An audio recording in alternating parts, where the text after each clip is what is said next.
Yo, what up? What up? What up? Yo, my bad. Yo, my bad for the lateness, y'all. Had a little bit of technical difficulties, you heard? But yo, it's your boy Rush. I'm in the building.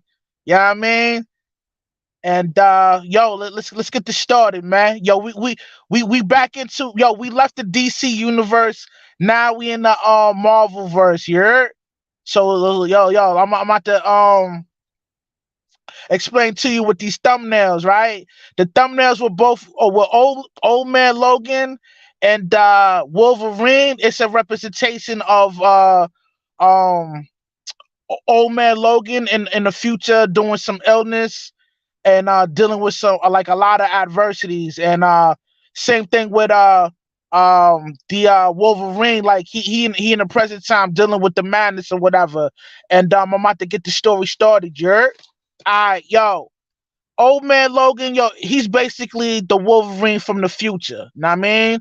He mad old, and it's like a little, it's like when you read the comics, it's like a in like a apocalyptic type style with it. You know what I mean?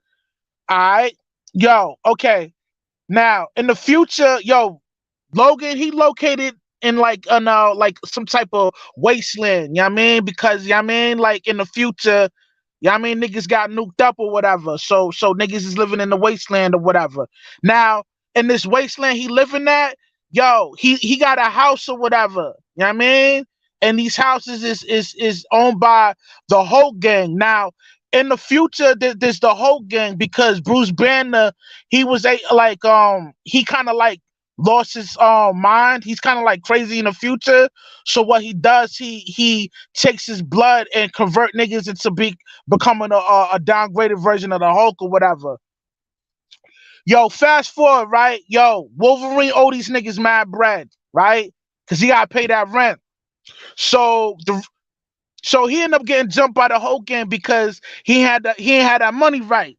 So you know he fighting. Well, he not really fighting. Like he just getting beat up or whatever. And he end up he end up getting put in this like bootleg hospital, but it's like in a house or whatever. The dude Hawkeye come through and try to politic with old man Logan. Now Hawkeye, he's like blind and he's like old and like frail or whatever. But yo, he still get busy with the bow and arrows or whatever, right? So Hawkeye, he politicking with Wolverine. Well, not Wolverine, old man Logan. He's like, uh, yo, I worked out a deal with this dude. We gotta deliver this package so we can make this dough. Wolverine was like, yo, I'm down with that. Well, he wasn't down with it. At first, he was kind of reluctant because they gotta go to Babylon, the new Babylon or whatever. And it's crazy out there. Yeah, I'm gonna break that down later on in that story, you heard? All right. So old man Logan was like, all right, yo, I do that. You know what I mean? We'll make this delivery in New Babylon or whatever. So, yo, thing with Logan, like he vowed never to use his claws again. And he's like on some peaceful type joint or whatever. And due to the trauma he went through, like he didn't want to use his claws anymore because something went down. Now I'm gonna break that down later on in the story or whatever. Okay, so Logan, he's still politicking with Hawkeye. They're working out a plan or whatever, right? To like get ready to go to New Babylon or whatever. But yo, Logan was like, all right, let's do this. So they go, whatever, and they get ready to you know, travel or whatever in the wasteland or whatever, right? So, yo, okay, they bump into this gang called the Ghost Rider gang. I know y'all like, yo, there's so many gangs in this comic. Like, yo, this is the future where yo, this is actually in the comics. Like, there's a gang called the Ghost Rider gang. They all like emulate the style of Ghost Rider, but they're not like Ghost Rider. You know what I mean? So fast forward, yo, the nigga Hawkeye, he end up, body them niggas, you know what I mean, with his bow and arrow or whatever. So he bodies them niggas, whatever, whatever. Fast forward, yo, they link up with Ultron, right? Yeah, like the Ultron. Now, Ultron is married to Hawkeye's ex-wife. You're like, yo, a robot married to, I don't know. This is just crazy. You know what I mean? So, yo, they link up with Ultron. Now they politicking with Ultron or whatever, right? So now Ultron's like giving them, yo, he giving the 411 about his daughter now because you know Hawkeye got a daughter, right? His daughter get kidnapped by the Kingpin. So they was like, oh, well, not they. Hawk was like, oh, word, nigga got my daughter, yo, shit crazy.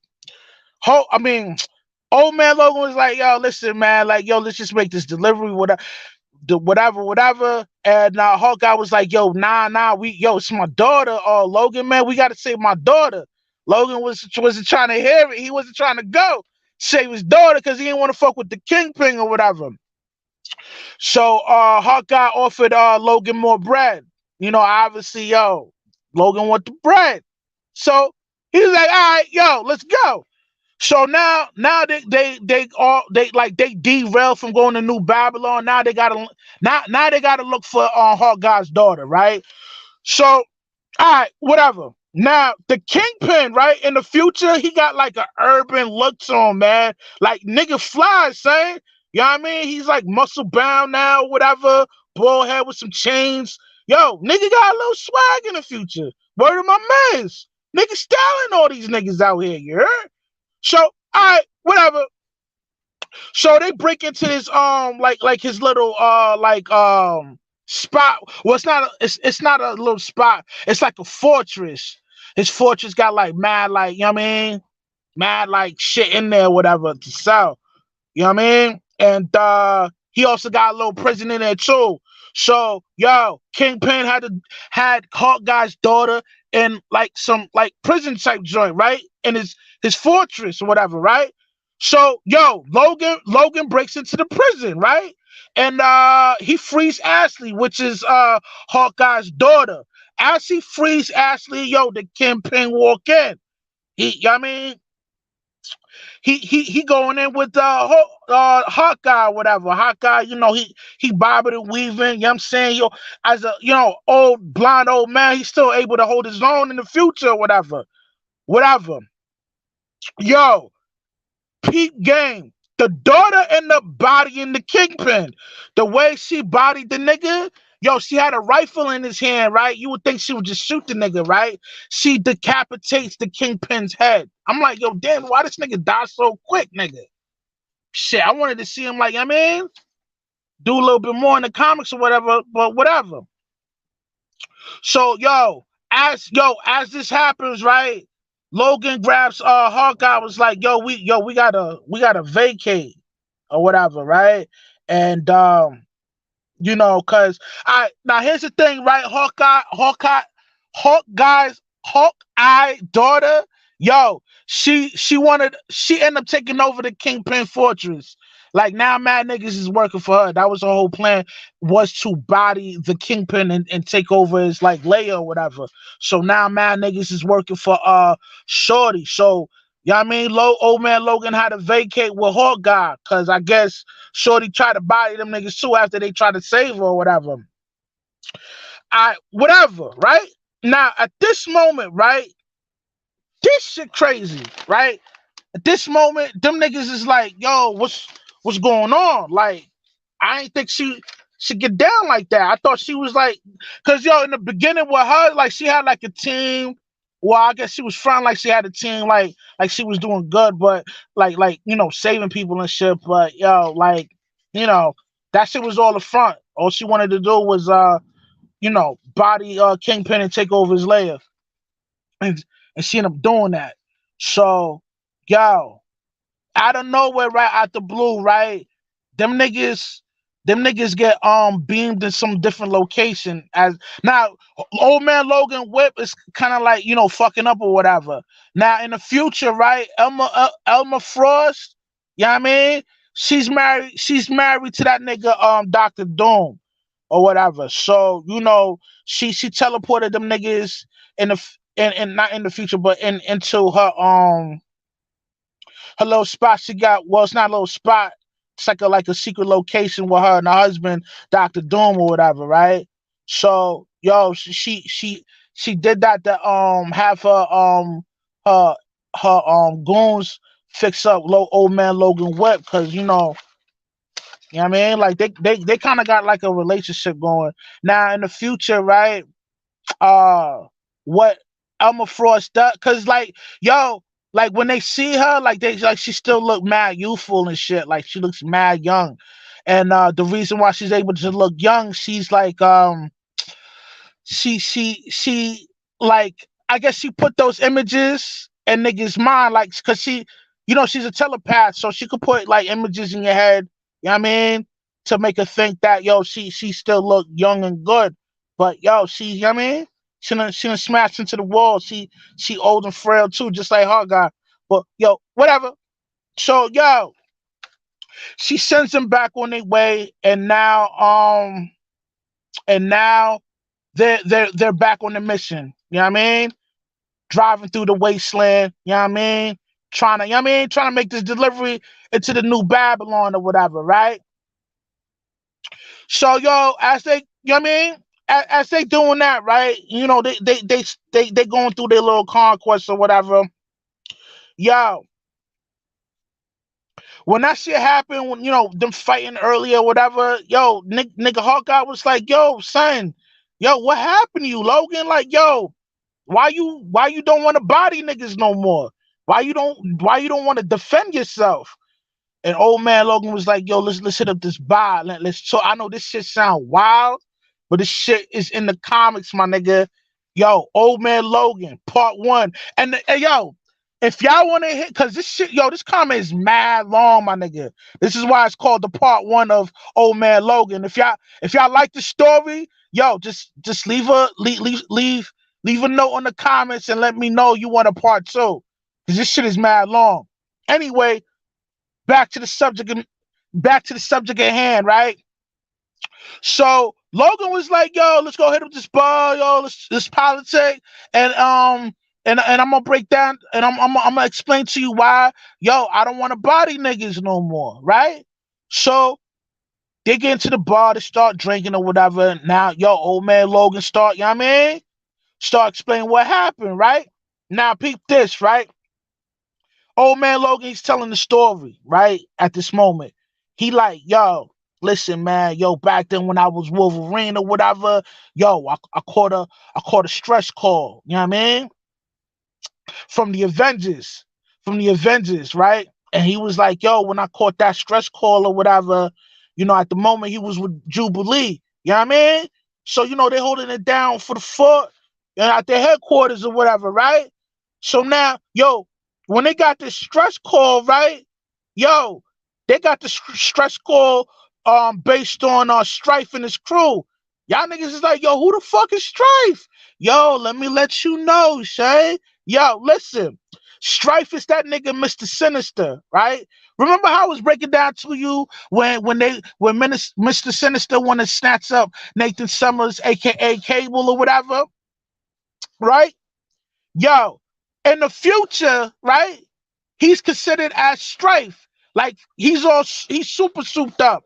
He's not all in black no more. Like he's like, shiny with a metal suit on. Nigga, get busy in the future, you heard? So anyway, right?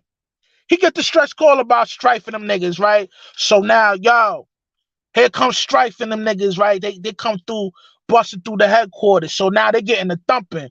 Wolverine's fighting on Strife, and you know what I mean, Jubilee on the sideline doing the thing too, right?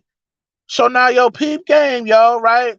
Now, Wolverine, he begins to kill Strife. He's bodying the nigga, cutting the nigga out. Nigga, he's putting hands and feet on these niggas, right? Word of my mans, right? Alright, whatever. After he does that, right? He bumps into Bullseye, started whooping his ass, right? He's just whooping the nigga ass.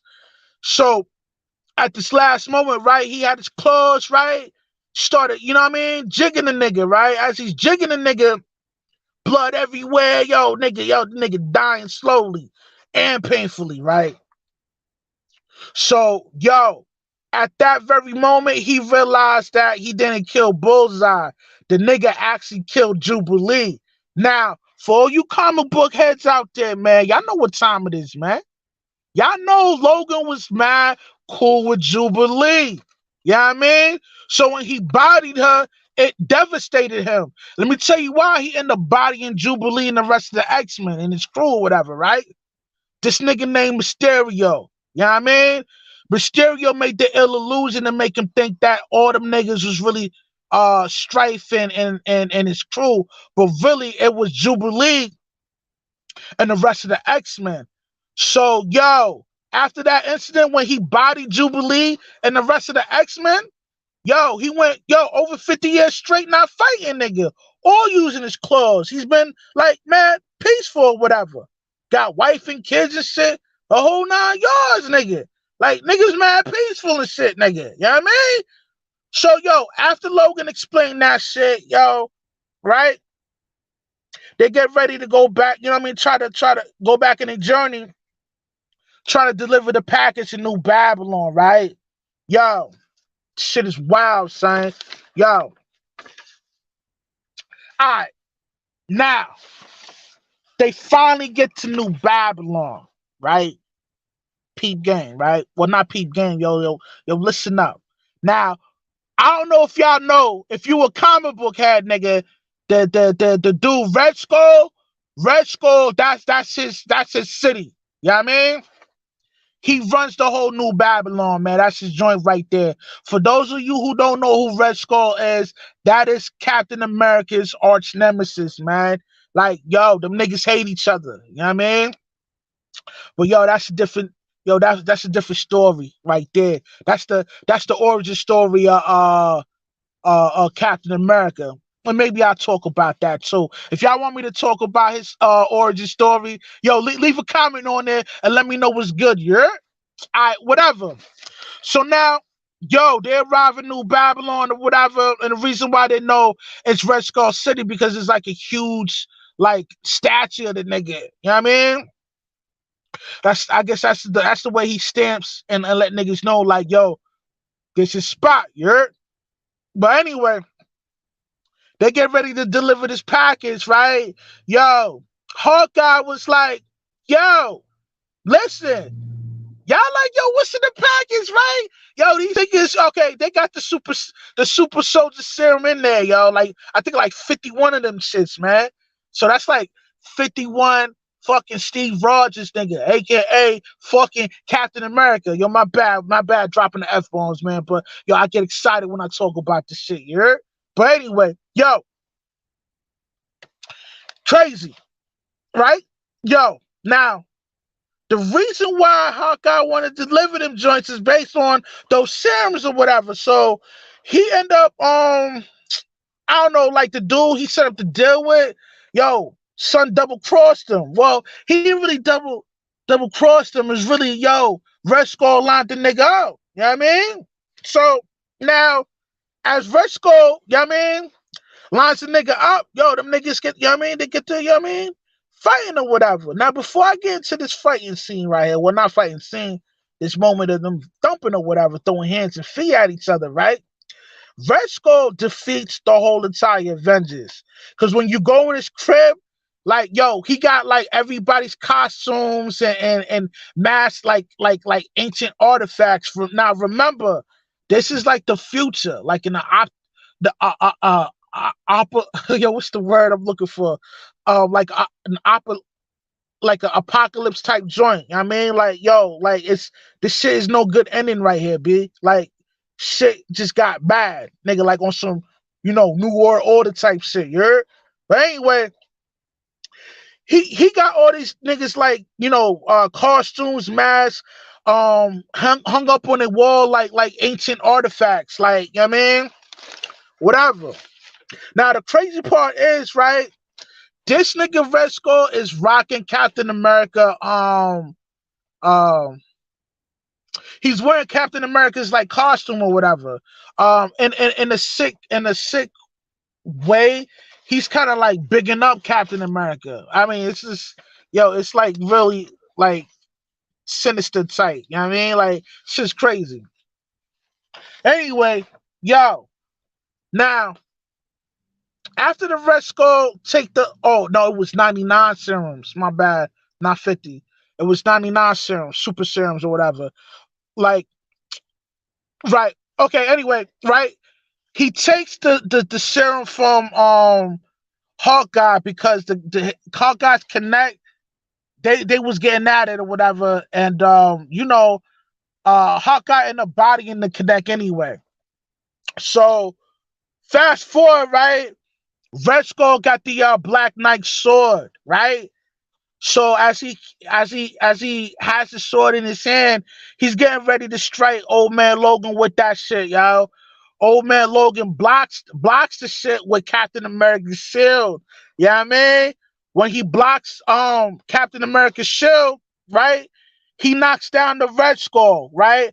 After he knocks down the Red Skull, he decapitate his head with the edge of the vibranium shield because Captain America's shield is made out of vibranium. I mean, I think everybody knows that.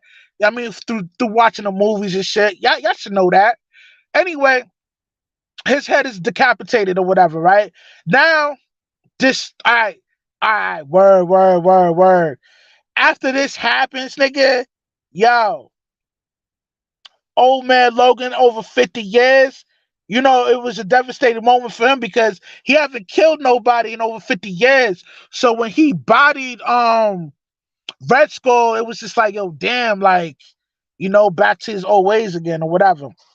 So now, okay, mind you, Red Skull got like a whole army in his city, like ready to, you know what I mean? Ready to do his bidding or whatever, you know what I mean? And they all looking for Old Man Logan. So Old Man Logan get the dip in, you know what I mean? Now, as old man Logan get the dip in, remember what I told y'all about Red Skull having like the Avengers costumes and masks as ancient artifacts? Well, Iron Man's suit was there, right? And then, I think it had a power of like 30% or whatever. So Old Man Logan puts the he puts on the Iron Man suit, right? And as he puts the Iron Man suit that and has that little bit of power in it, he grabbed the suitcase of money because there was a suitcase of money. Yeah, man. I guess Red Skull wanted the front like he was about to. You know what I mean? But anyway, he grabs the money.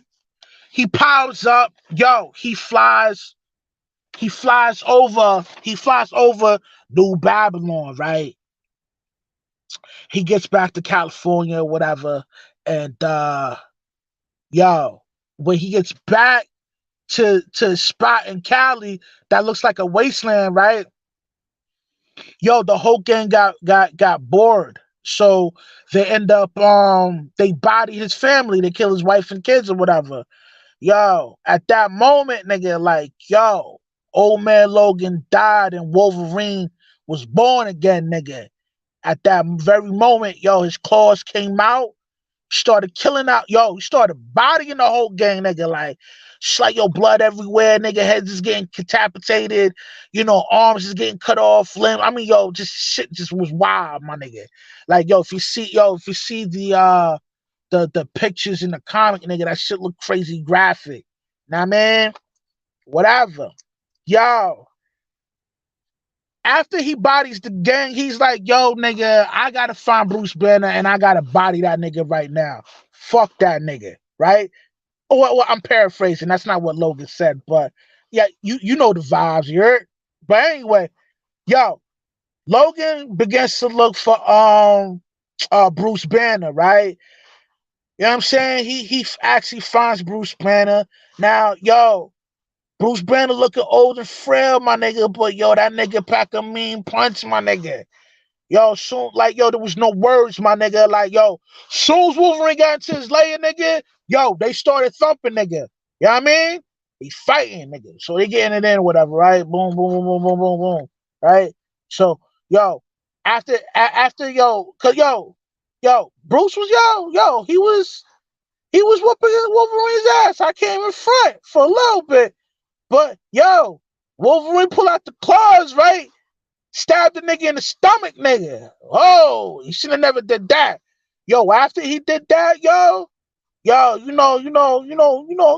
vibes with Bruce Banner, my nigga. Don't make the nigga mad. Yo, him stabbing in the stomach made the nigga Bruce mad. This nigga got big. Yo, transform into the Hulk or whatever. Yo, niggas size of 2 commercial fucking buildings put together, my nigga. I mean, niggas fucking gargantuan, my nigga. Word of my mans. Shit look wild crazy, nigga. Now he's the Incredible Hulk. Nigga smash swollen shit. Yo, now Wolverine, he bobbing and weaving, nigga. Trying to dodge this nigga and shit, right? The Hulk grabs the Wolverine, right? Yo, word of my mans.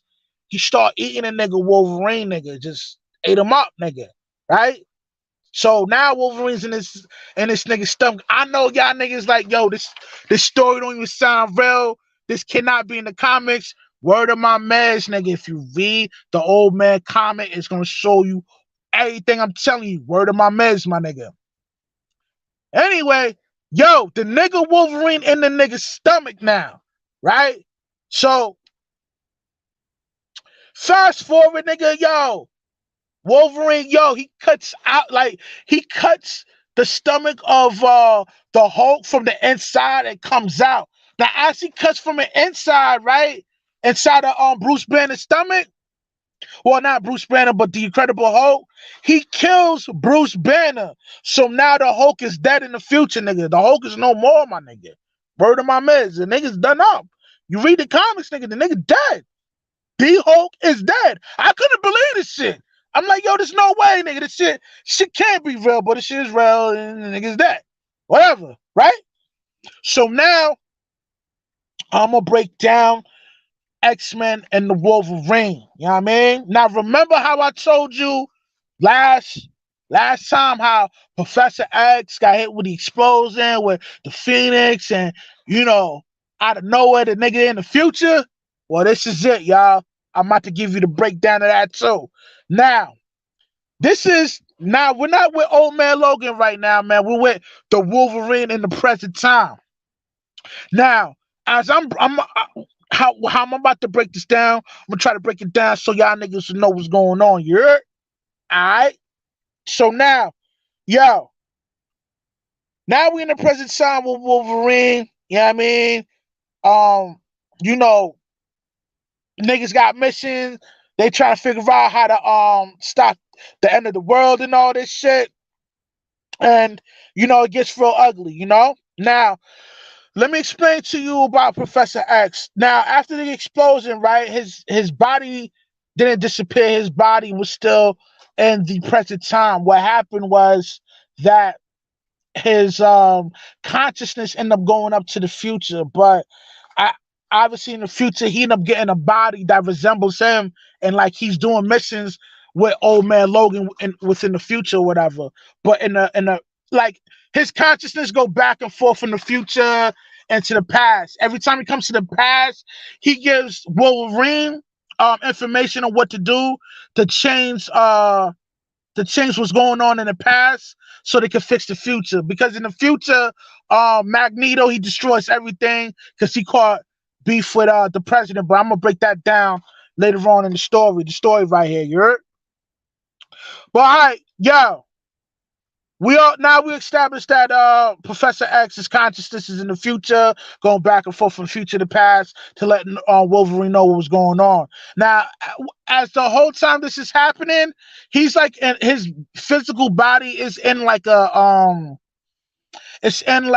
deep a coma. Now they had the reason why in the future Professor X still looked mad young is because they preserved his body in this fucking chamber, which I mean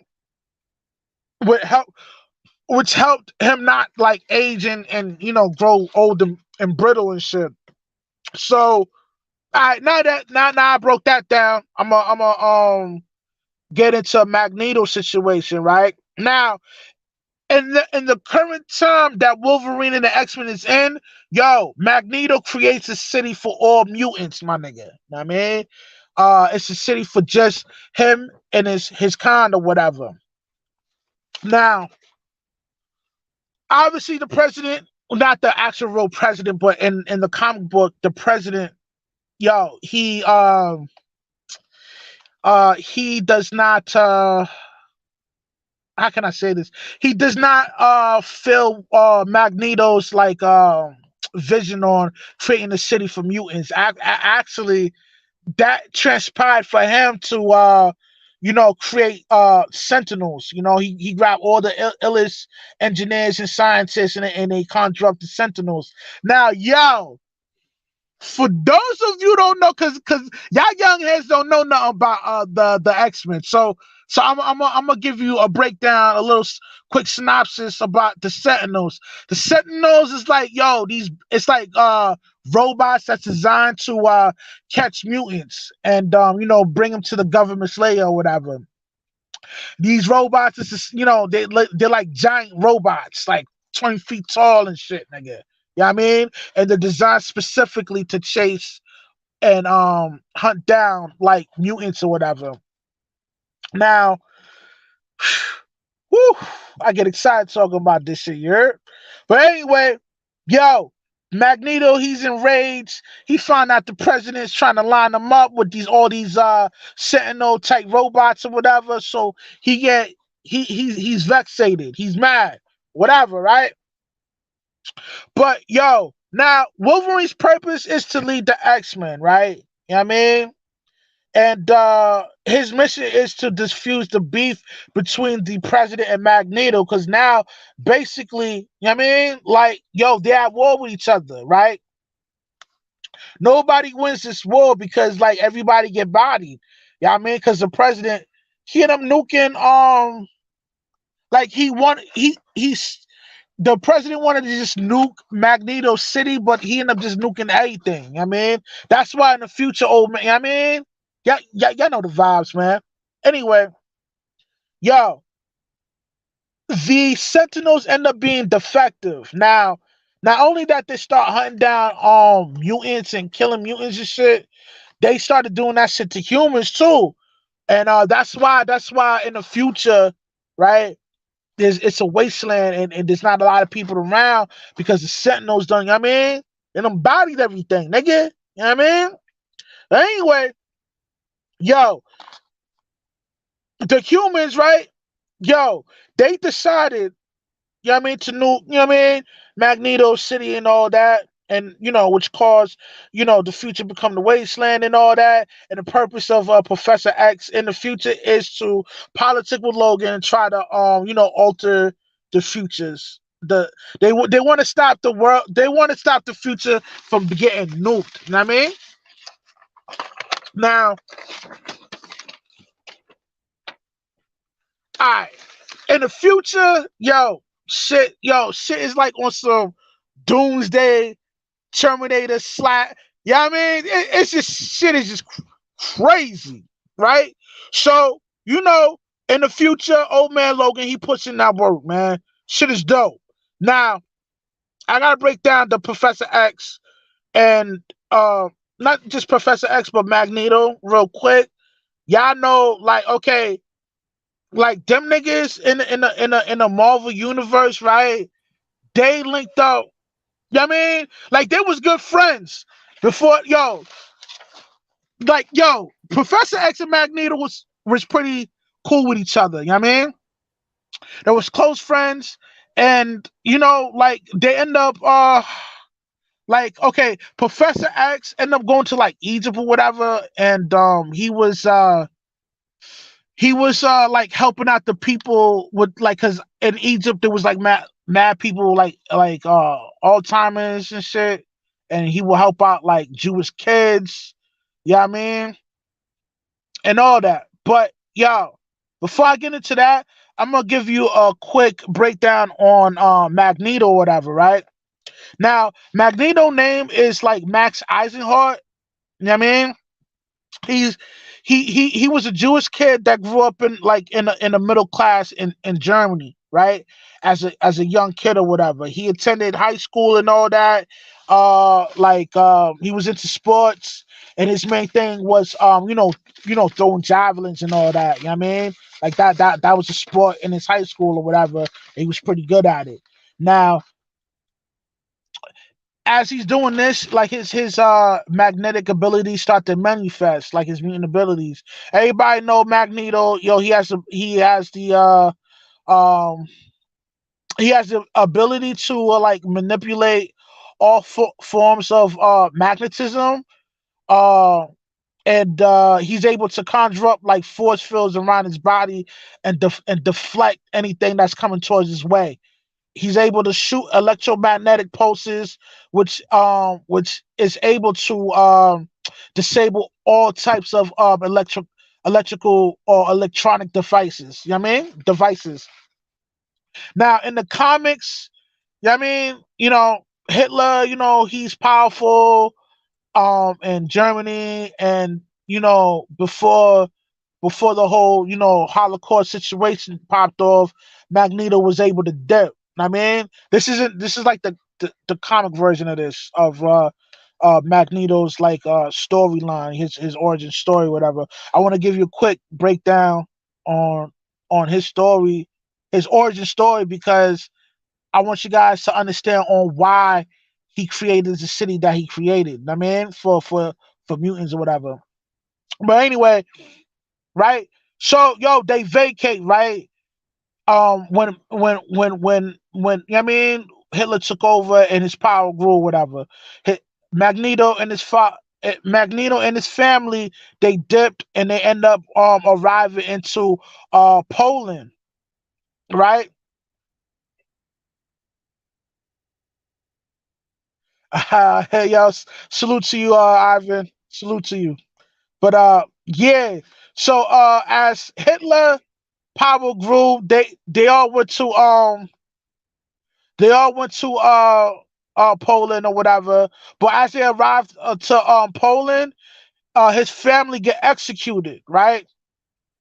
His family get executed, and that's when Magneto, you know what I mean, was born. That's when that happened, when his family got bodied in front of him, his power is fully manifested. And you know the breakdown, nigga. The nigga, need I say more? Y'all know how Magneto get down. But anyway, Magneto, um he escapes the I guess the concentration camp in Poland. And I don't know why the comics got it in Poland. Really, like, anyway, whatever. He escapes the concentration camp in Poland. He dips, right, as a child, right? So now they find a spot to live in. Like Magneto, he finds a spot to live in, because fast forward or whatever, like, he finally was able to live like a normal life. He didn't had to be on the run no more. Like he ended up getting like a chick. I mean, he had like two kids or whatever. But I guess I'm gonna break that down a little bit further. Yeah, I know that. I like, yo, damn, this story's long as hell, man. You know what I mean? But anyway, yo, as this happens, right? Yo, okay, as this happens, he links up with his chick or whatever. He changes his name from Max into Magnus. Now, the reason why he did that, he wanted to sling some insurance. He ended up selling insurance for a little bit, but he ended up working at a university, right? Which is kind of like I guess a major point in his I guess in his timeline or whatever. But anyway, yo, he okay, yeah, okay.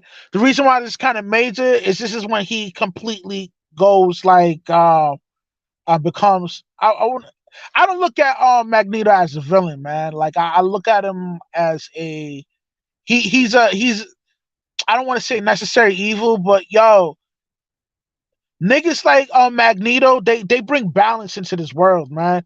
Know what I mean? And the reason why I say that, because there's a lot of suckers running around doing sucker shit. And you need a nigga like Magneto to restore order from niggas doing sucker shit. But anyway, let me get back to the point or whatever, right? So, yo, okay, as he's working at the university or whatever, he gets his paycheck, right? His boss try to play him, right? He gets half of a paycheck. So, yo, Magneto bodies the nigga for that. Um, he he used his mutant abilities to levitate a metal crowbar, right, and he put it straight through the nigga dome piece. I mean, the nigga, yo, if you see the comic, and nigga shit is like, yo, that shit is mad graphic, yo. But anyway, because of this, right? Yo, mad people suspected that the nigga was a mutant. You know what I mean? His cover's blown. So they go to his crib. They go to the nigga crib. Yo, what are my meds? They go in it. This mob goes to this nigga crib and they burn the house down. Now, as they burn the house down, his daughter get caught up in the fire and she dies in the fire. They should have never did that. Right? Yo, the daughter dies in the fire and her name is Anya, right? So the daughter dies in the fire, whatever. So yo, Magneto, yo, he loses it. You know, the boys is there. When I say the boys, it's a terminology for police. The police arrive.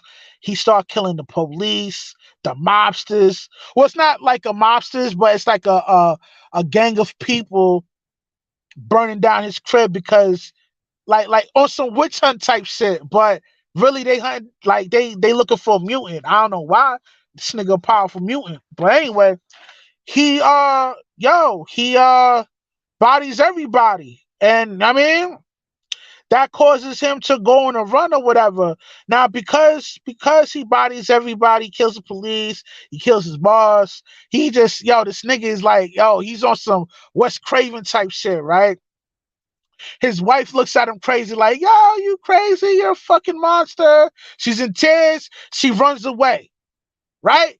Magneto's like, yo, damn, yo, like, yo, why you, I mean? But anyway, she gets to dipping or whatever, and that causes Magneto to like travel, right? As he travels to Egypt, guess who he bumps into, nigga? That nigga Charles Xavier, Professor X. Now, these two niggas, right? They okay, like I don't know. Okay, Stan Lee, he's from like like when systemic racism was a real thing, and segregation and all that. Like that shit was a real thing from his era where he came from, and uh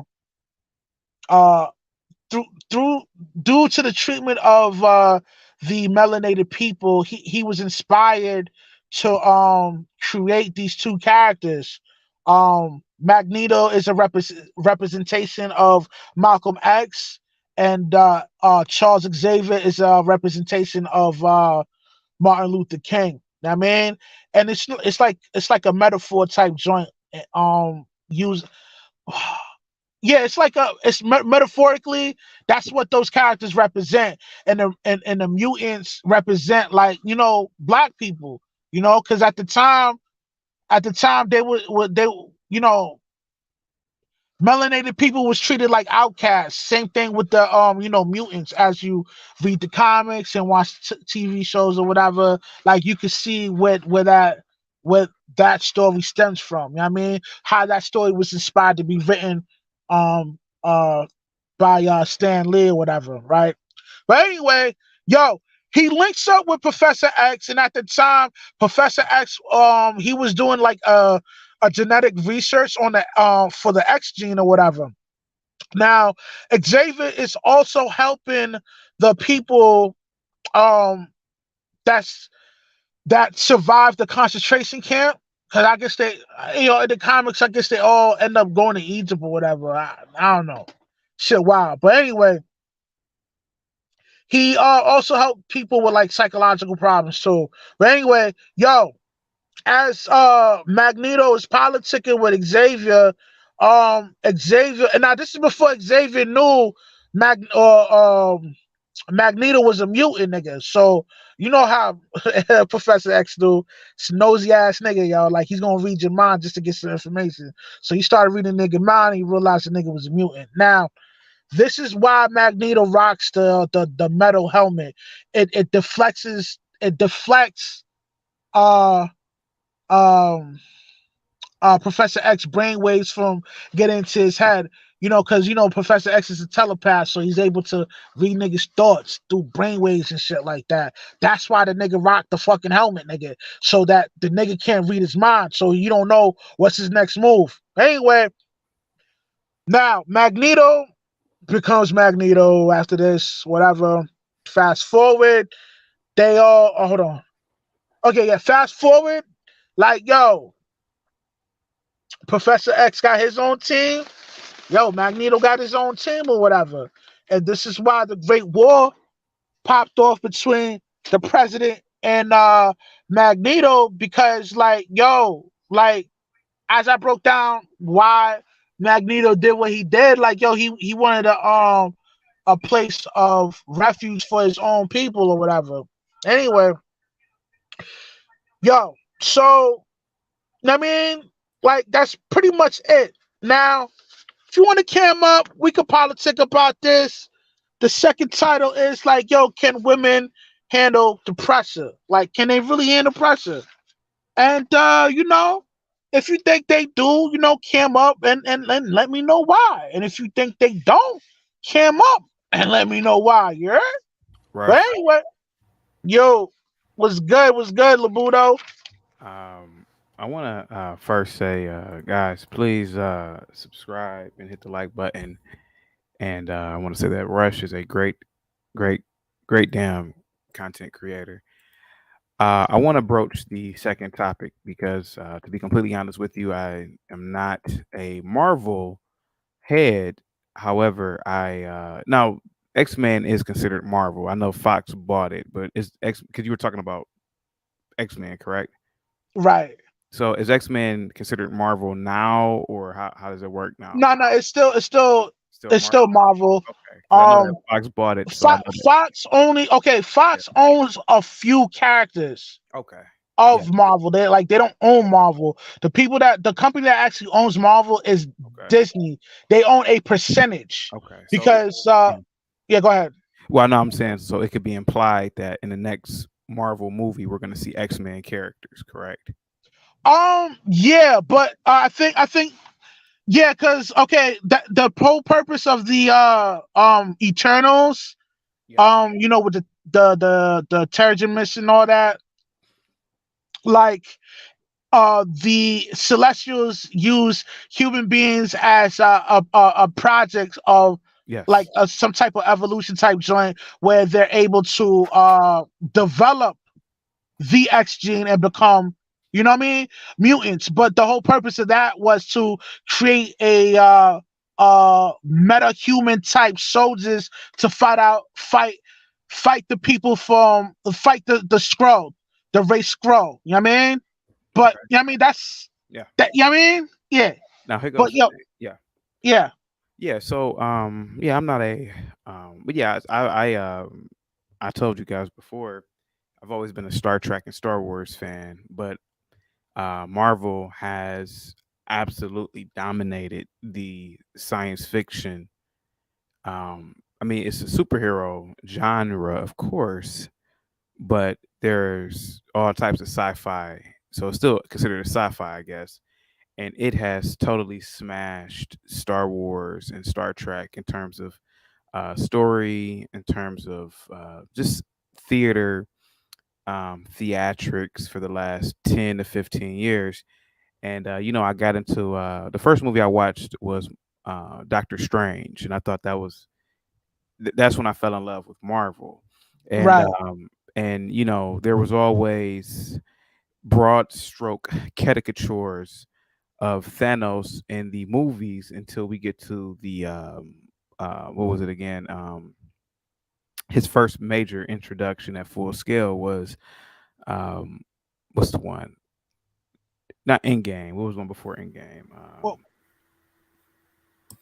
Um, The one where Yo, he, what up, Mystique? the one where he kills everybody in the universe. Hey. Which one was that again? You're talking about Yeah, Infinity War. Infinity War. Yeah. Yeah. So Infinity War was definitely a, in my opinion, masterpiece science fiction, masterpiece uh superhero movie.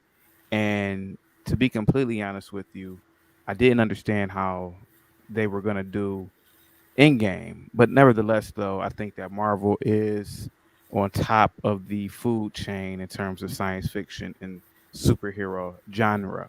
Now, I want to broach your second topic. Are women, what was your second topic again? Women, can they handle the pressure? Yeah, can they handle pressure? Well, you got to realize this, Rush. Women are biologically programmed to do two to three things. That is bear children. Uh, One of them is nag, and the other one is to maintain a household, domestic chores. Um, Outside of that, no. I've worked in the teaching field. I've worked in law enforcement. I've started several businesses, and I've also helped several friends of mine that are girls or females start businesses. And one thing I noticed is that women cry at work. Every man that's listening knows what I'm talking about. They will go to their car, they'll start crying. They'll cry in their car. They will retire to the bathroom and cry. Um, they will get men to do simple tasks. They will get men to do obviously tasks that involve physical exertion. And women don't rally. And there's a reason why. They are not supposed to rally. See, a man can, work a 12-hour shift and be able to get right back up at 4 in the morning and go to a job and do physical labor. It's the Right. reason why society is built. Women can't do that.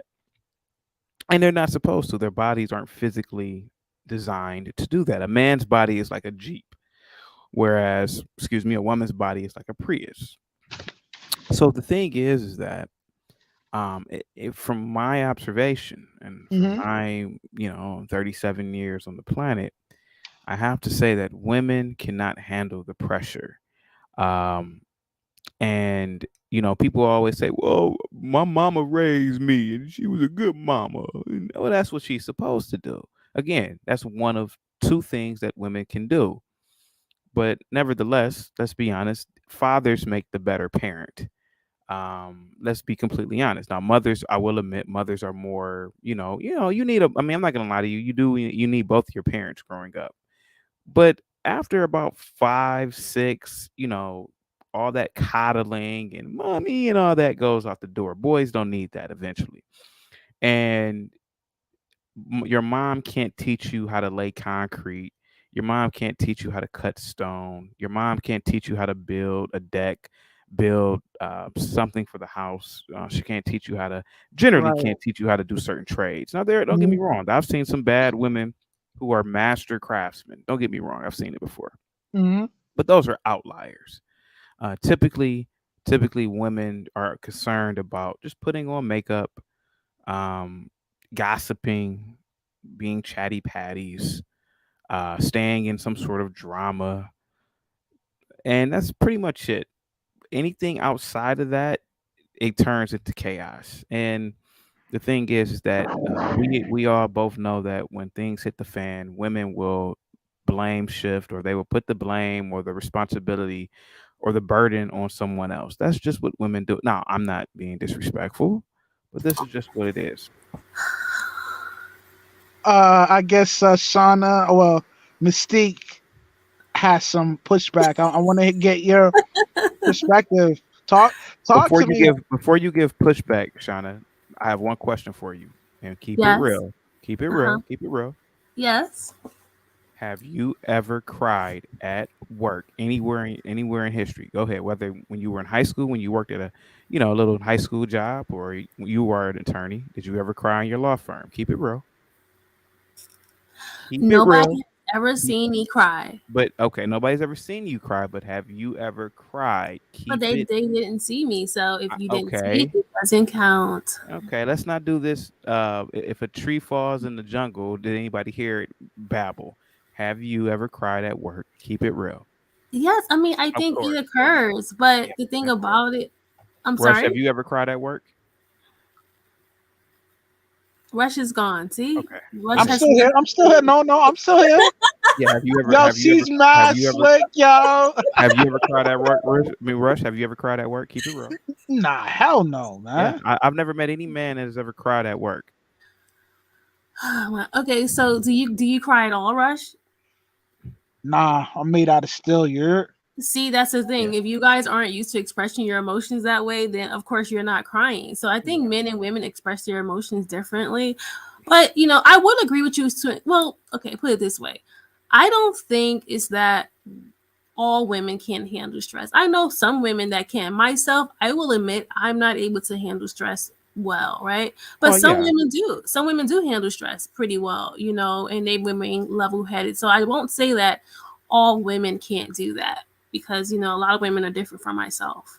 Mm, So yeah. But yeah.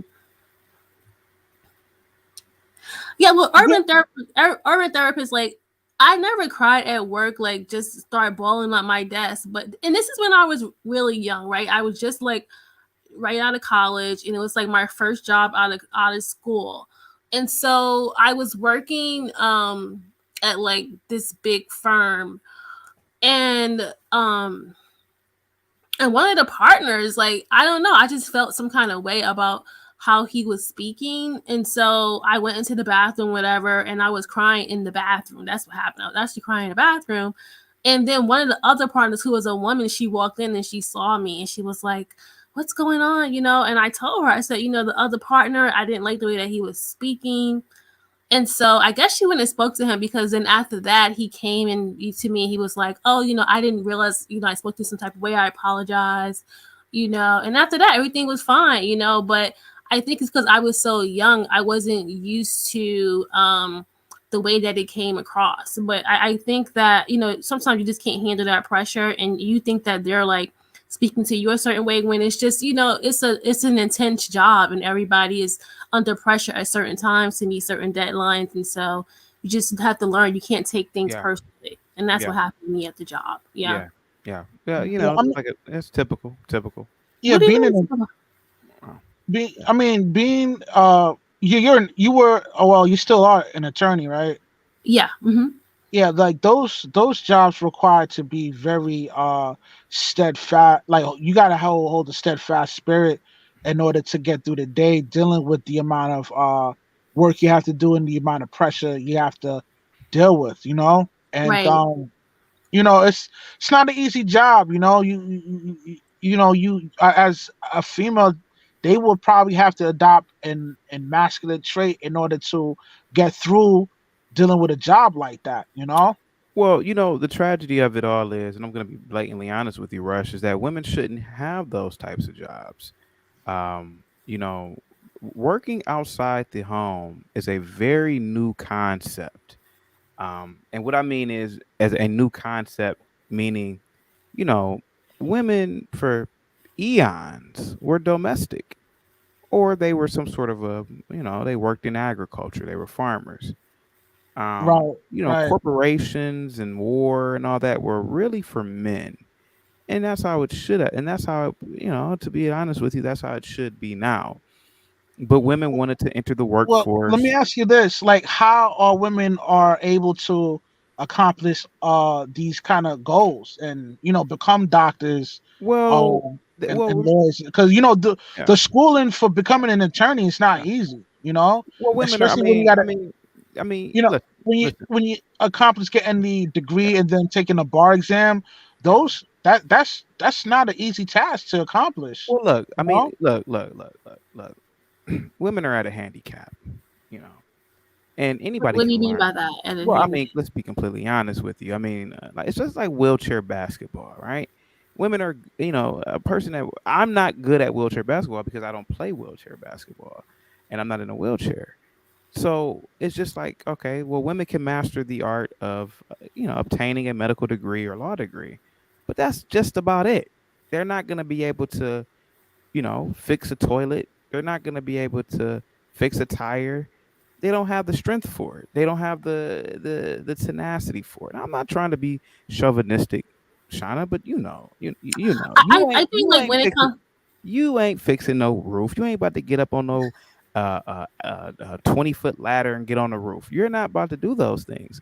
So what I'm saying is that a woman with a medical degree is not as equal to a man with a medical degree in terms of just life, because a man with a medical degree can still do things that the woman can't do. Go ahead, Sean. You got the floor. Go ahead. Go ahead. You got the floor. Go ahead. Come on, get it out. I think the only difference that really exists between, like, let's say in my profession, a lawyer, right? Yeah. Like, I actually don't practice anymore. Like, I don't work anymore, right? But now, hold on. Let me interject real quick, Mystique. Now, why is it that you stopped practicing?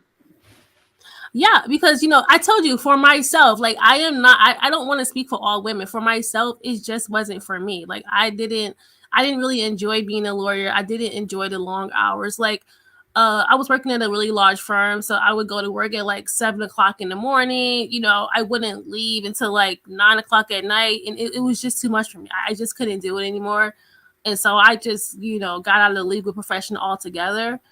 And so it just works better for me now. And now that I'm married, I just wanted to be like more of a stay at home and maybe like help my husband more with his business, and I'm just not practicing anymore. Yeah. Okay, now, do you think that women that hold on to the leftist feminist ideology have been bamboozled? Some of them, yeah, because, well, I guess it depends on the job. I know, like in my profession in particular, and most women don't last long at those big law firms, right? Like most of the time, you burn out, even before the men, and you also, you want to have a family, right? You want to have a family, you want to spend time with your kids, and you can't do that being a lawyer like that. You won't get the time with your kids that you really like to get. And especially if you have a husband that's also putting in a lot of time as well, it's not going to work. And so I think a lot of women, they're told, hey, go for those high powered jobs and make a lot of money, which is great. But eventually you get burnt out. Well, men get burnt out too, I have to admit. But you would get burnt out. And it's not, to me, in the end, it's not worth it, because there is a different way, but I wouldn't change anything, right? I'm glad that I went after my goals to become an attorney and all that stuff. I wouldn't change anything at all. Yeah, right. So speaking of high-powered lawyers, I wish that instead of trying to be a high-powered lawyer. Oh, Elizabeth said her mom was a top student at the mechanics class. So see, there's against your little notion. Hold on. Hold on. Wait a minute. I got another question for Shauna. Go ahead. Now, do you think the wage gap is a real thing? No. No, it's not such. Because think about it, right? Hold on. Before you start, Mystique, let me say this. Now, you notice how you just admitted that you're not willing to work the long hours, and But that's me. I can't speak for all women. No. That's most women, though. Most women, like, if they're gonna call out, they're gonna call out. They're not. Are you there? Your phone went out. They're not. Okay, go ahead. They're not willing to work those slave hours consistently. I mean, yeah, and I agree. Yeah, by looking at that, and when you see the stats, it's not that women don't get paid as much as men. They're not willing to work the long hours as much as men, or take up the physical labor type jobs, which takes a lot of physical strength to accomplish. For example, the guys that build the bridges, do you know how much they make an hour? How much? They make $50 an hour. Oh, okay. We're not even talking about the engineer. And you know why they do? Yeah, I know why. Because into the water and kill themselves. Right. It's a real dangerous job. And not only is it a real dangerous job, it takes a lot of strength and strength and stamina to keep up with those jobs. The phenotype of a female and her physiology would not allow her to accomplish getting those kind of We would jobs live in done. mud Yeah, huts. if most we of those weren't. jobs where it's like construction, you know, the women where they're usually doing like the flag work or something like that, right? So Now here goes the thing, though, Shauna. You were talking about women wanting to be high-powered lawyers, right? Mhm. Yeah. I would love for women to want to purchase a high-powered vacuum cleaner. Oh, come on. No, hear me out. Hear me out. Hear me out. These are the things. Listen, there was a time when women took pride in being domestic. You know, with making sure that the house was clean, making sure that food was on the table. Let me ask you a question, Shauna. Now, me and you aren't that old, but if you look back, even at the TV shows back then, you ever notice how pleasant those TV shows were? Those TV shows represented the people of those times, you know. And if you just take back and look at the people from that era, they stayed married for 50, 60 years. And what it was is that, a ordered house is a clean house. A clean house is an ordered house, and it's an ordered family. So if the dishes are put up, if the kitchen is clean, if the tub is clean, if there's food on the table, more than likely the kids are going to be orderly. More than likely the husband is going to be more nice, and these are the things that I wish women could go back to, the good old days. Go Yeah, I ahead. mean, I agree to an Go ahead. extent. You know, I think Urban Therapist said that he believes that modern day gender roles needs to be Yeah. redefined. Yeah, I agree Right. with that. Like they Mhm. should be redefined. I think It'll never get back to that though. Like, Yes, it you will. know, Yes, it will. I don't. Well, I mean, the only way that would happen if Right. the economy collapse. Mm-mm. It doesn't It's need like to Mad collapse. Max out here. You know what I Mhm. mean? And like Yeah. people really got to fend for themselves. Now, Russ. Just think of Mhm. yeah. Yeah. Go ahead. Well, I was going to say, well, and I hate to cut you off, but look at this. Eventually, all this independent shit is going to go out the window because women will always revert back to their natural state. Listen, as much as a woman wants to protest to be independent, women want to be taken care of. That's how they are biologically programmed. It's been like that for eons. They're going to really want men to listen. There are a lot of cat ladies now, 30, 40, 50, 60 years old now because of this idiotic mindset. And the idea is that eventually women are going to say, you know what? I'm tired of being alone. I'm tired of being a cat lady. This little chihuahua is not good enough for me. And they're going to want men again. They're going to. But at that point, Kevin, and I know what you're talking about. Go ahead. Yeah. At that point, it's too late for them. And a lot of these women, they're delusional. They really think that they could, catch a sucker, and at the age of 45, going, you know what I mean, getting ready to transition to become a senior citizen, thinking that they're gonna find somebody else that they can marry. I mean, and if they do marry somebody at that age, the guy's probably low value because Well, here's the thing. We're gonna have to prove that. no guy in his right mind will marry a female at that age. You know what I mean? Yeah. Especially if he's financially set and financially have been responsible throughout the years. You know what I mean? And that's And plus, your older heads, That's like real.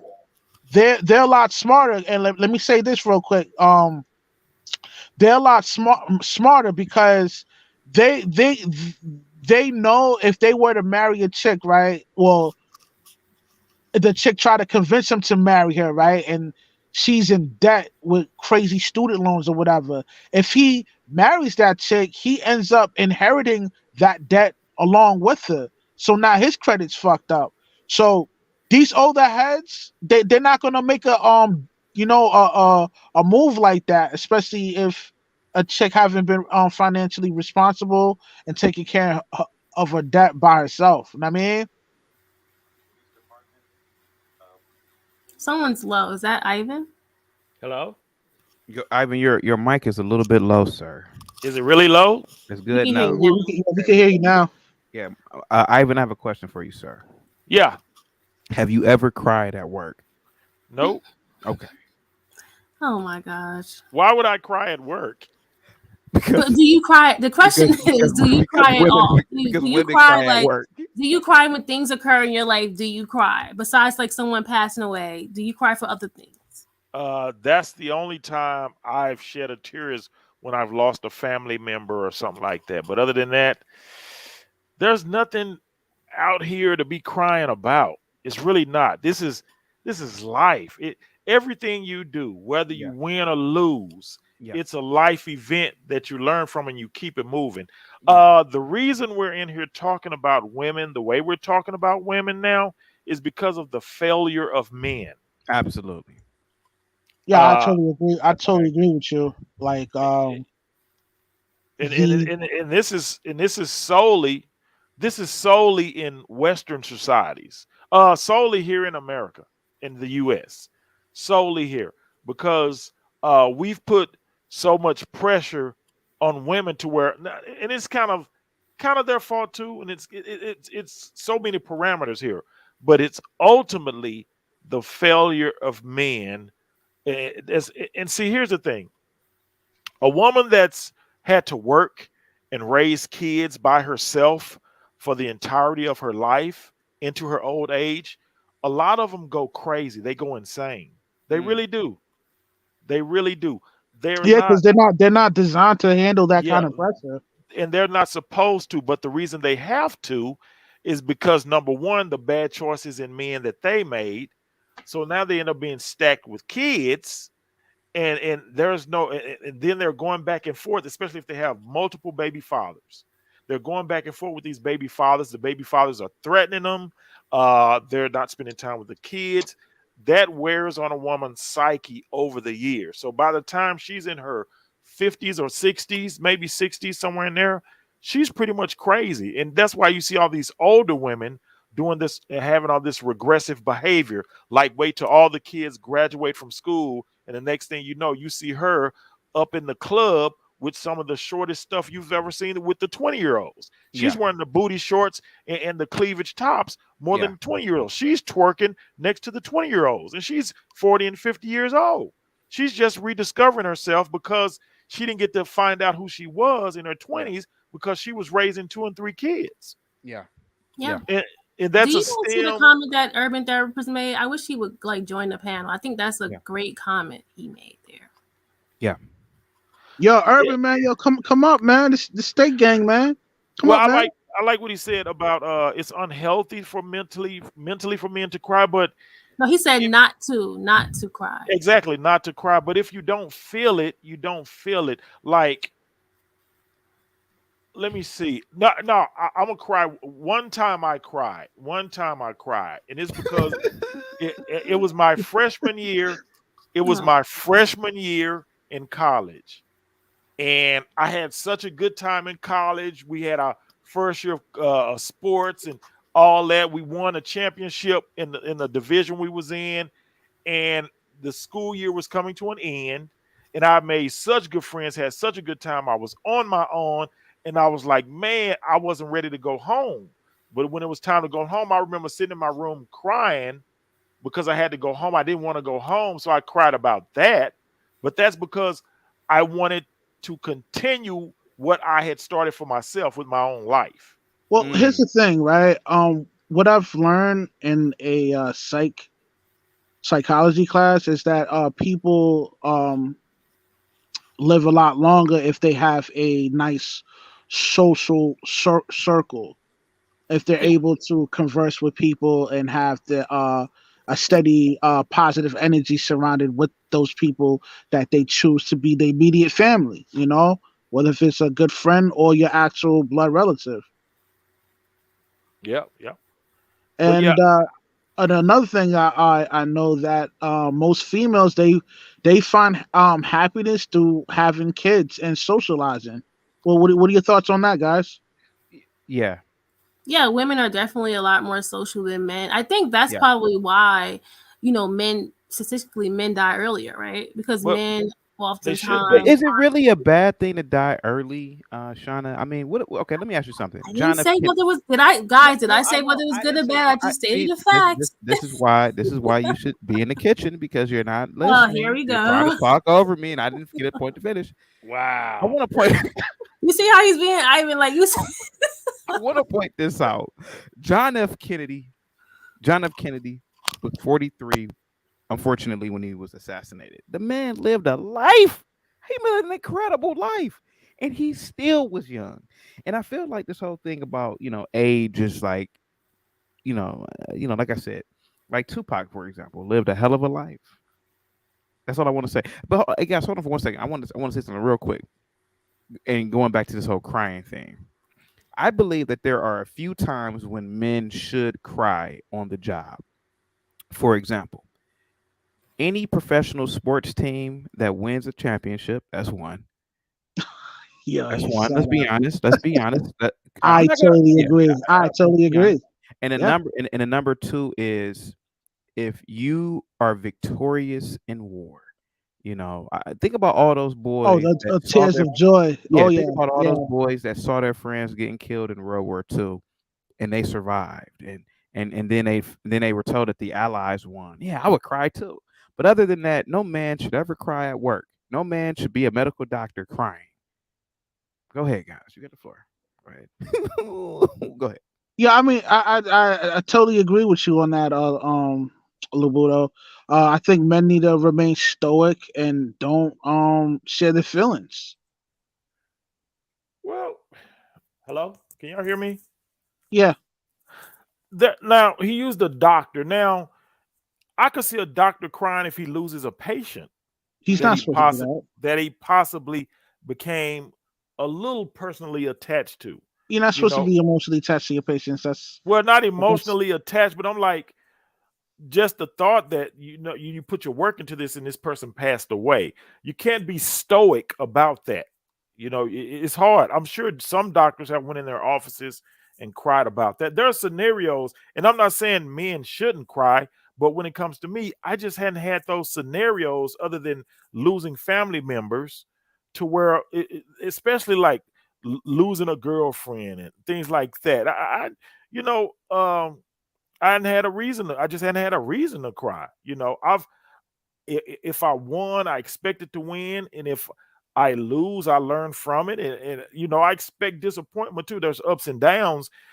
Here's the thing, man. One of my favorite books is The Road Less Traveled. I read that book a long time ago. The Road Less Traveled. In the first chapter, he says life is hard. And most people don't accept that. They don't accept that life is hard. It's meant to be. Life is hard. You're going to have ups, but you're going to have downs too, wins and losses. It gets greater later, but it's worse first. And if you can accept that, there's no reason you should be crying. You should be expecting the worst because life is hard. But yeah, let me ask you a question, Ivan. How do you expect let's say your life was pretty good, right? You never had any problems, and one day a big problem come like that. I think that's the problem. A lot of times I think people don't prepare you for when something really occurs. And so I think that people should prepare you for because if your life is going great for many years and then one day, it's like, how do you handle that? Well, that's the thing. If your life is going great, it's because you are prepared for the worst. If you're not prepared, if your life is going great and you haven't made prepared for the worst, then that's a failure on your part. And you crying because of that, that makes you look even more lame, especially if you're a man. Yeah. Men I'm not talking about men. I'm just talking about person in general. I'm not talking about a man or a woman. Well, no, because this is where men and women are separate. Yeah. This is where men and women are separate.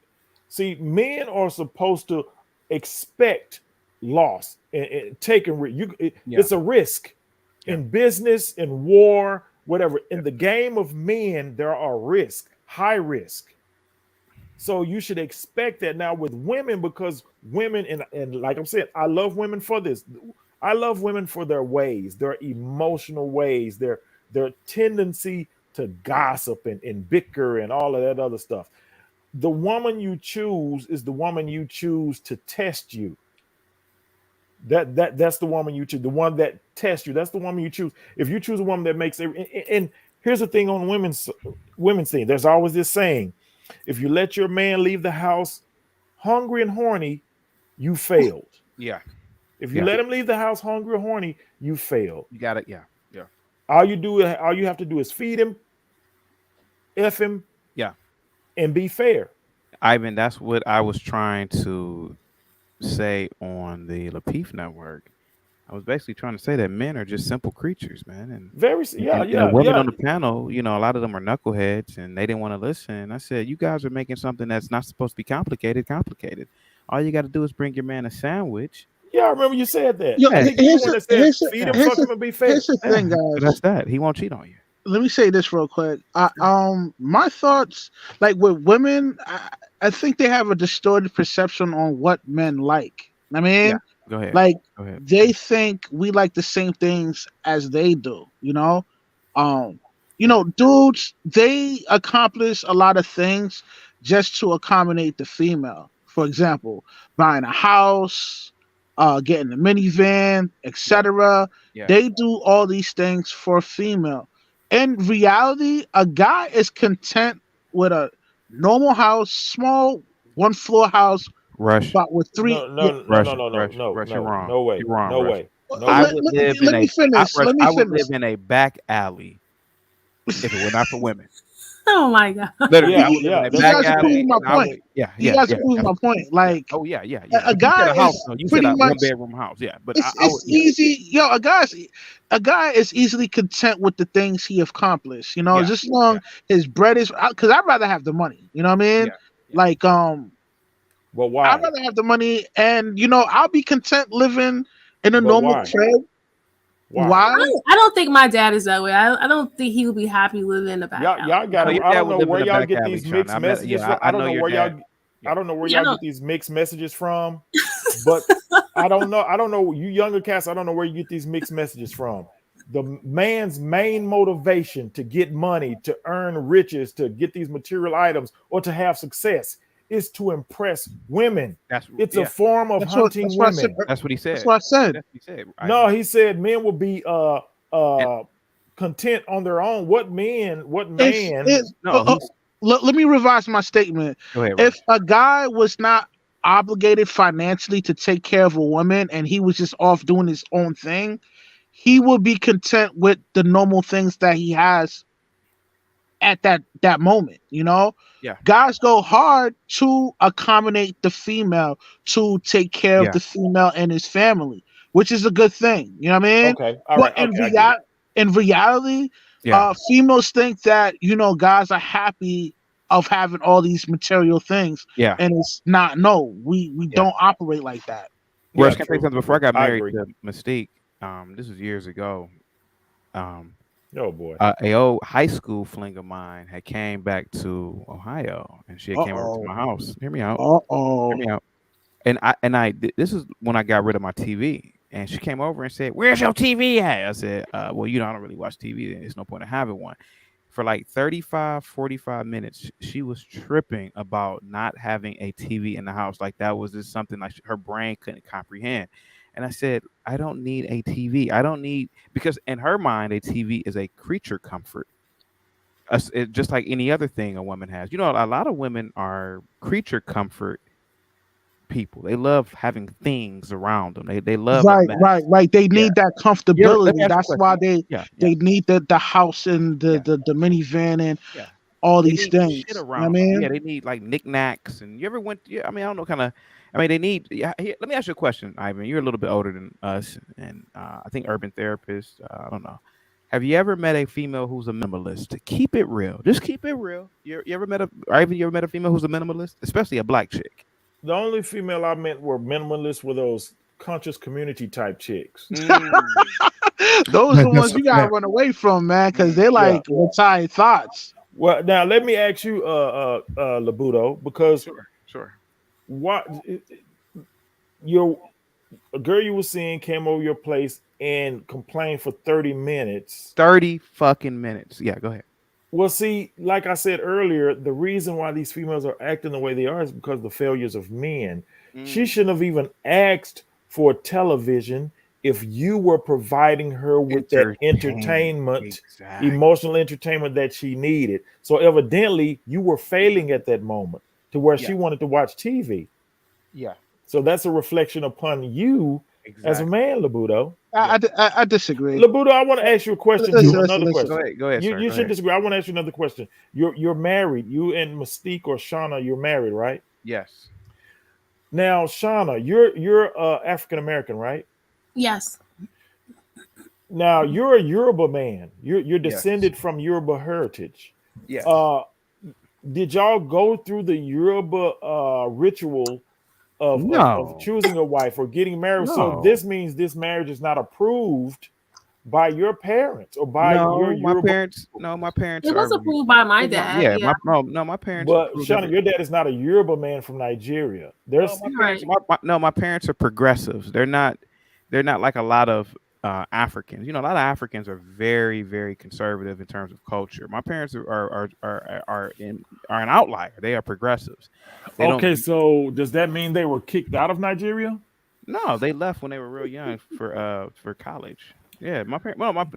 You'll believe it or not, there's a lot of progressive Nigerians. There are a lot of progressive Ghanaians. They don't hold on to these cultural norms and mores as much as you think. And but let their daughters meet an African American guy. That's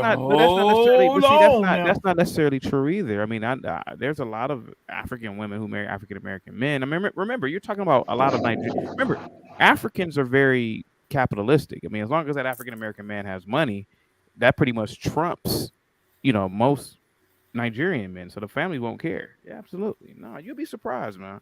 Well, I know Nigerians don't have a concept of love as the Western society does. It's all about not the way that we do. No, not the way that Westerners do. No, Westerners do. Yeah. Okay. All right. Okay. No.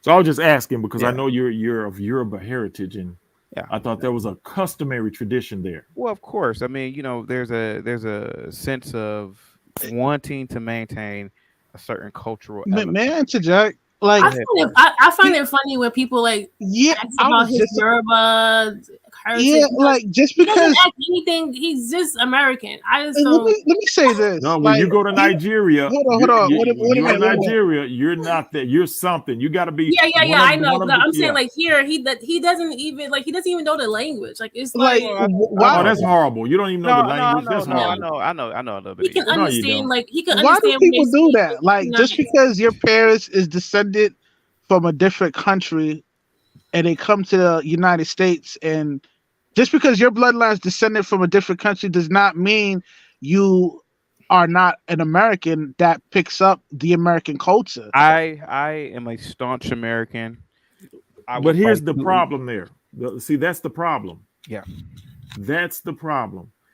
Every person except Black Americans. I'm going to say Black Americans because I hate the term African American. Yeah. Every person in America except Black Americans have a concept of their actual true heritage that they can trace. They do, except Black Americans. And they hold on to that. They have an oral tradition that they can trace back 8 generations, Russ. We're the only ones that don't. So that's why you're saying what you're saying. And sometimes I'll say, I'm America first. But that's because the furthest I can trace my generation back is to my grandfather in Louisiana. Hold on for 1 second. But hold on. Urban Therapist is here. What's up, Urban Therapist? Hey, what's up, y'all? I got a question before Russ interjects real quick, okay? Urban Therapist, you can keep it real with us. You've cried at work. Keep it real. You've cried at work. Oh no, never. Oh, okay. But I have cried in other situations, though. I'm gonna keep it real. Okay. No. But not at work. No. Have you cried because you ever lost a female? No, unless she passed away and we was in an intimate relationship. Then, yeah. I mean, if she started dating another guy behind your back, maybe was cheating on you. Oh no. Okay. All right. See, I can dig that. I can dig that because here's the thing. If I'm not up to par in my life, financially, emotionally, and I expect for a female to sooner or later dip out. She should, because females, that's the measuring stick. That's the measuring stick there. That's what makes life worth living, competing. You might not even want her, but just the fact that the hunt, the competition for her, you can win her and then say, okay, I'm done, and cast her off. But just the thrill of that competition. If you lose, it's something that was lacking, you know. I mean, in the game of pimps and hoes, pimps get knocked every day. So they have to do what? They have to, like they say, they have to up their game because they got caught lacking and they get knocked for their women every day. Mm. Here's my theory behind this. Okay, I believe that us as men, we've been taught to not to be hypersensitive, which that is correct. We shouldn't be hypersensitive on every little situation. This is the reason why our fathers tell us, boy, you better not cry, suck it up, because they're teaching us not to be hypersensitive. But however, they never taught us that it's okay to cry within certain situations. That's where we're getting it confused. Is that but we look at crying as a form of weakness, as we also being hypersensitive, but that's not the case. And different situational scenarios. Then also, like I was saying in the chat, it's actually unhealthy for any human to not cry, period. You know what I'm saying? That's part of a human emotional experience for you to do that. If you don't do that, then that's what create all these negative psychological problems, you know what I'm saying, such as narcissism and all this other one word stuff that people are dealing with right now. Can I ask you a question, Urban? Where are you from again? I'm from Texas. Oh, okay. What part? Dallas. Oh, I'm in Dallas. I'm in Dallas. We're in Dallas. Okay, I'm from the Cliffs. Okay. Oh, Oak Cliff? Yeah, I was born and raised in Oak Cliff, bro. What part? Over there in southeastern side, over there Holly Hills in that area. Okay, I'm from Deuce Hill. I'm from Singing Hills. Oh, Singing Hills? Oh, yeah, you're right up the block. Yeah, Deuce Hill, baby. All right, yes, sir. all right, yes, sir. Okay, well, I gotta ask both of you guys a question. Let's be honest. You guys cried when the Cowboys were winning Super Bowls in the 90s. Keep it real. You keep it real. Hey, crying? No. Hey, we was acting a You fool. dropped a tear. Yeah, you know. Yeah, we was acting a fool, but we didn't cry. I never cried during the I sporting mean, event, to be they honest. cried of tears of joy. No, we was acting a fool. That super dude, you got to be here, dude. You had to be here, especially that third Super Bowl when Dion got here and he bought the club the same weekend he got here. Oh yeah, I remember that. He opened it up on Memorial Day. Yep. Man, we did the fooling, man. What you talking about? Yeah, they shut down the whole city. We ain't crying about nothing. We expected to win. Okay. But now chaotic on the cool though. I did cry on one sporting event. That's when my son was running track and he finished first place and he broke his own record. I guess I could understand that. Proud. Running track for who?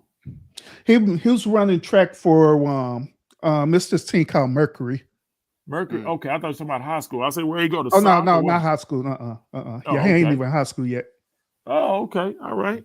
Yeah, I can dig that, man. I can dig that. Children's achievements is something worthy of crying about. I can see that. Rush, would you ever cry for your girlfriend's son winning a track competition? It's not your son, it's your girlfriend's son. No. Hell no. Okay, I thought you would never catch me doing sucker shit like that, man. Come on, man. I'll never be the cleanup guy. Come on, man. You won't even date a chick with a kid, huh? I'll smash a chick that got a kid, but I ain't wanting her. Yeah. What You if know the rules, nigga. You know the rules, nigga. What if she's a widow? What if she's widowed? That's different. Hey, I got to be honest with y'all though. I got to be really, really honest and transparent. I did cry off of one woman though on the cool though. I really did. Okay. But this was now I got to be transparent for real. This was during when I was going through my pre-divorce stage, but I wasn't really crying because of her per se, but I was crying because of the situation. Because it became overly emotional, and I was so attached to not only being married for over 10 years, but also I was attached to our children too. And I was crying because I was fearing that I was going to lose not only her but my children and everything I worked hard to build. I was going to lose all that. So I was so emotional. Then I cried. Mike I from can Boston. feel you on that. I can feel you. Can I say something real quick? Now, what he just said, I can feel that. Like I said, people passing, but I'm not gonna be crying because somebody knocks a juice box out of my hand. You know what I'm saying? I'm not gonna be crying because I lost a fight. Yeah. Or something like that. I'm gonna want to fight again. So it's some things, yeah, you don't want to be you want to be sensitive too. There's some things, yeah, but as a man, there's some things you're like, okay, I lost that time. Let me get back in this thing and try it again. And Urban, you say you're from Highland Hills, right? Yes, sir. Are you from the Pinks or the Browns? Man, we originally stayed in the Pinks, but we had moved to the Browns when I was little, bro. Oh man, you was in but we moved out of there. We got moved out of that area and we moved down. I don't know if you're familiar with. We moved down to College Park. You familiar with College Park? Yeah, College Park. Yeah. Yes, sir. That's where we a couple of Little League game there back in the day. Yeah. That's where my parents residing there. It's at College Park, and that's where I grew up my remainder of life there. Okay, all right. Did you go to SOC? No, I went to Hutch. Oh, you went to oh man, Hutch. Oh man, I got a lot of homies from Hutch, man. So Hutch ain't bad, man. Hutch ain't bad at all. Hutch ain't bad. Mike from Boston, have you ever cried at work? Keep it real, sir. Keep it real. Fuck no, I didn't even cry when my dad died at the funeral, and didn't even cry then, man. I haven't cried in like 20 years. Yeah. I can't cry. Like I remember I tried to cry when that shit happened, but I couldn't. Like I just that's not how I deal with like sadness. Yeah. Now, if I could say this, I gotta bring up race in this.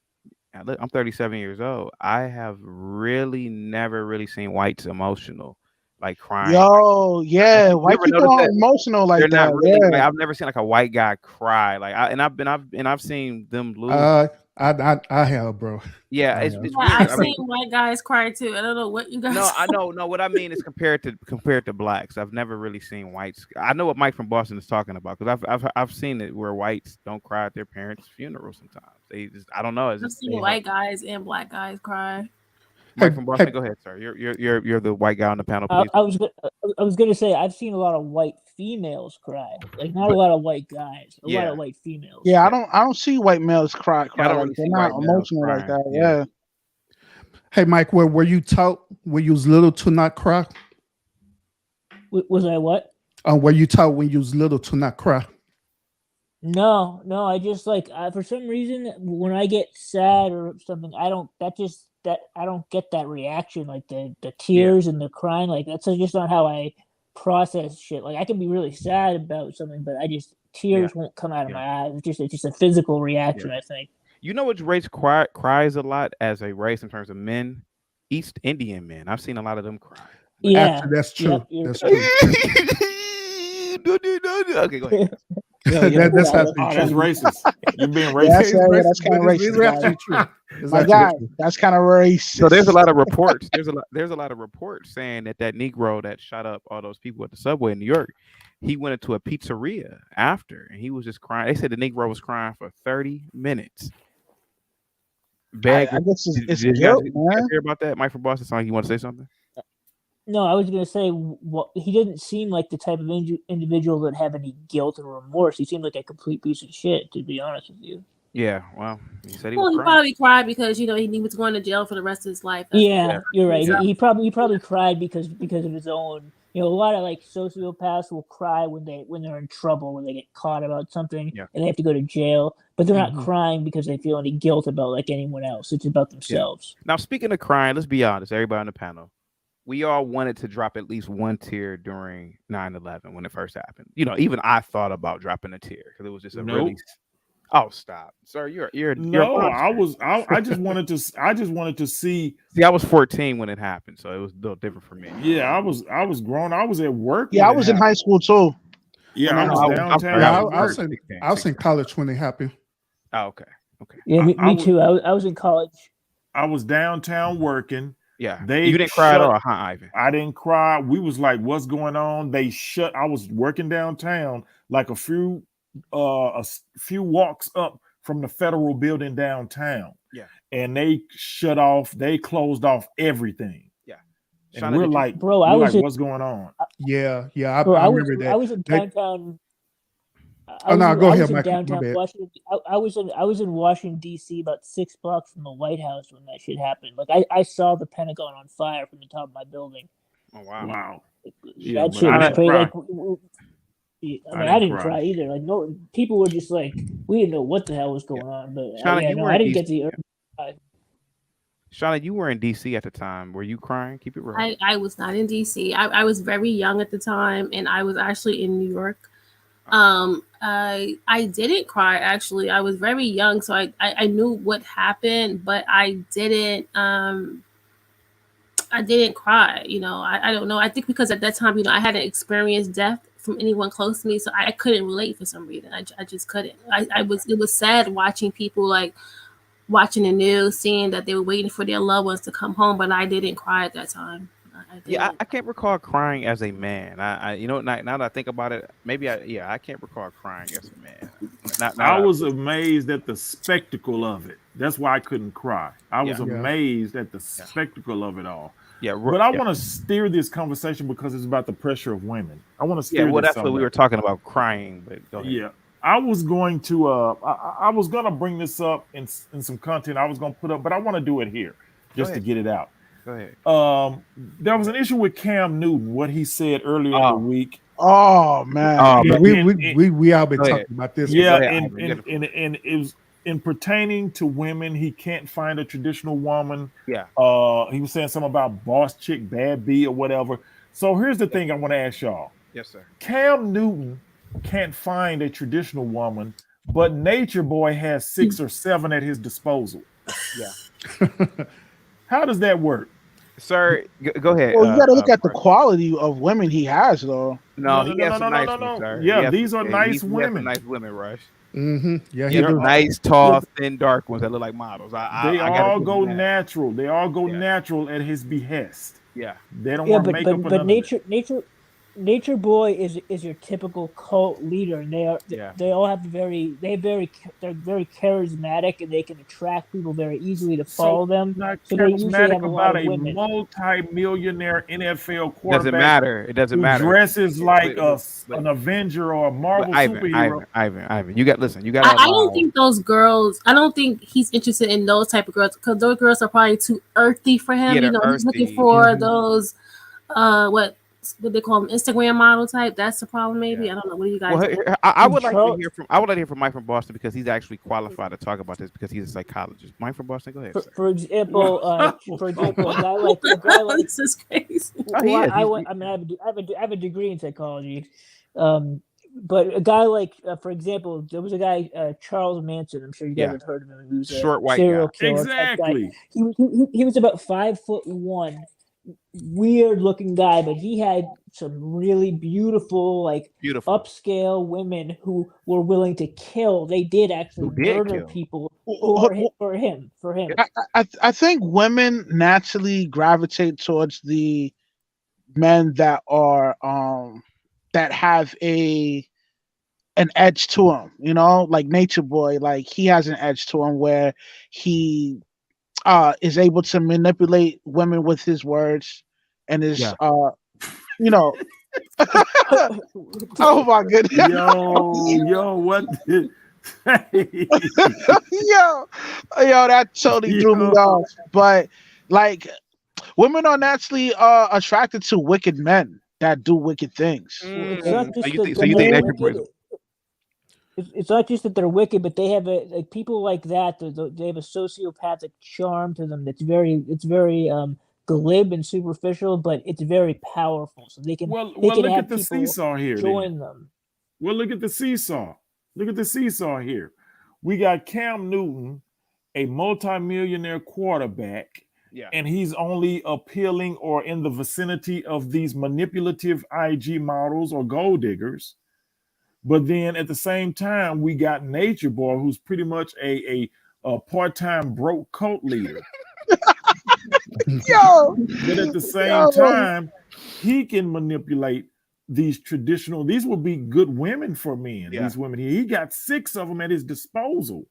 Yeah. But you got Cam Newton said he can't find one traditional woman. because of his position, with his notoriety, and he's an athlete, he's gonna attract the chop. Hypergamous women. They're not Yeah, living. hypergamous. They're not about to live in no These damn women- jungle. Still, with these his women power, that he should still be that able exercise to find their- what he say, man. What he doing?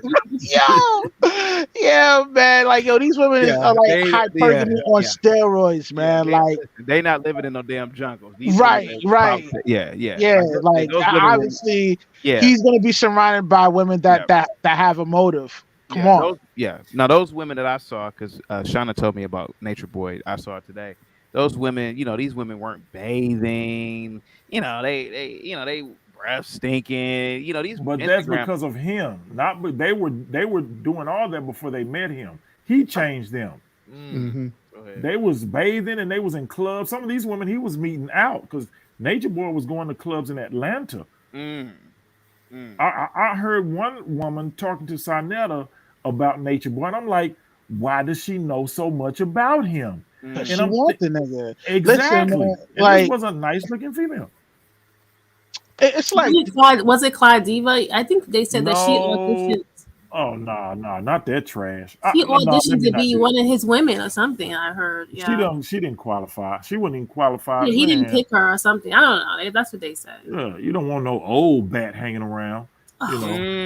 Go ahead, sir. Let's not do that. And I hate to talk about Clyde Diva. I don't really know her like that, but I've seen her and I'm like, nah, she wouldn't qualify. Hey, Alvin, you originally came up here and you said that men are out of place. Pretty much, that's the reason why things are the way they are. But take a look at Nature Boy. Yeah. Even though that he's a cult leader, he doing what he's doing, but in reality, he's actually in his divine place in a weird way because he do have the women yielded to him. He's actually leading them and teaching them whatever concept he wanted to teach them. So just imagine if every man were in a divine place as well. Not talking about as a cult leader, but just in a divine place. Let's imagine how things would be. Well, exactly. So what I'm saying by the failure of men is not only as far as materialistically, but also confidently, emotionally. Men have fallen way down the ladder. They've fallen so much to where women talk about making men cry. A woman could make a man cry at the snap of her fingers now. Yeah. You know, and instead of a woman going into an emotional fit, instead of a woman going into an emotional fit and the man saying, hey, you need to go over there in that corner, you need to get over it, I got shit to do.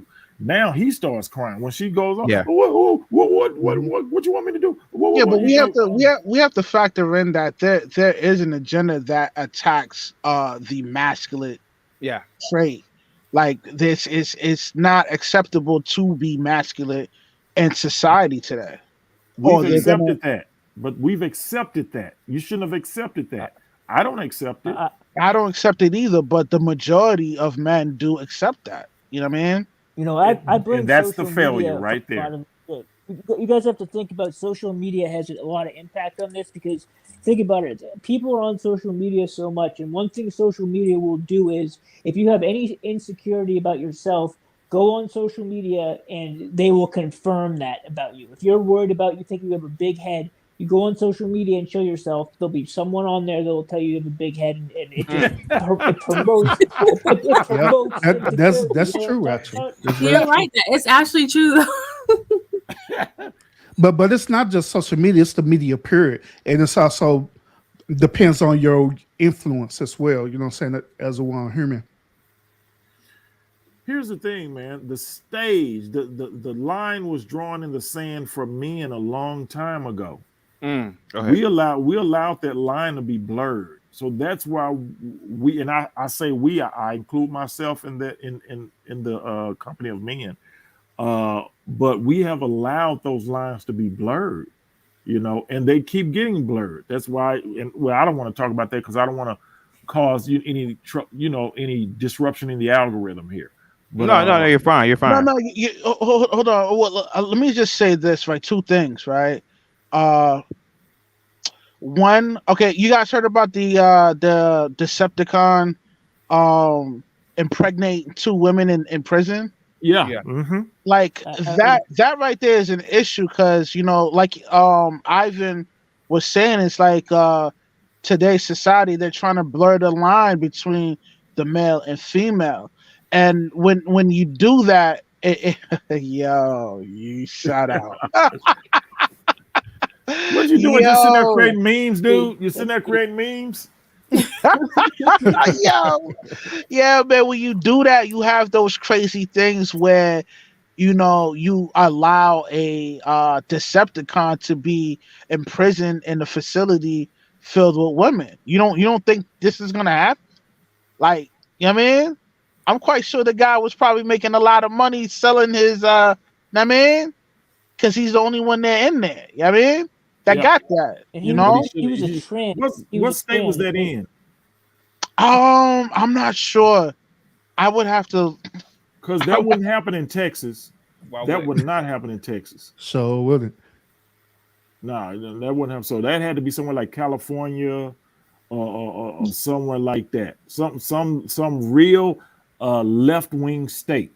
It's not happening here. Like a real liberal state, yeah. Yeah, real liberal Yeah. left-wing state. And the another thing I want to touch on is how in the state of New York, right? They had this gathering at this like spa for women, right? And this guy, because they want to blur the lines between the male gender and the female gender. This guy claimed that he was a female, and they allowed this guy to walk into the sauna butt naked with with the lady's daughter with her. I thought Yeah. that was just crazy. Yeah. I mean, yo, what are y'all thoughts on that? Exactly. That's the failure of men. That's the failure of men, and the infiltration of those types in those governments. See, that's a local government issue. That's not a country thing. That's that local jurisdiction that allowed that. Yeah. Right. And it's like the traditions that our parents held is slowly dwindling away. I say this is because these people that like are voted in, they're voted in to create these absurd laws, man. And we got to be held accountable for that too, for the people that we vote in a municipal level. I mean, well, let me say this then. Let me say this. Now, somebody, some of y'all may disagree with me. But here's the thing. Here's the thing. We're all, except for Mike, most of us are black on here, right? So we're automatically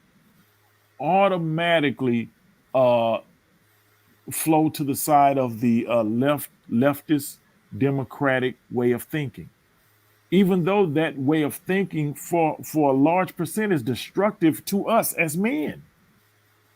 But because we're compelled to stay on the democratic side of things, even though we don't agree with them, we're running these things through, simply for the fact because we think the conservative or the right-wing side is a bunch of angry white men. So we'll do anything we can just to deflect anything they're trying to do, even if it means letting a transgender or a binary person go into a sauna butt naked in front of little girls. We're allowing that. We're allowing, as men, we're allowing that. We're actually Are you guys hiding. looking at the screen right now? No, not really. Lobudo, shout out. Boy, hopes and dreams, huh? Hopes and dreams. Hopes and dreams. Anytime you see a dude holding his hand like that and biting his lip, you know that dude is full of crap. Yeah. That guy looked binary. Hi guys.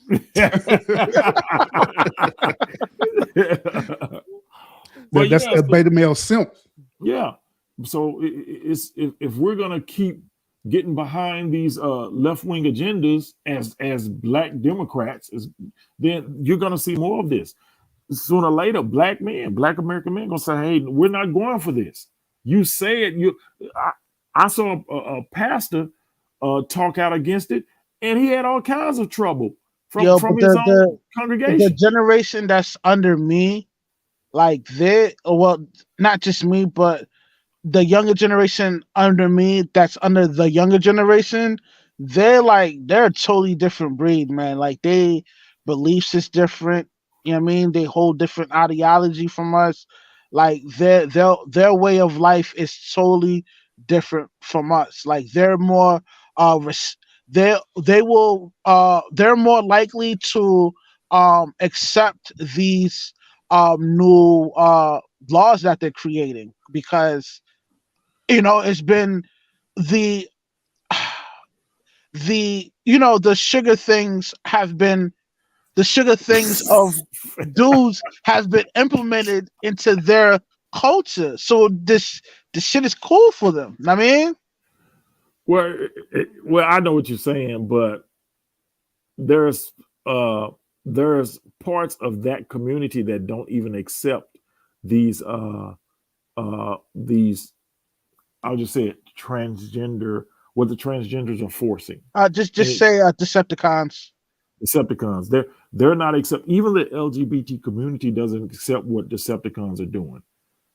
The Decepticons are even more aggressive within the LGBT community while hiding within the LGBT community to get what they're trying to pass through. And and the problem is nobody will say anything. That's the problem. What they're Because wanting, they don't have the rights to there's do. consequences for speaking on certain things like that, and people don't want to deal with the repercussions going against the grain. They kind of want to just fit in and make sure everything goes smooth as possible, instead of going against the But grain that's and not what speaking this up on country certain was things. found on. This country was found on revolution. Right. I agree with you, Ivan, but this is what's happening now. You know what I mean? Especially with the generation that's under me and Labudo, man. Like they cut from a different cloth, man. Like they different. I mean, Yeah, okay. But sooner or later, you're gonna have to stand up and say this is wrong, and we're not going for it anymore. And all hell that comes with it. Sooner or later. Sooner or later. Shit, I wish I was in the public eye, man. I would just say whatever the fuck I want. I don't care about any of that shit. Someone's got to start doing it. Don't wake me. I'm Yo. dreaming. Yo, that's my high school picture, bro. Where you found that from? Oh, you light skinned like me, huh, Urban? Yeah. here we We're the go. light skinned brothers in the He's A. And then Mike, then we got Mike from Boston, so we winning. We winning tonight. We're the majority here. We're the majority. I count. Yeah, I'm on that team. Sean, are you light skinned? I'm not. No, I'm not. No. Speaking of light skin and dark skin, Ivan, let me ask you a question. Would you change your complexion to dark for $1 million? No. Okay. What about $1 billion. What about you? What about 1 billion? Oh, well, come on now. $1 billion? You might say no. He's like, how long do I have to keep it? How long do I have the rest of your life? Forever. Oh, hell no. Hell no. Now, what about you, urban therapist? Would you change your skin complexion for $1 million? So I change it for $1 million, $1 billion, everything. It's just a skin complexion. What about does it matter? No. What does it matter? It don't matter, bro. Okay. Nah, don't do it, Urban. Don't do it. Don't let them pull you I into sure that. will. Bleach me up, Scotty. Yeah, because you as a light-skinned brother. I meant would you change it to dark skin? Oh, to dark skin. Like super dark, like Sudanese dark. Oh, yeah, sure. Okay. Come on, Urban. Urban. Urban, you know the benefits and privileges that we have here in Dallas as light-skinned men. Hey, bro, you know good and well. Let's keep it real. The light skin era is over. No. Be real about it. So we got to evolve, bro. No. The light skin era is not over. We still win. Yo, salute to urban therapists. No, Urban, I can't let you do that, man. Come on now, Holland Hills. Don't do that to me. No. It ain't over. It ain't never over. It ain't never over. We always gonna win.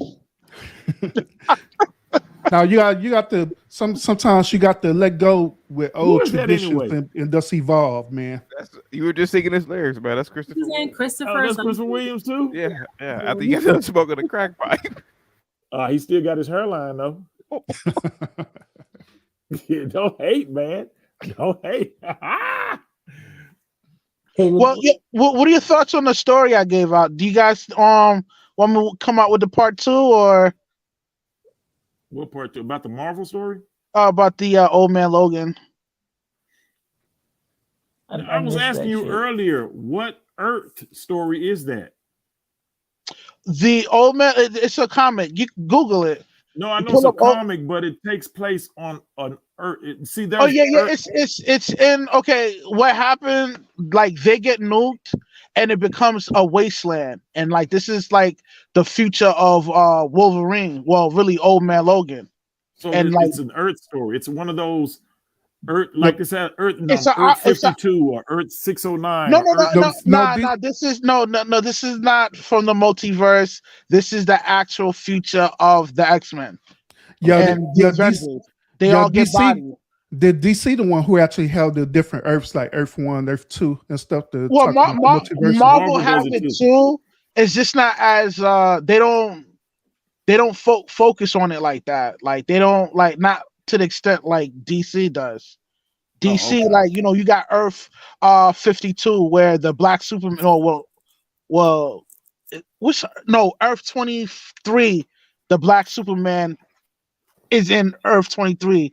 Then you have Earth 2 where you have a different Superman like that's from Krypton and stuff like that. So DC they focus on the multiverse more than Marvel. But Marvel they have comics on that like that.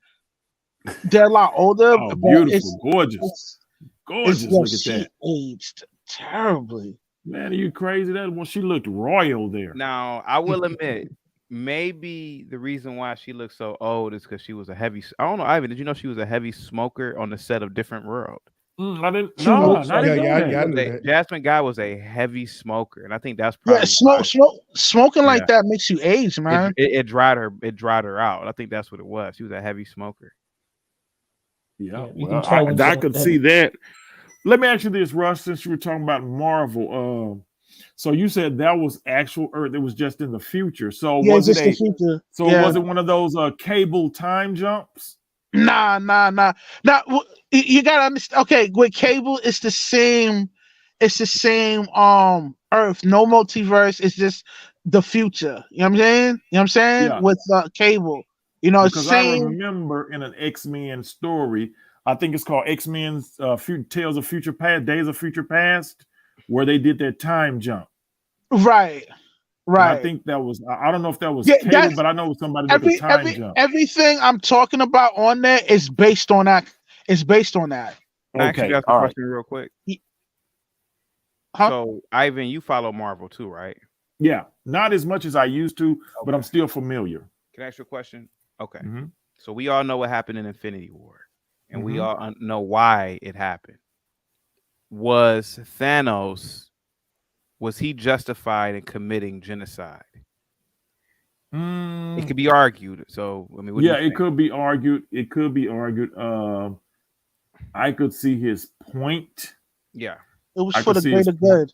Yeah, course. it was. It was Yeah. for the greater good. But like I said, people in their emotions miss people, but it was so abrupt. That's what I'm saying. It was so abrupt when he Yeah. came and did it. That's the part of it. Sooner or later, and I'm glad you segued into that. Sooner or later, there's gonna have to be a cleansing.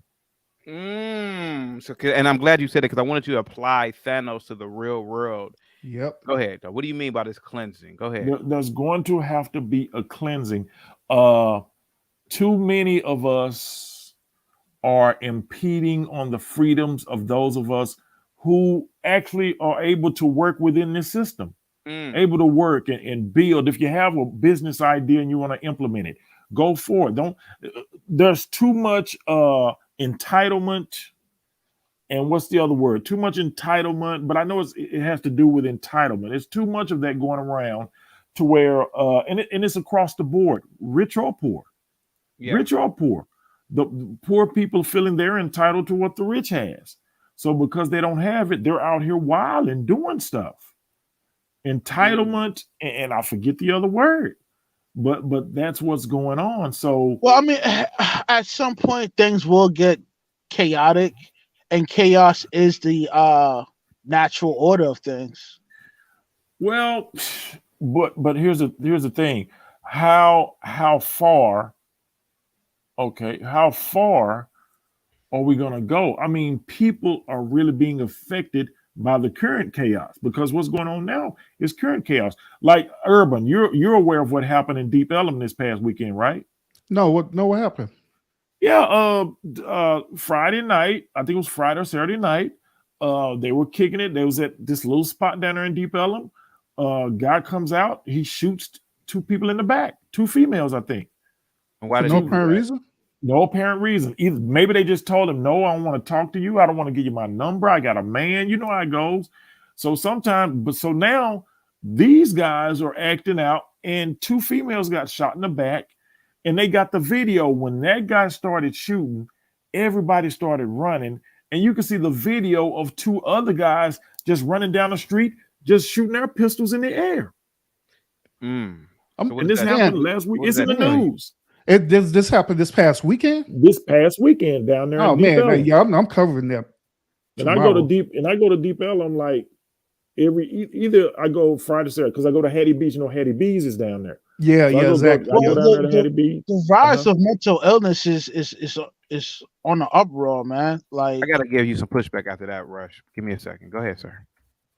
Yeah. oh man, why you don't agree? Out of this mental illness shtick, let's just call it what it is. Certain groups of people are less involved and less evolved than other groups of people. And what I'm saying is that could it be that, I'm not trying to just say black people on this one, but could it be that, let's look at the European race.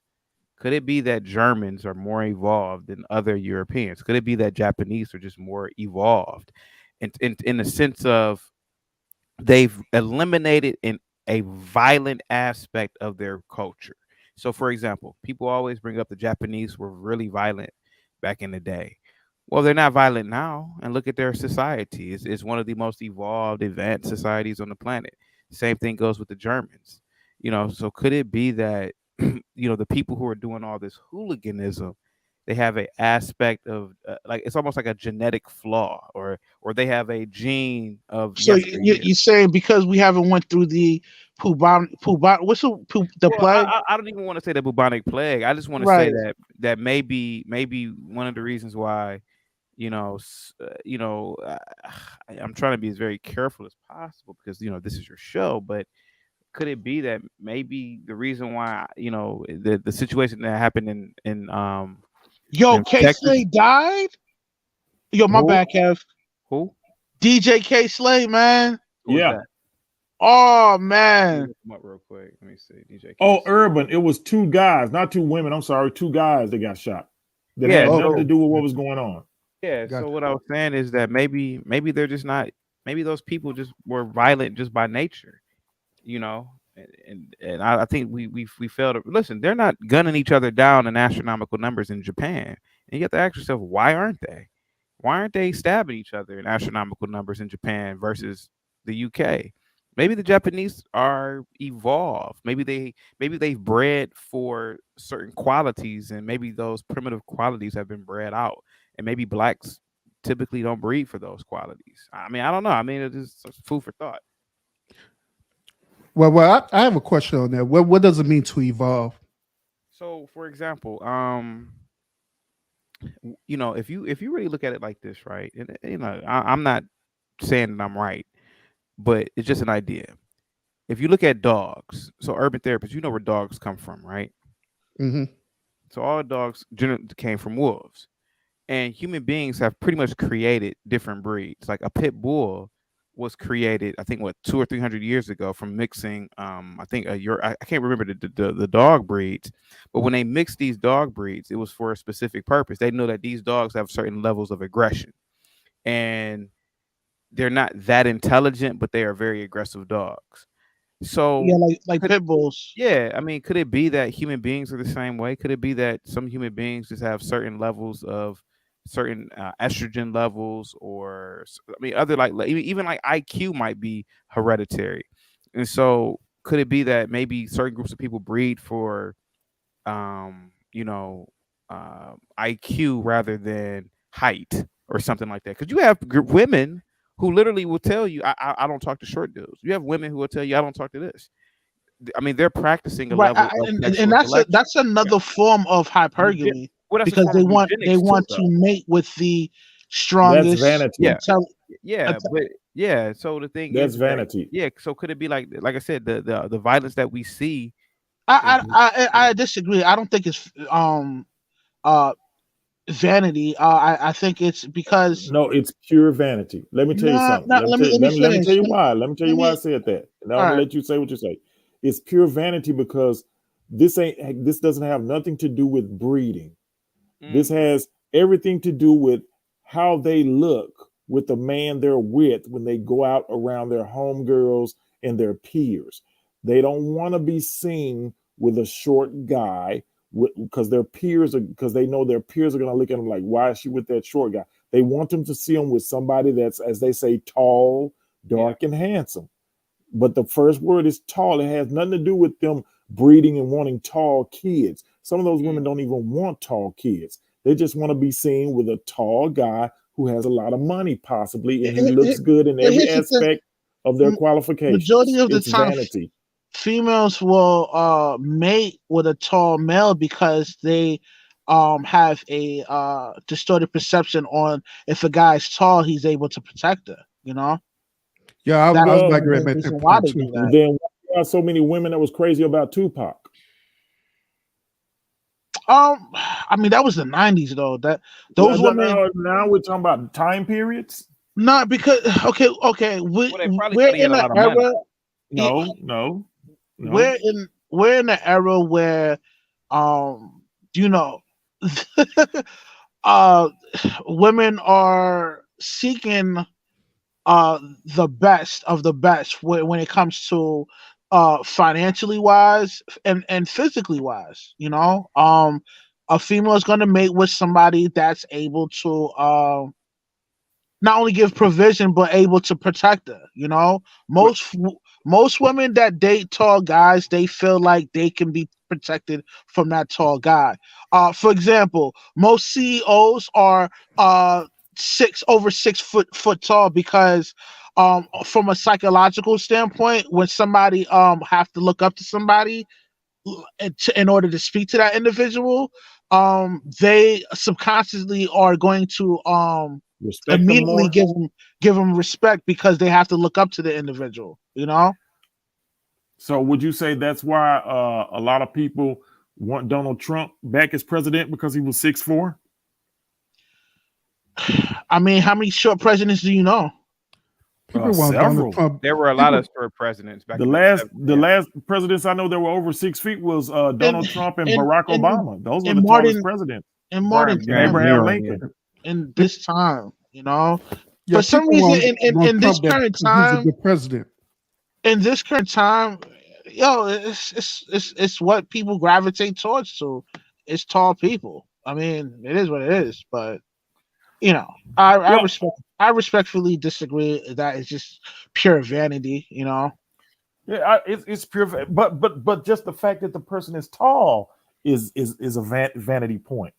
Just that they're tall.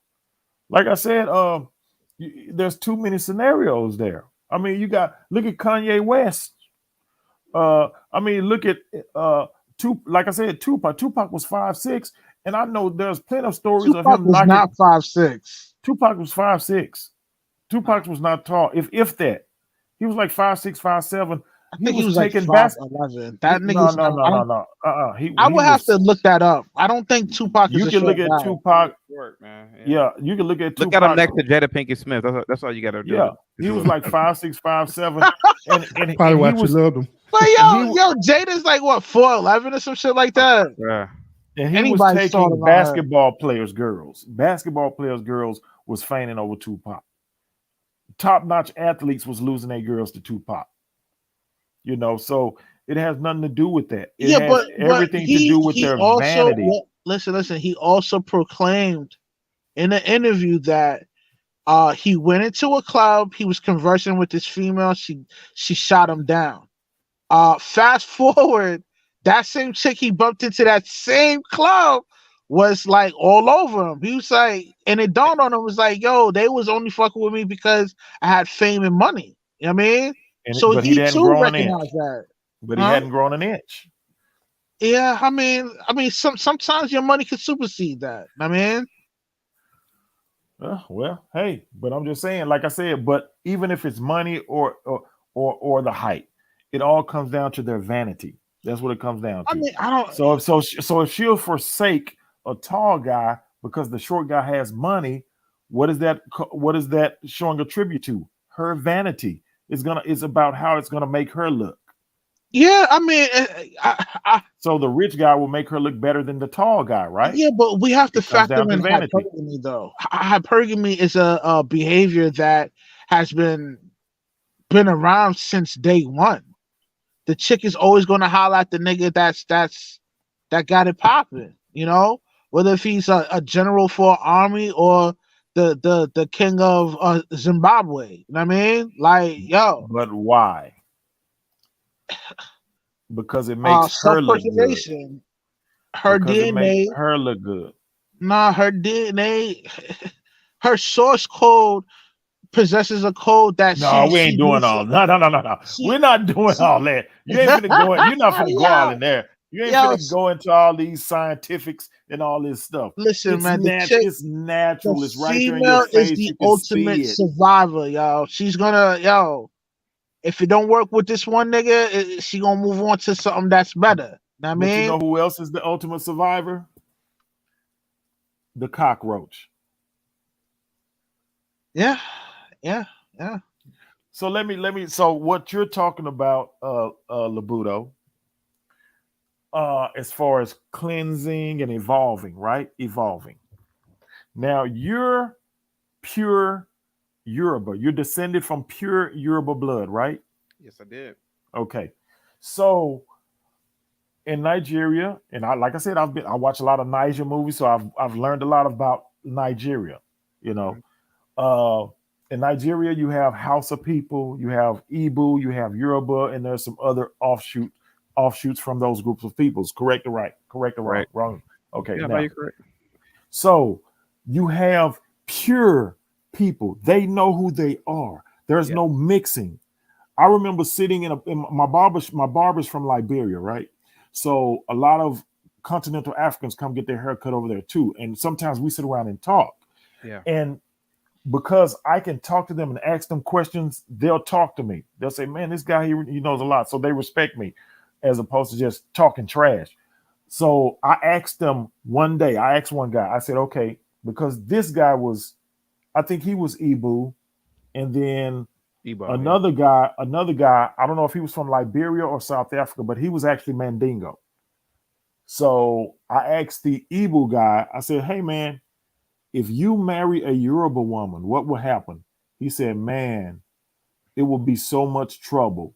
He said it will be so, and he still had his accent very strong, but he could still speak it. He said it would be so much trouble. He said, I had a friend, he married a Yoruba woman and something happened. She got sick or she died. And her family gave him so much hell and was trying to make him pay.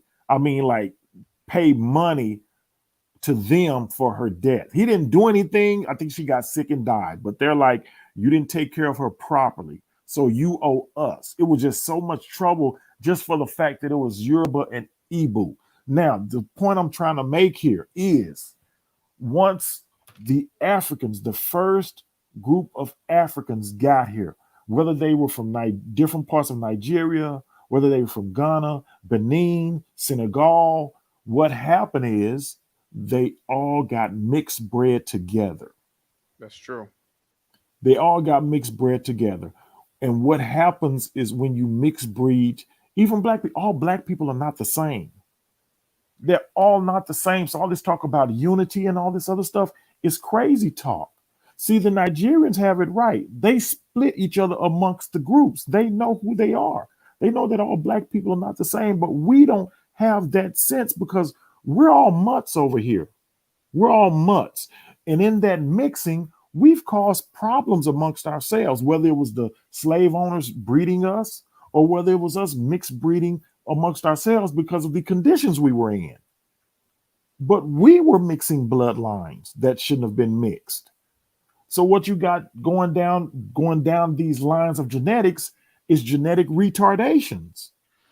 I would even say it's a little bit deeper than that, and I agree with you 100%. And if you will allow me, Urban, are you still there? Yeah, I'm sorry. I'm listening. Unlike Rush and Ivan G, I can tell that you are a fan of Star Trek. I could just tell. Go ahead, sir. Absolutely. I could tell. You, yeah. No offense to you, Ivan G. You just don't look like you watch Star Trek. And I'm not. Yeah. Here we go. You don't know what you're missing, Ivan. Yeah. I watched it and I've seen some Star Trek, but I'm more of a Star Wars guy. If it was between Star Trek and Star Wars, I watched the Boba Fett's and all that other stuff. I like what Star Wars is doing. I can't wait till that Obi-Wan comes out. Oh yes, yes, man, I can't wait. I can't wait. Yeah, The Mandalorian. Oh yeah. Season. I heard that show was pretty good, man. Yeah. Oh yeah. And they got rid of those women protagonists. Yeah, the show is back to what it was again. Mm-hmm. Now, Urban Therapist, I want to talk to you about something real quick, and this goes along the line of what Ivan G is talking about. In Star Trek, they have something called the Prime Directive, correct? Correct. And the Prime Directive basically states you are not to interact with a pre-warp civilization, correct? That's correct. Now, now, of course, Rush and Ivan G, just try to follow us on this one. I'm going to try to make it as simple as possible. Now, Urban, why does the United Federation prohibit member worlds and particularly Starfleet, which is the military wing, from interacting with non-member worlds that are non-warp capable? Do you know why? And I believe it's due to the theory of that groupthink or hive mind mentality, if I'm not mistaken. Well, okay, right. So one of the reasons is that, for example, a pre-warp civilization basically is a civilization that has not figured out how to create technology that can travel faster than the speed of light. So they are pretty much confined to their home world. What, they're primitive? Well, they're primitive in the sense of the United Federation of Planets, which is the government in this particular quadrant.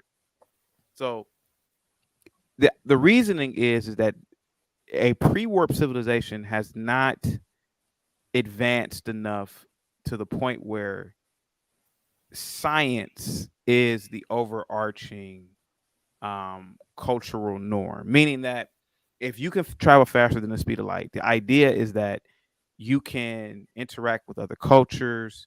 You're able to pretty much see things that you will not be able to see if you're just confined to your own star system. Like Absolutely. You don't have a concept of anything else outside of the star system.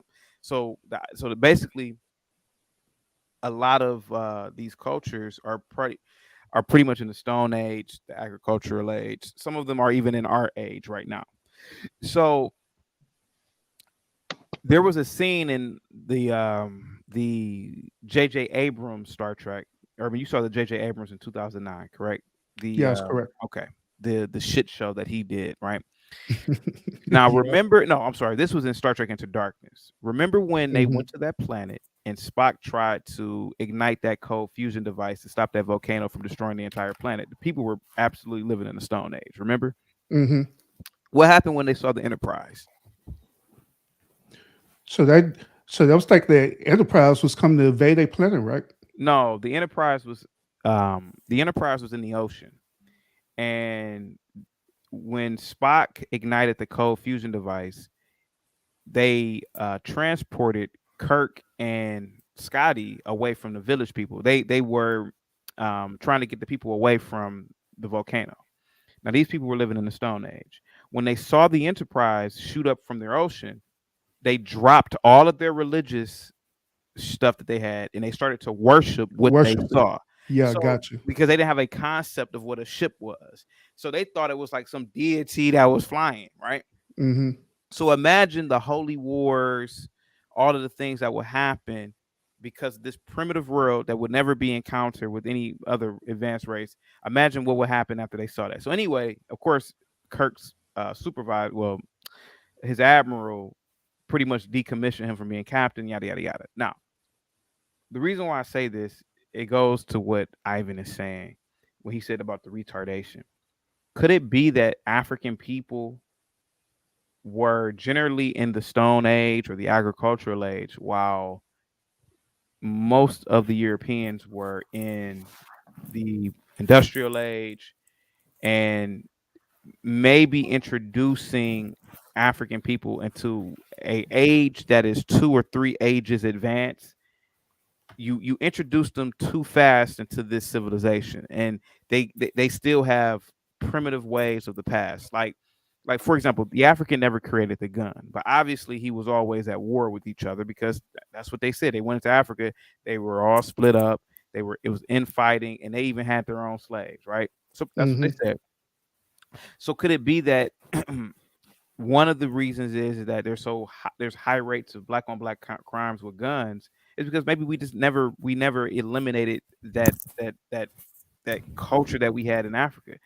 So in Africa we had spears or stuff like that, but maybe introducing the gun to African people at that stage was not the best thing to do. Now I don't know if this sounds too far left field, but that's what I really believe. I think that Africans weren't ready yet to be introduced to these things because the European had already created cities. They had already created networks of you talk about it all the time, Ivan. You talk about it all the time that the African didn't create nothing but the fishing boat.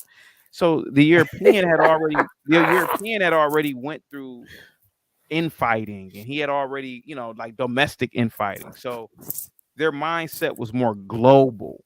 So they don't have, like, you ever notice that white people really don't bicker with each other, like they're like trivial shit. They don't. I've never really seen it. Like they may do it, but I don't really see them beefing like on a trivial level. Yeah. Right. Or I mean, they do have disagreement, but they're not. Yeah. They're not gonna display the disagreement against their enemy because Yeah. they know who their enemy are. Yeah, like when you're in the store, like Ivan did a good job of pointing this out. Ivan, Urban Therapist, Ivan did a Chuck E. Cheese analogy. Remember this one, Ivan? You talked about this one? Oh, yeah. He said when you go into Chuck E. Cheese, this is what you hear. Keisha, where the cupcakes at? What did you say, Ivan? You said, where the cupcakes at, bitch? Yeah.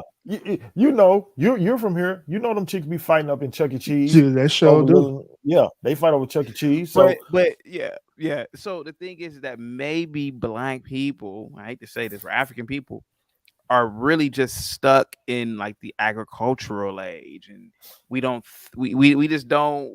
Maybe that's one of the reasons why we're the way that we are. I don't know. That's just my opinion, but hey, it could be too left field. But hey, whatever. But go ahead, guys. You have the floor. That's an interesting perspective. I never thought about it like that. You're to be honest with right. You're kind of right. It's just your timelines are messed up. Your timelines, because even in Europe, and if you look at this movie, because if you look at Gladiator, the beginning of Gladiator, remember the Romans were advanced, but they were at war with the Germanic tribes. The Germanic tribes were savage. Yeah. They were just roaming the lands, trying to just kill and take and do what they were doing. They were pretty much still in living like cavemen. Yeah. Even though the Romans had advanced weaponry, they actually had cities with coliseums and things like that. But the Germanic tribes were still living in the woods. They were still living in the woods. So there's a timeline. So they weren't advanced. So there's a timeline issue there. So not all European civilizations were advanced. But you notice you don't see primitive European groups. You still see primitive Asian groups. You still see primitive African groups. I'm talking Yeah. about people with still, I mean, for damn sake, still walking around with plates in their lips. Well, And it goes back to what we keep saying is maybe we didn't, and I hate to say this, but maybe we didn't exterminate, and I don't mean like actually like physically kill, but maybe we didn't exterminate a portion of the population that is keeping us back. So whereas the Romans, they pretty much killed these primitive white groups, and that's why you don't see these groups, like these less progressive groups, these groups that still lived in the woods like it was ancient times. Whereas, like you said, the Romans had stadiums, they had bathhouses, they had senate halls, and they had a democracy, for God's sake. I mean, literally, for God's sakes, they had a democracy where they collected taxes and built infrastructure with the citizens. They had a high level of civilization, whereas the barbarians did not. And I feel like we have a lot of barbarian culture in the black race. And I feel like that's what's keeping us back. For example, I think that's what's keeping Nigeria really back. They still have northern Nigeria. The people still live like it's the damn 1700s. What about the race of Olmec? People will disagree with you. They would consider the Olmec, the people that derive from the tribe that call themselves the Olmec, taught a lot of the Caucasians here we go. A lot they would have a pushback you saying something like that. The Olmecs would, if they existed, the Olmecs would have trouble with us saying this. We're not doing this, Rush. Yeah. See, this is what I'm talking about. Listen, come on, man. Hey, why is it that? Now, I'm not disagreeing with you because you could be right. But why is it that everybody taught the white man something, but the people who supposedly taught him, it ain't nothing but dirt mounds? Hold on. Well, okay. Well, there's a race called the hominids. Nah, dude. Come on. See, you always take it to left field, bro. No, we're not doing this. Y'all been doing left field a long time ago. Hold on.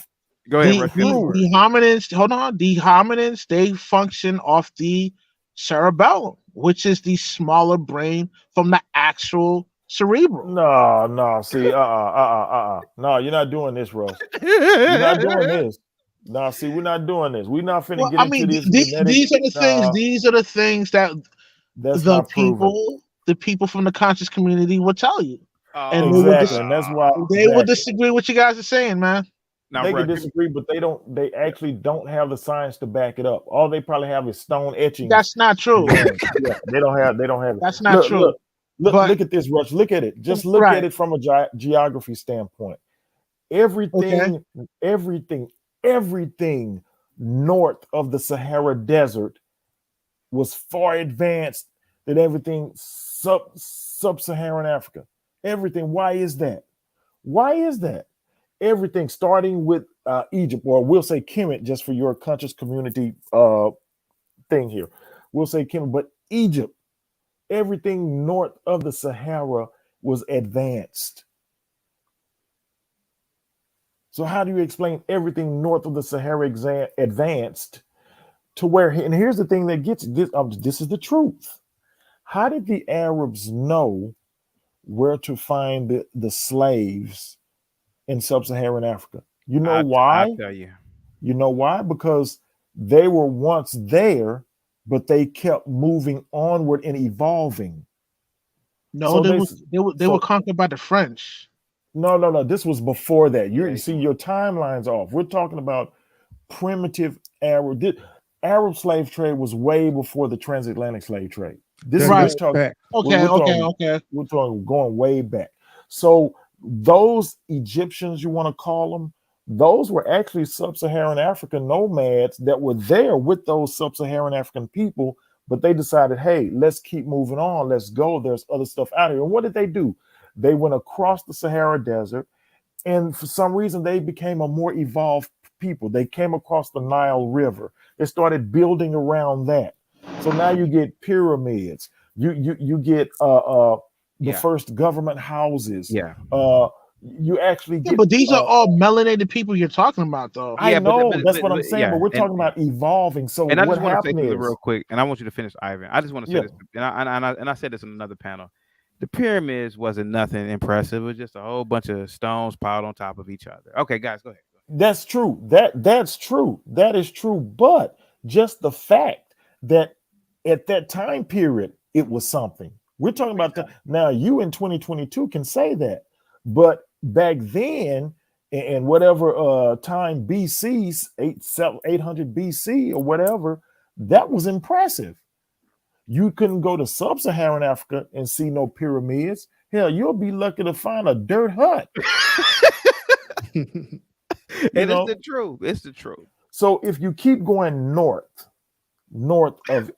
of Egypt, if you keep going north, they kept advancing. Let's say some of those called blackamoors, those blackamoors actually built southern Spain and Italy. Right, But because they they migrated from They the kept Middle East to going there. north. Yeah. They kept going north. And you know who they had with them? Those sub-Saharan African slaves that they went and caught. They had them with them. See, they knew, we know where the primitive people are that we're going to make work for us. We know where they are. And Urban Therapists, you know who bought them there? Who? Mansa Musa. The nigga was so Oh, Mansa stupid. Musa. Wow. The nigga was such an idiot that he went to all these Arab countries, flaunting all the damn gold, and the Arabs like, oh, it was like, where you get that from? You know, so you know, and this is what I'm saying. We still have Mansa Musas in our lifetime now. You know, flaunting. You know, but go ahead, guys. I'm sorry. Yeah, but this is what I'm saying. Like what he's saying, evolving. You had a group of people that didn't want to evolve. And what happened to them? They ended up being slaves. Yeah. They ended up being slaves to the north. Then here comes the bargains being made amongst their own. So you have, like I said before, you have all groups of Nigerians, all groups of Ghanaians. I'm sure there were some Kenyans in there, some Congolese, some Senegalese, some Beninese. You have all these people being put on ships and taken to a completely different country, being bought.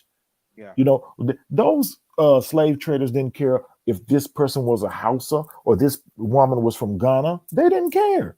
They didn't care if this man was a Mandingo and this woman was an Igbo. They didn't care. They're like, I just want the biggest bucks I can get. Ivan, let me ask you a question. Would you have participated in the slave trade if you were an ancient African? What do you mean? Well, I mean, Ivan, would you buy slaves? I mean, Ivan, you're absolutely. Would you monetize African slaves? You're intelligent, Ivan, and would you and you know what? And that is a moral question that intelligent blacks should answer, because if you look at it now, I hate to say it, but you know, if something were to happen, I wonder, like, let's say if an alien race came from outer space, I wonder if blacks would do the same thing that ancient Africans did, like with some dumb blacks. I don't know. Go ahead. Well, if that was the market, if that was the money, that, you know, slaves or your own men, that was capital. That was the money then. You don't have any other valuables. You just have these people. That was your currency. So what else if you're doing business? Yeah, you're right, because back then, majority of the people that had slaves were only the rich people. Yeah. It was so expensive that the average white American would lease the slaves in order to have them. Yeah. I mean, so you can't sit there and look at it from our standpoint and say, oh, they were wrong. Yeah, you can look at it morally. At your worldly view, now you can look at it back then and say, oh yeah, that was wrong for that. Yeah, we can say that. But hell, back then, it was just the way of doing business.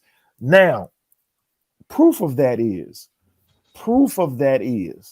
once those people left those shores and went to the Americas or went to the Caribbean or went to the South Americas, did those Africans try to get them back? No. Why? Because they had receipts. They didn't just come take them. They bought them. And when you buy something, that's the deal. All they had to say is, hey, we want our people back. All the slave traders have to say is, you made a deal. We purchased them. Now, Ivan, can I ask you a question, sir? Yeah. If Africa, sub-Saharan Africa particularly, did not have lions, hippopotamus, if the terrain was more hospitable, would the African have utilized the resources available and not only conquered Africa, but also conquered other places on the planet? No. Really? You're saying even without all of the things that kept, because you don't, so you're telling me that you don't think it was the animals and the terrain that kept the sub-Saharan back. What are you saying it was? So what are you saying kept the African back in sub-Saharan Africa? They were comfortable with the way of life they were living. Urban Therapist, do you believe that? Hey, I'm not for sure. Come on, let's look at. Come on. You're not offended by this conversation, Urban Therapist? Oh no, not at all. I'm learning. Let's look at it because I never heard it from this perspective before. That's why I'm being quiet and listening. Yeah. Urban Therapist, check out a book called "Guns, Germs, and Steel" by Jared Diamond. I read it twice when I was in high school. It's a really good book. It'll really get you thinking about Europe, Africa, and Asia. Yeah. Yeah. So let's look at it. Okay, let's look at it. Take yourself back to that time. You wake up in the terrain of Africa. You're in a village. Maybe y'all have tents, your sticks and all that, however you build. You wake up, right? You wake up. They did farm, though. Yeah, they did farm. Yeah, they did farm because they needed food. They did do that. Okay, but they didn't have pickaxes and shovels. There were no shovels. They weren't that. And you know that. They were using sticks. Some West Africans practice metallurgy. There was no metallurgy being practiced. No, they were using sticks and rocks tied with twigs, and that's what they was doing. Come on now, they wasn't building big farms like they were having big food crops and stuff. They was doing just enough to feed themselves, just enough. Yeah. So let's look at it like this. So you wake up, you're in this African terrain. You come out of your hut, your crops are okay. You got food. Maybe you might go out and hunt for some meat. You might do. Nothing's around you. There are no ships, no cars. There's nothing else you have to worry about. You can walk by a freaking tree with some fruit and pick a banana and just walk through the jungle and eat it. No problem. No problem. If that's what you see, if that's all you see in life, all around you, why would you even think? Why would your mind even come up with the concept of a ship or something advanced like what the industrial age was bringing in? Why would you even think of that concept? You don't know about that. All you know is what you see. So why did the Egyptians build and do all these things? Because what they saw. When you see new surroundings, you get sparks of inspiration. They see the Nile River. They see these different trees. They had like palm trees or something there. They did. Things were different there. So they were looking at this terrain. There were no lions and tigers and all of that there in upper Saharan Africa. They weren't there. They may have some snakes and scorpions and things like that, but they didn't have all these tigers and monkeys and stuff around. Those things had to be imported. So you're saying the terrain gave them a new perspective. Exactly. Yeah, that's what Jared Diamond argues in his book Guns, Germs, and Steel. He says that terrain, animals, all these things give you a perspective. Like Urban Therapist, I'm gonna let you finish, so I don't mean to cut you off, but Urban Therapist, you should literally check this book out. It's a listen. If you start reading it, you probably won't put it down. But in the book, you got to think about Marcus. This. One of the so his theory, salute to you, Marcus, man. Much love, bro. His theory suggests that the European was very, very lucky because he had a lot of animals that could be domesticated in Europe. For example, the horse, whereas the African couldn't domesticate the zebra. Now, I do believe if the zebra could have been domesticated, I think advancement in sub-Saharan Africa would have been way farther along the lines when, hundreds of years ago. I think that it would have been farther along. Do you agree with that, Ivan? If you could domesticate the zebra? Imagine if the zebra was domesticated. Imagine if they could domesticate the zebra. You know what I mean by domestication, right? Yeah, it wouldn't have made a difference because they didn't know how to make saddles. Oh, What you gonna do? Just Hey- jump on a zebra's back? Well, Hey, okay, what's the name of the book again? It's called Guns, Germs, and Steel. Urban Theorist, I'm telling you, if you start reading it, you're not gonna put it down. Like, that's how good it is. Like, I was 16 years old when I read that book. Like, I was like, okay, I'm gonna read this book. And I think a teacher may have given it to me. And I'm telling you, man, I started reading it, and it was just concepts and ideas that I had never thought, and it really opened my mind up. So you're saying, Ivan, that the only way to domesticate the zebra, we would have already had to have been working with rubber, like, producing rubber and making a product out of rubber to make the damn saddle, right? But see, you're like I said, you're thinking in your time. First and foremost, you would have had the thought that animal could be domesticated, and first and foremost, you would have had the thought of the concept of domestication. How you going to domesticate a zebra when you're not even domesticated yourself? What do you mean, sir? You mean to tell me? So wait a minute. Are you saying that the sub-Saharan African was not domesticated? Not at that time, no. But they did have communities. They had societal structure. They had group leaders. What makes you think they had all that? Well, I mean, you know what? I mean, well, damn. Well, okay. How about this? They had the capability to farm. Farming means that you were taught that. That was passed along. Well, that was after a time. That was after a time. But we're talking about waking up. Everything's already there. Fruit trees are already there. You don't have to farm. The stuff was already growing on trees. They had bananas was growing on trees. Papayas was growing on trees. Everything was growing on trees. What was you growing? Corn, rice, beans. I don't think that was an African product at that time. That stuff was imported in. The concept of corn, rice, and beans, that stuff was imported. So what are we talking about here? You know what? And you were hunting, and you were hunting those undomesticated animals for meat. Believe it or not, there weren't no chickens running around Africa. Yeah, because I thought chickens were import of India. Now here goes the thing. I don't think the Africans had a high protein diet with meat because the African today doesn't have one. And there was fish. There was fish, but I don't think. But you said they were hunting game, and I don't think that the Africans were hunting zebra for food or rhinoceros for food. But they could have been. I don't know. But I mean, it would be damn hard to kill a rhinoceros with primitive tools. Well, I mean, like the spears that they had back then couldn't even pierce the skin. Maybe they got their concept of eating meat from watching the lions hunting and eating meat. Maybe they watched what the animals did and said, now, were they cooking meat? They had the concept of fire. Yeah.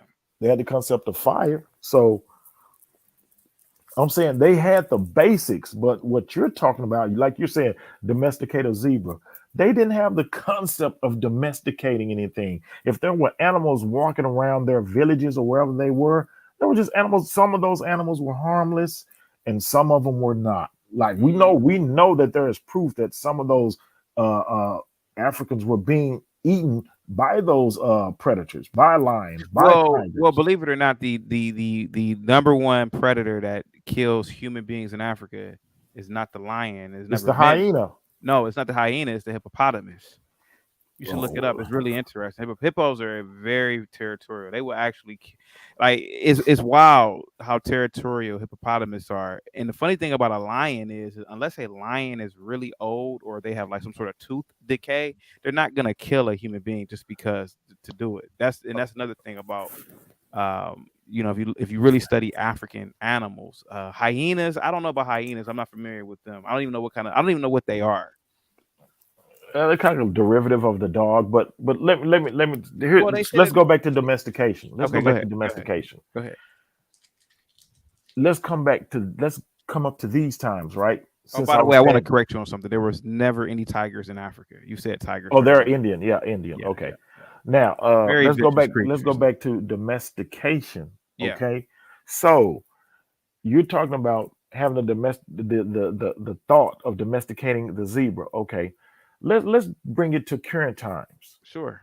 We see what's going on in parts of Africa where there's famine, there's disease, and it's especially afflicting children in Africa, parts of Africa, right? Well, I mean, we can argue and say that there's disease in America, but There go is, ahead. but it's not as But I know. it's affecting you. You know what I'm getting at, right? I know what Okay, you- so, but for some reason, even though they have these problems, and these problems are evident there simply because of their third world countries, they're poor. They're poor, right? They don't have the proper resources. Children are dying at a large scale of these diseases and just dying of famine. Yeah. But one thing they keep doing is having sex and having children. Yeah. They keep doing. They don't come to the thought of mind like, hey, we should stop having these kids because these kids are dying. We can't feed them. We can't cure them when they're sick. They're dying, but we keep fucking and keep having more kids. Yeah. So why don't since how would you expect if you can't even have that concept in your mind? How are you going to even have a concept in your mind back in 1000 BC to domesticate a zebra when you can't even stop fucking Yeah. and having these dying kids dying of famine and disease? Great Pill Podcast. What's up, sir? What's going on, man? You What's up, have Go this ahead. chaotic, right? You have this your main channel, or you have more than one? This is the Labuto Network. This is not my main channel, but this is a I don't really have a hierarchy in terms of which one is better or main, this and the other. This is a channel. It's just a network of people. This is actually Rush's show. But what's up, though? Rush's show? Yeah, Rush, the gentleman to the left of me. Okay. Hey, what's going on, man? Yeah, salute. Okay, so we're guests. Oh, okay. I apologize. So what's up, man? Hey, not much. Just paying attention to the conversation. Your character is so much different on here versus the other ones. So let me ask you a question, sir. These ideas and theories that you hear me and Ivan talking about, even Rush, what say you, sir? I came on the back end, so if you don't mind, catch me up. Oh, well, in a nutshell, we were not arguing, but we were talking about why was sub-Saharan Africa underdeveloped while Egypt was developed in other places on the planet. And we were talking about maybe it has something to do with animals being domesticated or non-domesticated, or the fact that in sub-Saharan Africa, there were so much an abundance of fruits, vegetables available that the African really had no drive for advancement. But go ahead, sir. Drive for investment. I mean, this is my opinion, and I haven't done my homework, and this might be a good conversation just to get educated on. Sure. I always thought that currently now Africa was like, to its own self-respect, has a lot of riches, a lot of resources on their end. Just on the fact that a lot of celebrities, mostly black celebrities, go down there and profit off of them. Like who? Well, I can't remember. It was oh my god, I'm trying to remember his name. Well, Steve Harvey's one, because me and somebody else just had a conversation about it. Steve Harvey's one. Went down there for business. Another gentleman, he's a R&B singer. So, actually went down there and actually self-proclaiming that he built a whole pretty much a community there. So we're talking about ancient Africa, right? So we're talking about, for example, it was once called Zaire, which is the Democratic Republic of Congo. For all accounts, they had rubber for eons. They never used the rubber. They never extracted the rubber, and they never used the rubber as a finished product for anything. Wow. Neither did they use it for coltan. They had coltan for eons. They never used coltan for anything. And I think that's where Ivan is coming from. It's the idea of, well, how could they have domesticated the horse when they didn't even build the damn saddle? And the saddle, and so that's what we're saying. We're talking about ancient Africa. Oh, okay. Yeah, we're not talking about currently now, but okay. Then I have to agree with that one. Yeah. Like you kind of need one without the other, right? Exactly. and this is where I have issues with these so-called conscious community people, because they talk like, yeah, we did this, we created the arts and the sciences and all of this, and I'm like, well, why didn't you use them? That's pretty fair, because I mean, you pretty much know, because and I don't want to put throw him like, you know, a negative person, but you know, I think he was speaking in probably just pride of his culture because like he's from Nigeria Who? and a Canadian Black David. So he will stuff like that, like Ivan would say, and then Nigerian will come out and say, hey, well, my country this or my people's that, you know, those little positive rhetorics for himself. And the clapback is, okay, well, show me what you have. You know, if you're saying that this culture is so advanced, like for example, like ancient Egypt, that was proof for itself, right? Well, they still Even- have antiquity that exists to this day. Exactly. So even to this point now, so much so to the point where we still can't figure out a lot of stuff that went on in that time.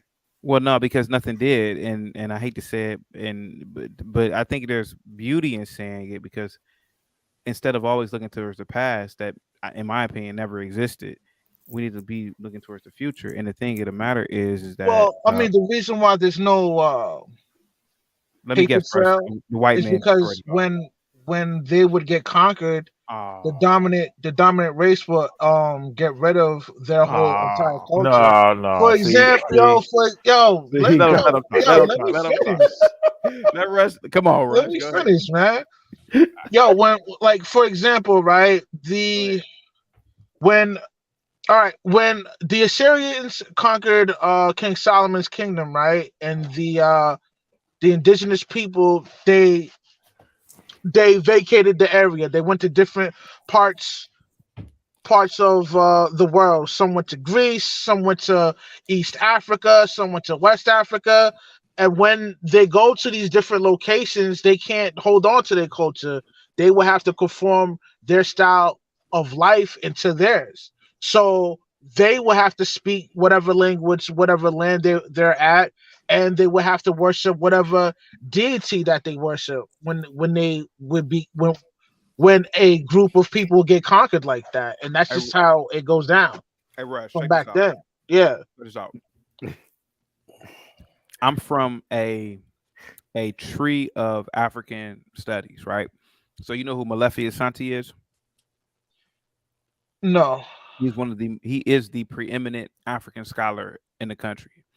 Molefi Asante actually started many African studies departments on many college campuses. So I'm from his tree, right? Because a professor of mine studied under him and got his PhD under him. So it's just like a coaching tree in football or something, right? I used to write so many papers on this in college, right? I'm not boosting the white man. I have no reason to boost the white man up or any other group of people. But what I'm saying is this. If you look at their culture now and look at their behavior, that shit isn't new. White people are experts at preserving shit. You'll meet some white guy. You're like, yeah, in my garage, I got a 57 Chevy. My grandfather gave it to me. And you go in that garage, that car is still fucking intact. Whites have museums all over the country, and they have antiquity from all over the place. So they preserve shit. When I was a kid, I was told this. White man went into Africa and destroyed all the ancient cities. I said, that doesn't even make any sense because how come they didn't do it in India? How come they didn't do it in China? But for some reason, they did it in Africa. It doesn't make any sense. And what I came to the conclusion in my African classes and wrote about this and got chased out of class before is that the African never built a damn city. He didn't build no damn city. I disagree, but why do you disagree? You're disagreeing based on emotion. Nah, that's because that's just how they did it. When you get how come the white man conquered the Indian too? But there are so many cities in India of antiquity. The white man conquered so many people, but for some reason he destroyed all these cities in West Africa. I just find that remarkable. Are you advocating for the white race, sir? Sir, I'm advocating for the truth, and the truth of the matter is that what keeps us back are these lies. And it goes back to what Ivan is saying. These lies are keeping us lazy. And the laziest people I know are part of that Hotep Pan-African community. All right. So I will. They sit around, smoke weed all day, beat on drums, don't bathe, and they talk about the good old days. Okay. So I will challenge the questions you brought up, the truth. So what is the truth? The truth is that it could be that blacks are really stuck in like the Stone Age or the agricultural age. Not all of us, of course. and that maybe embracing that knowledge will put us into the space age. Like we still It forgot. won't do that. Well, it could, man. It could. No, it won't do that. Why not? Now, why are you being pessimistic, sir? If we face the truth, what truth is that? The truth is that, look, as far as on the side of Africa, are we talking about slavery? We're talking about Black Americans now, or are we talking about? I'm talking about blacks across the diaspora. I believe. Yeah, go ahead. Diaspora. Now, thank you for saying that, because see, there are no slave stories in Nigeria. There are no slave stories. There's no slave stories in Nigeria. You know why? Because it was business. Yeah. And they faced that. And that's why, even though they're still considered a third world country, they're still growing. They're still growing over there. They know that, hey, our ancestors, because if you go to most groups in Nigeria, and I'm just using Nigeria, they can trace their ancestors back at least 5 to 6 generations, upwards to 8 if you go to northern Nigeria. Because northern Nigeria has the Hausa community, who has an emir. And the emir can trace his generation back 8 generations, because his family has ruled the Hausa people for 8 generations. Yeah. So he knows where he comes from. You know where you come from. Your dad can probably tell you who his dad and his dad before him was. Yeah. But once you got to these, it's getting late. I gotta wake up in the morning. Want me to keep it running, Rush? You know what? Yeah. Keep it running, man. Okay. Shit, because I gotta wake up early in the morning. But yo, hey Russ, before you leave, I gotta say something. Before you leave, Russ, I gotta say something to you. Yeah. Thanos was right. You're a bitch. Thanos was right. and the tragedy of it is that people don't look at Endgame for what it really is. A group of terrorists from Earth traveled to Thanos' planet. They committed strong armed robbery and murder of a senior citizen. That's what I saw, and I was absolutely horrified. Yo, you know what, famous philosophers will say that Thanos is right because he did it for the greater good. But Rush, everybody do everything for the greater good. Like truth can't be the truth unless. With the great pill, whether Thanos was wrong or right, you got to admit the Avengers committed strong armed robbery and murder. Let's be honest. If that happened in real life, they killed a senior citizen at his home cooking. That's all I got to say. Let's do this. Let's go even further back. Thanos was the only one on his planet of Titan who was warning his people of oncoming disaster. Okay, that part makes sense, right? Yeah. I'm good with you on that one. But he took it upon himself to say, you know what? I warned my people. It didn't work out. Let me move on and take the same ideas if I see it and carry it across the globe, right? But the thing with that one was you can't force nobody to eat the same soup you eating too. True. I agree. So you're gonna force that on somebody and start you're gonna make a snapping fingers on every galaxy? Well, come on, Ivan. You gotta have some kind of humanity, bro. It didn't work out for your people. Cool. Let me go spread the good word. Let me go get all the stones and matter of fact, even better. Thanos could have done this. Yeah. He had all Infinity Stones, right? Yeah. He could have made his own utopia and invited everybody in. Magneto did it. It wouldn't have been a movie then.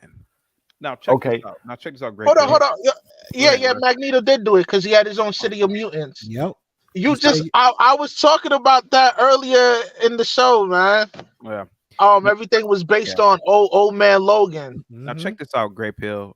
Since you came in here all high and mighty, you seem like the kind of person that thinks the Empire is bad in Star Wars, don't you? Keep it real. No, this is my thought on that, right? I'm conflicted because it's too hardcore ideology, and we'll go with the Jedi. The Jedi pretty much believe their own terrorist. I'm gonna agree. I'm going to agree with Labudo. I got to agree with you because. Go ahead, Gray Hill. Please finish. This my fault, Ivan. I want to hear Gray Hill because okay, go ahead. All right, cool. All right, so I feel like they got two strong conflicting views, right? Because you got the Jedi, and me and a buddy talked about this long way back when he said the same thing you said, and I was like, "Ooh, that's deep." So the Jedi pretty much believe, like, it's one straight path, no emotion, these are rules. But they claiming that they're sticking to positivity, but they has restrictions. Like, of course, you can't fall in love, you can't have a mate, all that good stuff, right? So then the Jedi is pretty much saying, like, "Hey, we're open-minded, we're just gonna be us," which is fine. But the way the Jedi does it, it comes down the old way was fine because it was multiple of the Sith. It was a multiple of that dark force, and it was because they believe in the Force, like Exactly. the Force. Yeah, exactly. Can I say something real quick? Yeah, go ahead. Okay. Let me stop this real quick because I see where this is going. See, I'm a little bit older than you guys on the panel. You don't know how old I am, sir. I'm pushing 60 years old. You lying. Fuck out of here, I'm nigga. You capping, nigga. Now check this out, Great. Now check this out, Great Pill. I'm not disagreeing with what you're saying, Great Pill, but I think what you're doing is this. Mm-hmm. You're not looking at it for what it really is.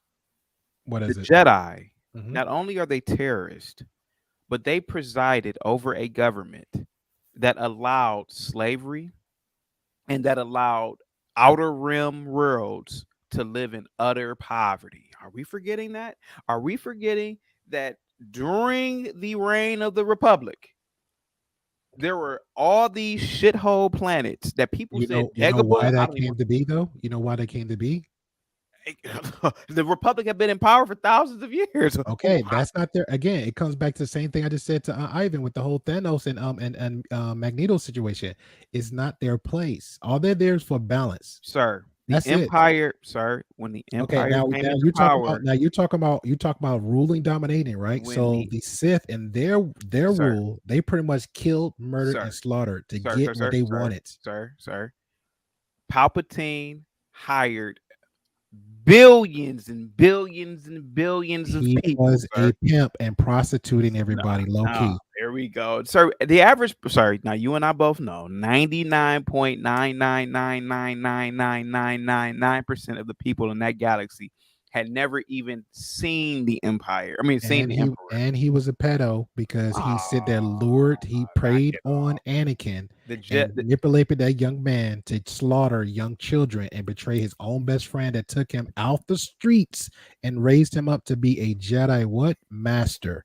And now he had him chucked his own girl out. Let me ask you, gentlemen, across the board. If I raise you up, he choked her out while he was under the Republic. I just want to point that out, by the way. Go ahead. Under the influence of Palpatine, who was the emperor of the who was the chancellor of the Republic. Go ahead. That also ruled low key. Remember, Order 66. I'll keep it moving. Okay. So that was a legitimate order. It was a legal order. Now hold on for a second. Now, see, now listen. I know Star Wars and I know Star Trek. I know too, sir. We can go. Now let's do this. All right. I still didn't ask my question to the gentleman though, but I'll let you. I both know that Order 66 was a legal order. The chancellor had all right via the Constitution to order that. To give that order to the commander. We can argue the semantics of legal because he.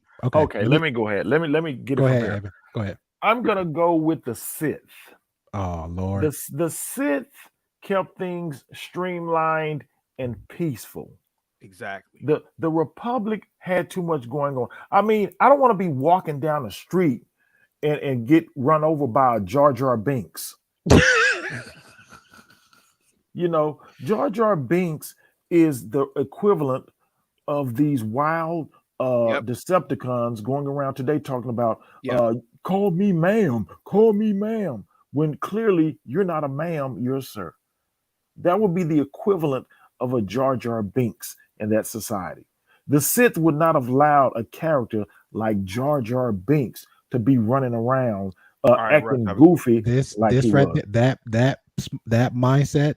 Not 100% of your thoughts, but that small mindset right there is why a meteor is going to hit this earth and everybody's going to be eradicated. They're going to be reset.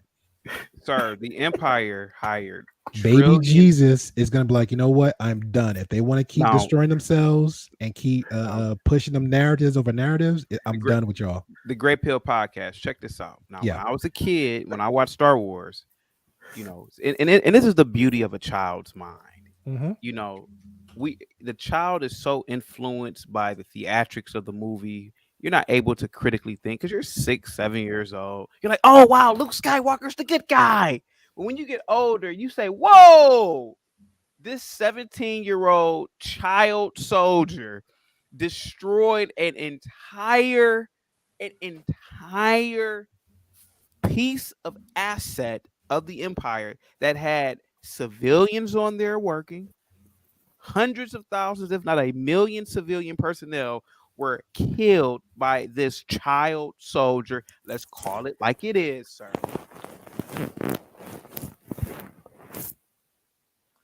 You still there, Great Pill? Oh yeah, I'm still here. I'm listening to you. And again, you keep saying murder and kill, right? Again, the Sith dominated.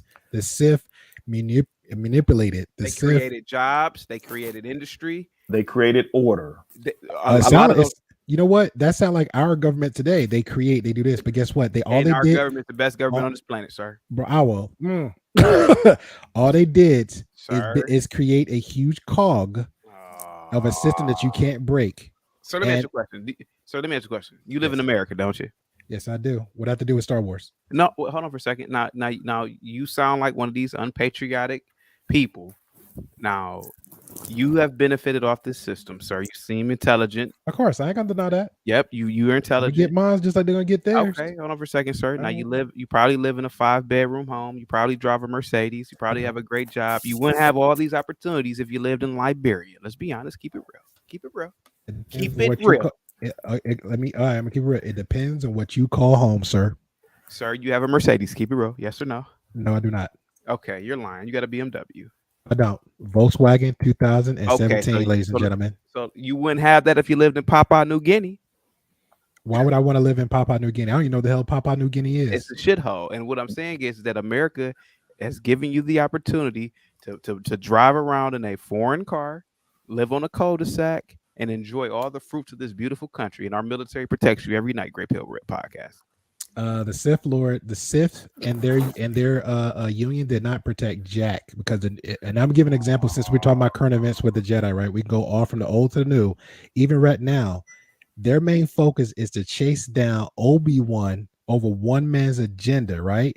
But instead of you making positive to be a Jedi under the Empire, I mean, I don't understand that. What you mean, one man? He's a very dangerous terrorist. Are you for real?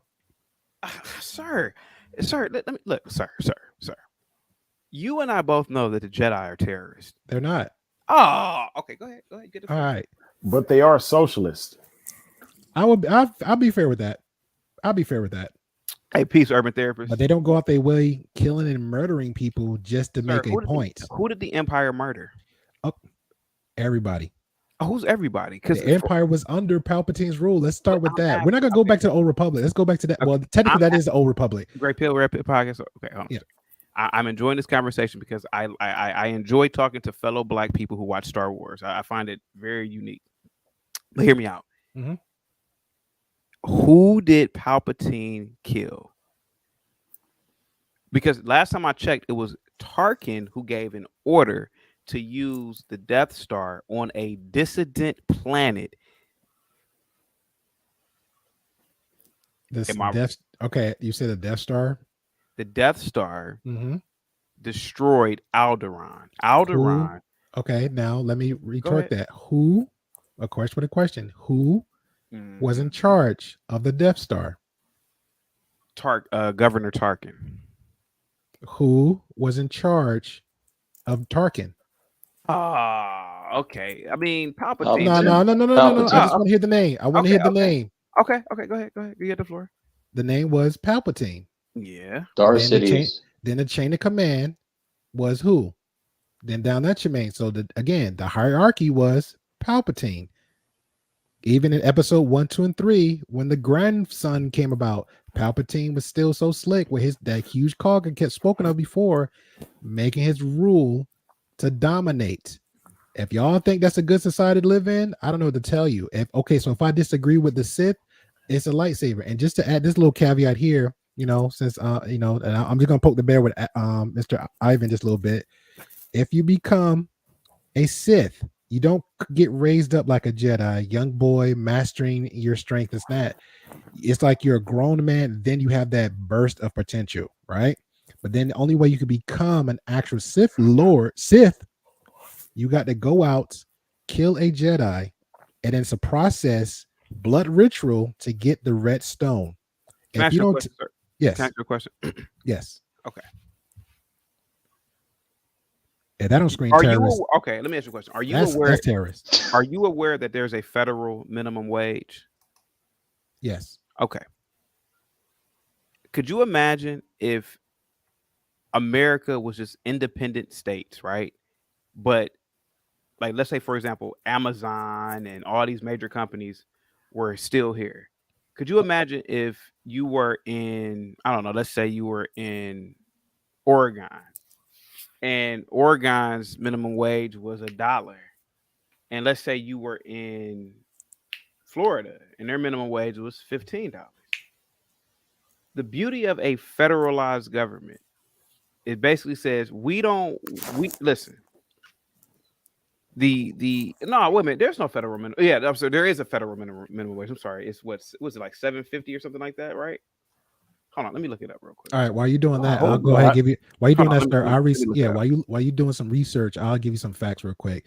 And Oh, it's $7.25. Okay, it's $7.25. All right, cool. Let me. So throw some basically, the facts. Empire did this. All that trade federation shit and all those trade wars. Mhm. The Empire came and said, "Fuck that," because what's going to happen is that you're cutting off resources from other worlds. You're making it where these people, certain worlds can't get as wealthy as other worlds, et cetera, et cetera.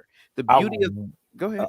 No, I want to go back, revisit what he just said as far as becoming a Jedi in comparison to becoming a Sith Lord. Mhm. Yeah.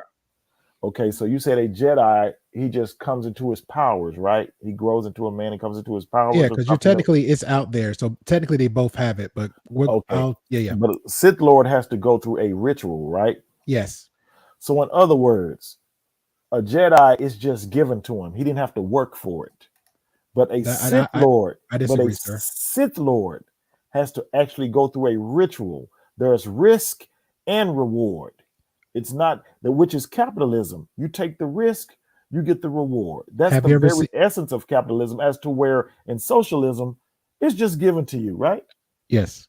See, so I would rather be a Sith Lord because I know when I earn it, when I get it, I've went through the risk and I've earned it. Not that it's just given to me just because I say, hey, I'm a Jedi. So when I turn 15, I'm going to get my powers. No. Yeah, but the Jedi. I got him. Thanos. All right, cool.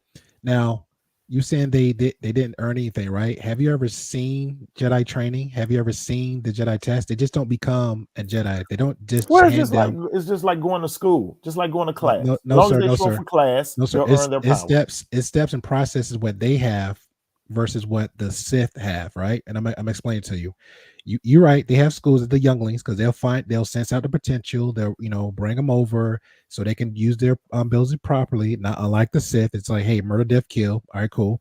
And then once they get to a certain age, like, hey, you know what? We feel like you got great potential.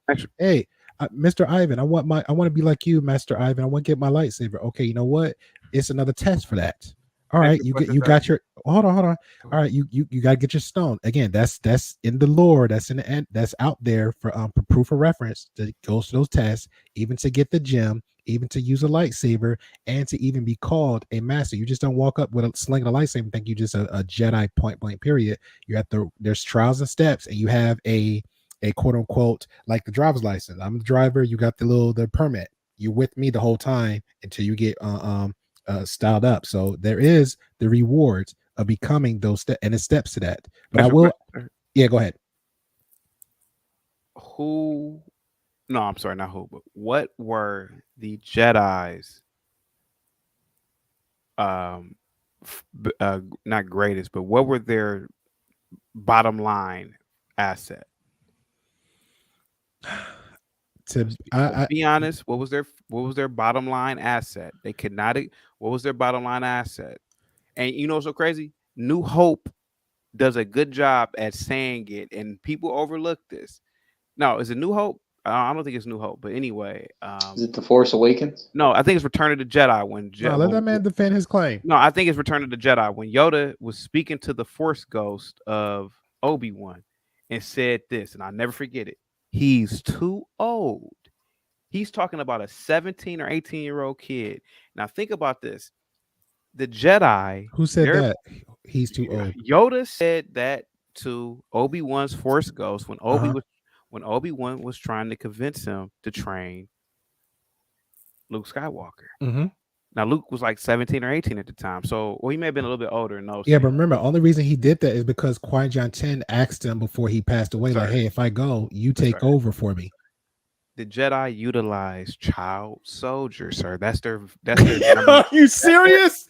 Yeah, I mean they didn't. They didn't recruit niggas my age and Ivan's age. I mean, but sir, you and I both know that they recruited child soldiers, sir. Let's be honest. Keep it real.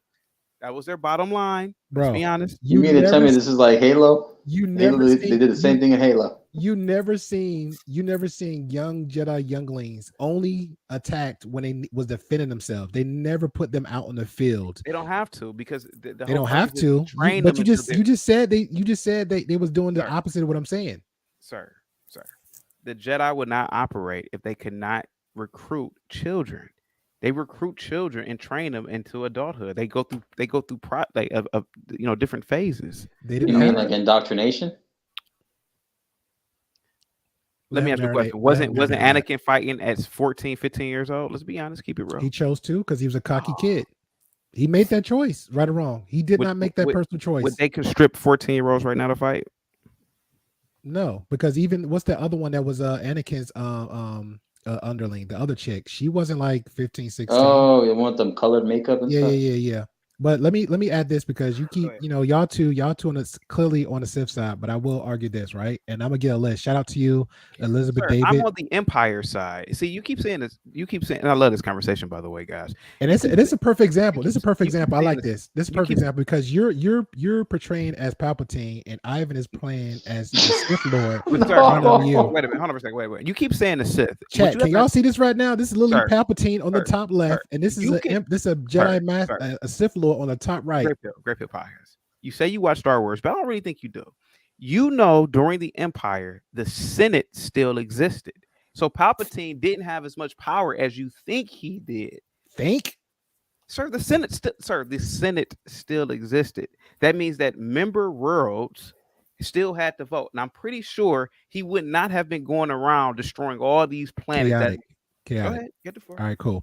He literally, just like in this great government you keep bragging about, people lie on votes.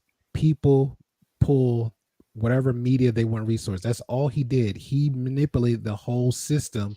He basically had the plan, the contingency plans to he do had the plan a long time ago, even before his master trained him. Exactly. And back then it was multiple Siths.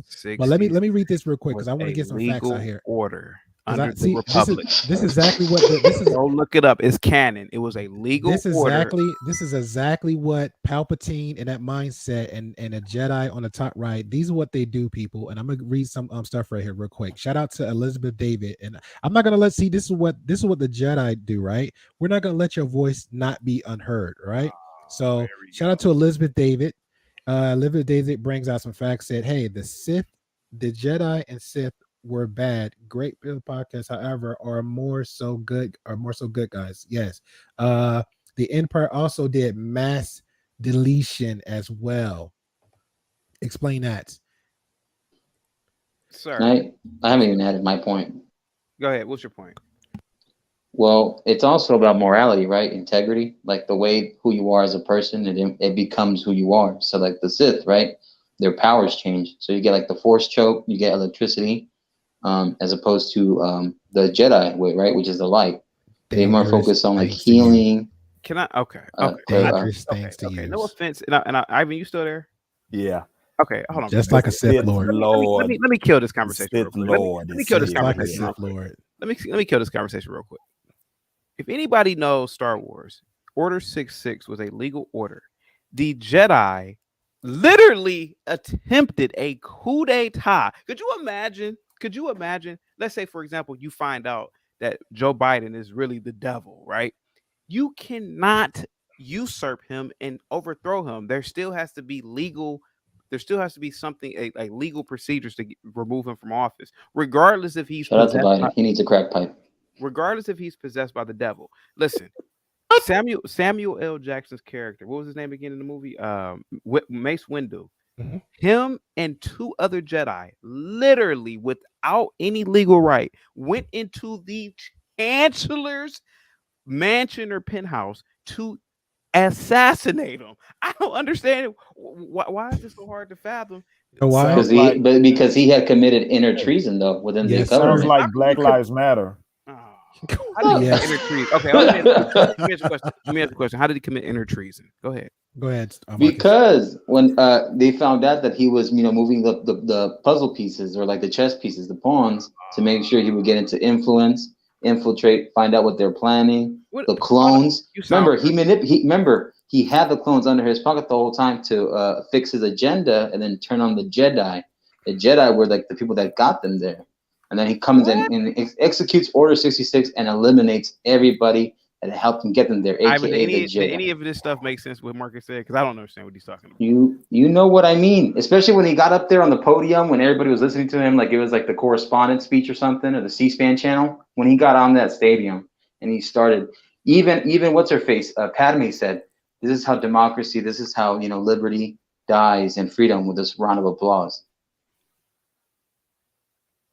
Be careful, Thanos, because he might call out Order 66 and Ivan might chop your head off, bro. Yeah, he might just bump me down. Palpatine was protecting the That galaxy. was her opinion. Yeah, That was her opinion. Yep.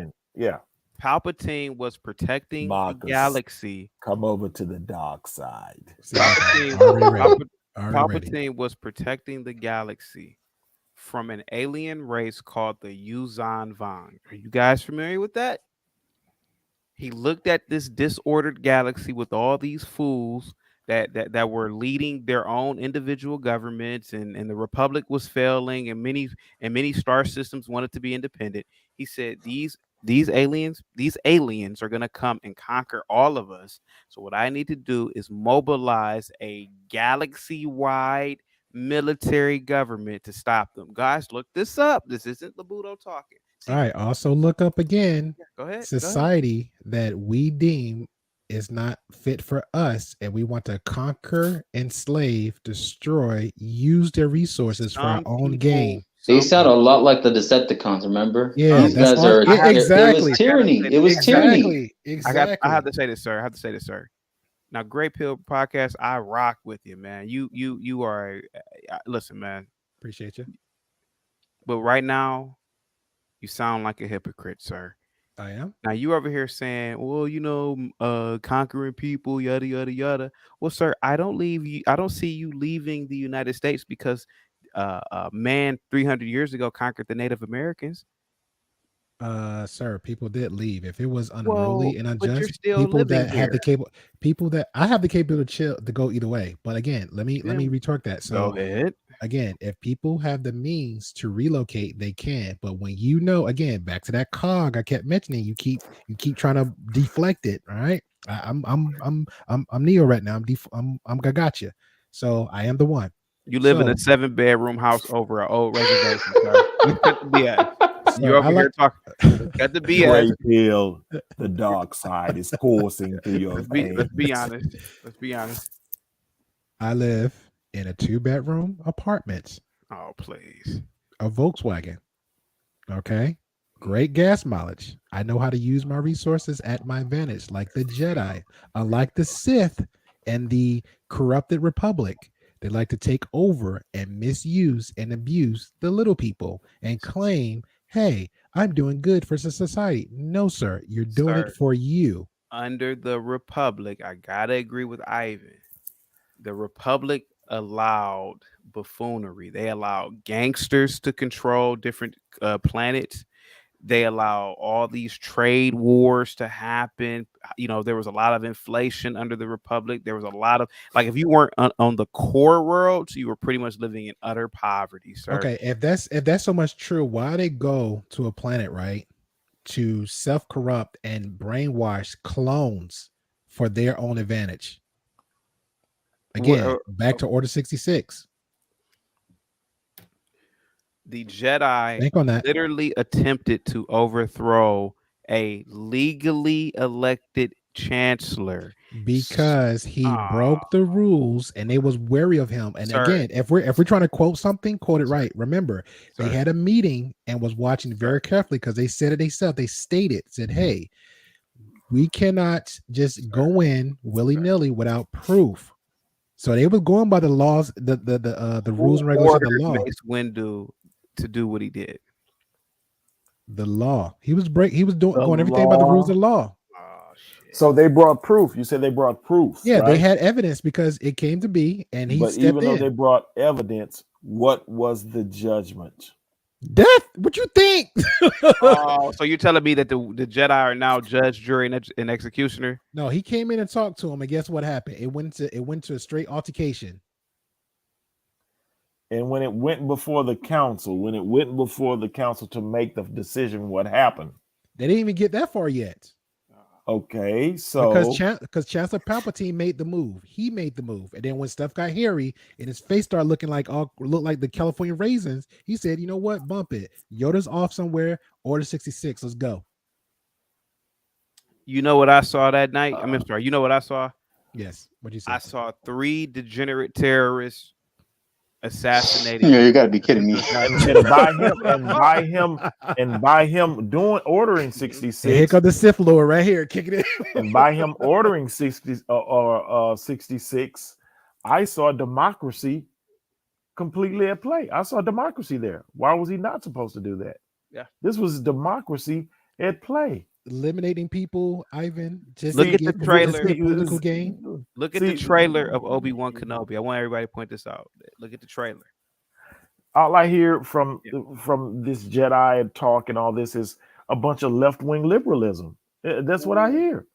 Left-wing liberalism. This is crazy. So y'all really gonna off and slaughter and mass murder people just to get your way, just to make a point? It's not about. Wait a minute. So let me just shift the analogy real quick. How about Captain America? Because Captain America was a soldier and a veteran, right? I never watched Captain America. Oh, but you preaching Thanos though. What's the scenario? I've only watched. But wait a minute. Let me just rock this out. Okay. Captain America, aka Stephen Rogers, he went in to serve his country, right? Very patriotic, very respectful, integrity, etc. Right? He goes in and fights the war against the Red Skull, Hydra. Hydra was a deep sea Nazi science division that was based on hell-bent power, destruction, overruling tyranny, etc. Right? Go ahead. Mm-hmm. So now, Hydra later on, within Shield, though. Huh? Hydra worked within Shield. No, Hydra well, they infiltrated Shield though. They infiltrated them. Okay, all right. Mm-hmm. And so later down the line, right? So later down the line, when the Winter Soldier was coming up doing his assassination attempts under the guise of the Russian government, aka Hydra, the Soviet Union. Later on, he finds out, hey, not only was this guy bad, aka my buddy Bucky, but aka within SHIELD, they were infiltrated. Not everybody at SHIELD was bad. So there were the ones that still chose. Wait a minute, hold on. Hold on. See what you just did? See what you just did? Ivan, let me rock this out. Sith Lord, down. Sith Lord, down. Go ahead. But I down, saw Sith what you Lord. just did. Hold on. Yeah, I didn't do nothing. Listen, no, when push came to shove, the people that were on the good side, aka the good side of the SHIELD, that weren't Hydra agents, they stepped up, had integrity, morals. They were the good guys defending the country against what was going to be oversight, which was going to slaughter hundreds of thousands or millions of innocent people. Wasn't that going to happen? And then who saved the day? The guy that they would later want to deface and throw under the bus, aka Captain America in Civil War. Okay, so I can't really follow this one because I don't watch Captain America. Then why would you, sir, bring up Thanos? So I brought up Thanos because I actually watched Infinity War and Endgame, and I understand the concept of that character. But I want to ask one question, then you guys can take it over back to this whole Marvel thing. and I particularly want to ask Grey Pill this. Grey How Pill. dare you? How dare Yeah. you? Okay, I can ask you too, Marcus. If you guys watch Star Wars and you understand canon, if I'm not mistaken, the Empire had a court system. They had a Supreme Court and they had lower courts. Mm-hmm. Now, if the president of the United States of America commits a crime, nobody in the FBI, nobody even in his cabinet, the department, the Secretary of Defense, who's Lloyd Austin, the big black guy, he can't go into the White House and say you're under arrest by the power. He can't do that. We have laws, and what I'm saying is that those laws were not applied. The Jedi were not a legal arm of the Republic. People forget that. So did they really have a power to arrest the Chancellor? I don't know. Just go ahead, guys. You got the floor. No, they didn't. They did not. Wait a minute. The Jedi had legal power to arrest. Yes, they Are did. you sure they had power to They arrest? did. That's why Mace Windu was coming up, not to assassinate him, but to arrest him. It wasn't until Sith itself, Palpatine, was going to fight back and use force. Mm-hmm. You do not remember that, Mr. Ivan? Here's the thing. Oh Lord. I love it. You're saying he was going to arrest him, right? Yes. He stated it. But was this like I just don't think that was legal what he was I don't doing. think it was legal either. Yeah. Listen, sir, I if think- you I want to think if you him- want to remove the fact that he wasn't an officer, I grant you that. But guess what? There's still citizens arrest. So he was citizens arresting his ass. No. Chancellor, Look at y'all. Oh my God. That's like you. That's like me arresting Joe Yeah. Biden. Are you crazy? You just lost it right there, Marcus. You can do it, you sir. just You lost. can do it, Labudo. I root you on. No. And here in this, You know why? You know why, Labudo? I'll let you have that because he's giving crack pipes. Marcus, I can't believe a man who served in the military is saying that a nobody, insignificant Negro. You're not a nobody, sir. Sir, You wouldn't be in Czechoslovakia doing that shit. Sir, I cannot arrest the president of the United States of America, sir. And this is why they had Samuel L. Jackson play that part, because only he could pull that off with that emotionalism that he displayed in going to make that arrest. He had no legal right to do it. You mean to tell me he was like Stinks on a plane? Because of his emotionalism. Oh, I'm finna go get him. I'm finna go arrest him. I don't care what the rules are. I'm going to arrest him. And that's why they had him play that part. No, that's not He why, looked sir. perfect doing it. Let me He debate looked that perfect part. doing Let me it. debate that Even though part. he had no legal precedent to do that. Right? First of all, the main reason they chose him, and if anybody do their history on good old Mace Windu, he actually went both ways. He went dark and he went light. That's why his color of his lightsaber is the way it is. Who gave Mace Windu the power and authority to arrest the chancellor? That's the question. Yes, Forget all that's that the back thing. and forth. Who gave him the power to do it? He did not have the legal precedent to do it on behalf of who? Y'all two do understand the course of corruption, right? Grey Pill. Now, hold on a second, Grey Pill. Let me ask you something real quick, Grey Pill. We need now. proof. There's a lot of there's a lot of theories that even suggest that Palpatine had no knowledge of Alderaan's destruction, and that Governor Tarkin was almost like laissez-faire. Like Palpatine gave him laissez-faire power. Like, okay, well, just do what's in the best interest of the Empire. The Empire has billions of planets to manage, or so. I mean, you could almost argue that Palpatine wasn't breaking the law, but Tarkin really broke the law. You can argue that. See, now we're arguing. You can argue that. I mean, you can argue. Hold on.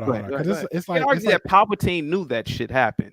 Okay, this is crazy because when people billions of planets, by the way, sir, billions. I'll give you the example of let's say a regular beat cop versus the mayor, right? We know the beat cop can't just go willy-nilly in there. He got to get his facts together. He got to have the proof and all that, right? So I'm sorry. What was your analogy to the beat cop to do what? Okay, because I'm going the analogy of the point which y'all were trying to make, like, he want the like who gave the authority, right? Mm-hmm. Okay, Now, the authority part is they had their own little clique together. It was inside the Republic. It was inside coexisting with Palpatine. That's a fact. That's a fact. All right. Now, the Jedi, positive as they are, not non-threatening, not mass destructing nobody. And I'm giving an example where that push came to shove, right? Go ahead. The beat cop versus the mayor. We ain't gonna say president. The beat cop versus the mayor. He's aware, but don't have proof. So let's go to my council. Let's talk about it. Okay, how are we gonna move? Okay, he's moving smart. He's moving articulate about it. Now the mayor slips up. Okay, I have all the pieces. Now the final piece was what the mayor did. Hey, you know what? Let's go pull him in and have the trial. So now by the time the beat cop get there, you see the mayor blow somebody's brain out. Okay, now I got to step in. That's pretty much what we're seeing here. But y'all guys are sitting there arguing about the semantics of who gave the order to do what. I don't need order to do anything if I see me as an officer doing something's wrong. Plus, I already had my story already together. My facts already built up. We just need to bring this guy. We just need to bring in the Palpatine to get the trial going. Order, there's chaos. Now, Great Pill, hold on for a second. Now, wait a minute. Hold on for a second. Wait a minute. Okay, so some things can be argued here. Mm-hmm. Being a Sith is not illegal. You can't tell me that believing in a religion killing this. Sir, he wasn't on trial. He was never indicted by any the Empire never get a chance to until he tweaked. Sir. Let's go by what we can see. All right. Whether Joe Biden is a closeted Satanist and it comes to light does not give anybody the authority to say he should be out of power. No. Okay. If Joe Biden has ever murdered anyone, nobody can go into the White House and say by the powers no, because there has to be a procedure, a procedure, a court procedure, so he can still be the president during that time period. It doesn't. Come on, guys. I understand that. Like, why are we like we have a you? No offense to you, Great Pill, but you have like a 12-year-old's view of Star Wars. No offense to you. This from the guy who brought up Thanos, but didn't know the history of Thanos or the Avengers. No, I got new to Marvel a couple of years ago. All right, then shame on you, sir. Shame on you. I was always a Star Trek head. Shame again. Oh my God, bro! You're arguing with me about Star Wars, but you're a Trekkie. I know more about Star Trek than any other sci-fi. Okay, yeah. Then you argue with me about some semantics. Where did Marcus go? I think he'll be back. I think so. Yeah, this is where I caught him at since he took off. Marcus, do not say Hydra was the Russian government. Hydra was attempting to usurp the Russian government as well as the U.S. government. They were not working on behalf of the Russian government, Marcus. And this is so saith the Sith Lord. Okay, so Great Pill, check this out. Mm-hmm. So I'm liking this conversation, and I kind of wanted to start like a Star Wars, Star Trek channel. Being a Sith is not illegal. Manufacturing an army is not illegal. Increasing territorial concessions, placing limitations on trade or establishing trade laws, hiring trillions of people. These are things that the Empire did. The fact of the matter is the Republic didn't do those things. The Republic literally was in chaos, and you know that. All I'm saying is that does shit happen in governments? Of course it does. But does that okay? So at Guantanamo, was President Bush liable for what those soldiers did at Guantanamo Bay? Sir, no. Just answer the question: was George Bush liable for what those soldiers did at Guantanamo Bay? If you move the chess piece on the board, you are responsible for decisions you make. Okay. Okay. So you keep arguing, you keep saying Empire like this is two separate beings. Like Chancellor Palpatine didn't have no rule or nothing. He's just regular Joe. Okay, let me ask you a question. Is Chancellor Palpatine legally responsible for the destruction of Alderaan? Yes. Oh, why is he? Even though he never gave the order. Go ahead, I'm listening.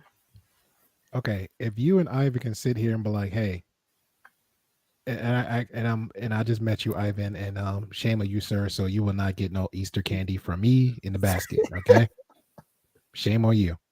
If you could sit here and a man who literally gave the order 66 and compared it and say he has no he's not guilty or have no say so in the matter, like this is crazy. This is crazy. You really make me feel like I'm ashamed that I just met you on another panel. You know, you sit here and you bring up Thanos, and you don't even know the whole history of that universe plus Avengers. You speak Star Wars to me, sir, and I feel like the buffoonery here is astounding, and you are a Trekkie. You know the history between Treks and Star Wars. Sir. You presented this argument to me, sir. I'm just gonna make this abundantly clear, sir. And the man changed his name to Darth Sidious. Are you fucking serious right now? Your assessment of me, sir, your assessment of me is correct. But however, I have to ask you a question. Is it established in Star Wars canon that Palpatine gave the order or not? That's just the question. Because you can argue this when that colonel, a high-ranking officer, I don't know how old you are, sir, but there was a high-ranking officer. His name was Colonel Hassan. He shot and killed, I think, 13 or 14 servicemen at his base.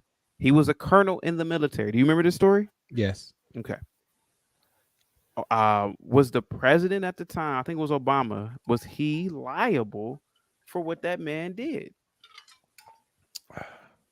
All right, we're talking about the actual government, or we're talking about like the Star Wars thing, because I kind of got conflating the two. Because I'm trying to apply real world events to Star Wars. Okay. What I'm saying is that the Empire gets a bad name because we've been brainwashed to think it's bad.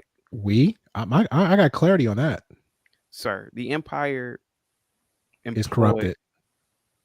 The Empire employed trillions of people. He's corrupted. Oh shit. The Empire is corrupted. And again, I just want to say this with discuss. Shame on Ivan for changing name to Sith. I knew it. I felt the Darth energy coming from him, and he just went straight full Darth. I don't like people in the chats. These are two people right here. You have a leader, even worse. Even just look at the avatar, folks. Look at the avatar. These are people that saying you will come to the dark side. These are people right here saying. You mean to tell me that you would rather live under the Republic? I'm telling you, I would rather live as my world, my bubble, not a fictitious one, where there's no killing on my end, and then some. Y'all guys are telling me that y'all okay with mass murder, corruption, and then some, just to make rule and law. Let me ask you a question. How was the Empire corrupt? I really want to know that one. To me, they were super transparent. I mean, the fact that he said we're going to destroy your planet, I mean, that's just about as transparent as you can get. Can somebody click that last one down again? The Sith supports. Exactly.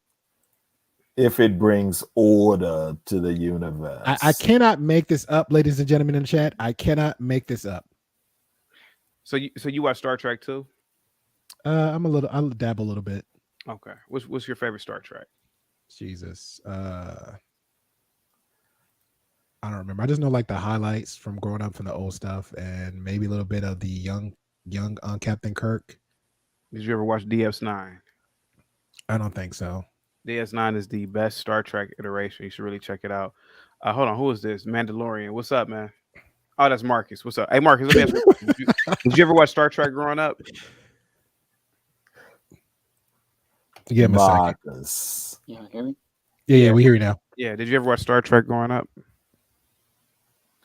Marcus, feel the dark force within you. Ladies and gentlemen in the chat, this is a Sith Lord that did corruption over decades, manipulated a young man to become a mass murderer that took over parts of galaxies. No, this is So a man shall who it saw, be. no, the Sidious was a man who saw corruption in the Republic and who saw a bright future for Anakin. He made him his second in command over a galaxy-wide government As he was manipulating him to, that established law and order and created trillions of jobs. as he Go ahead. he created trillions of jobs. If Anakin would have remained a Jedi, he would have been a librarian. Let's keep it real. We got to stop playing games here. If he would have You're remained a delusional, Jedi, sir. first of all, they wouldn't even let him on the council. If he would have remained a Jedi, he would He have was been. going to be on the council. It Nah, was shit. talked about. He would have been. Listen, sir. He would have been serving food. He would have been serving food in the I Jedi temple as a made Jedi. him great. Like, You damn, made him man, a killer. You made him he would have been the delete his equivalent of own a wife I gave him Sir. power. He would have been the beyond equivalent of measure. a cook in the versus Coast a Guard. legacy, Darth.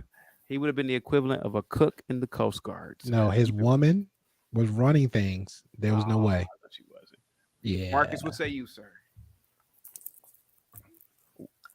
Marcus, you there? What And would have Elizabeth been? Chat said, Palpatine destroyed jobs. Yes, he did. It was a lot of impoverished people taking up all the resources and pulling it in. Elizabeth nobody did. is no. Hold on for a second. Elizabeth. We is need about- order to Elizabeth the is about universe. 19 or 20. She doesn't know about the game. But she really is. She she's said a lot of facts here. What No, about Berserker she doesn't- X00? Sir. Elizabeth is She doesn't misguided. know Star Wars the way that I do, sir. I'm almost 40 years old, sir. I know Star Wars. I'm telling you. Listen, Palpatine created trillions of jobs, sir. I would rather live under the Empire than the Republic any day. Under fear? Sir, the masses of the citizens didn't even. Sir, the masses of the citizens lived under their local governments. Okay, well, They didn't know answer this with straight face. Straight face, yes, no question. So the Empire that was ran by Palpatine. Correct. Okay, thank you for admitting it. Thank you, God. We had to. I mean, who else ran the Empire? I mean, Okay, but we was get to that, and you Damn, now you were actually admitting it. Thank he you. was So the now, Emperor. Yeah. okay, all right, cool. So now, Gray Pill, I have a question for you. sure. Would you like to live next door to the likes of a Jar Jar Binks? Hell no. I had to be fair, no. I had to be fair, no. Just Welcome personality. to the dark side. Now it is. No, I will admit. It is established that Palpatine was very racist. Now that is established in canon. That he was. Now, see, you bringing that. Thank you. You Now, bringing I'll evidence admit to the that pre- all day. All right, you're bringing that to the table. Yeah, I didn't he even was think super about that. racist towards non-humans, and actually, in the expanded universe, But technically, he was a human. yeah, technically, yeah. Well, Yeah. the galaxy is like 50% human. But what I'm saying is that I will admit the Empire was definitely xenophobic. Gray Pill. Yeah. Let But me they had ask to you be. a I mean, question. you're talking about primitive aliens. A Yeah. lot of alien groups were primitive compared to the human beings. Yeah. Gray Pill, answer this question for me. Shoot. Would you like to listen to the babble of a C3PO all day? Yes. Oh, You're lying. Welcome to the dark side. See, this is what we call moving the goalpost. No, I gotta ask a question though. I didn't get to my question. So ahead, sir. the question is for the both of y'all, right? go So ahead. you're Yeah. telling me, which you just happily admitted. So thank you. Point for me. All right, representing for the chat. So you're telling me the empire that's ruled by emperor. You're telling me that you would tell me. I'm trying to get to the question. I had original question. So you would tell me that it wasn't ruled under fear. No, because It I wasn't think- okay. no, Second that's- question. Second question. So you're telling me that the empire that was ruled under the under Palpatine wasn't Galactic Empire. the Galactic. Thank you. Even darker. The Galactic Empire. That shit changed like so quickly. Under the Galactic Empire, you're telling me that it wasn't it wasn't whatever they ruled, planet, land, whatever. Yeah. It was impoverished. Like people were flourishing. With a straight face, you're gonna tell me they was flourishing. Because this is all established in canon. Again, when the Empire took over, Mhm. worlds that had been impoverished, the populations of the people were employed, thus increasing their wealth, thus increasing the intrinsic value of those planets. Whereas the Republic did not do those things. There were so many first of all, there were so many. It was I'm so still much. asking for a yes or no question. You see how y'all see, ladies and gentlemen, how the Jedi and the Empire, that cog, they shuck and jive the Marcus, answers. can I ask you a question, Marcus? You still there? Marcus, I'm still here. what would have been Anakin's MOS if he would have remained a Jedi? Keep it real. Keep it real. What? Let me think about it. He would be if the Jedi were still being used as a council for the politicians, they would be technically considered MSG, which is like Marine Security Guards for the president. Okay. That would be. So what would be his MSG? Because first of all, let's be honest. Every Jedi was not in the military wing, or there were Jedis who were librarians. The Jedi were for the Republic, for democracy. Yeah, I know that, but there were Jedi. So this is what people don't understand. Every Jedi was not a fighter. You know, you did go to Jedi school, but some Jedis were just librarians. Oh, thank you for admitting they go to school. Some Jedis were just simple librarians at the Jedi Free temple. education.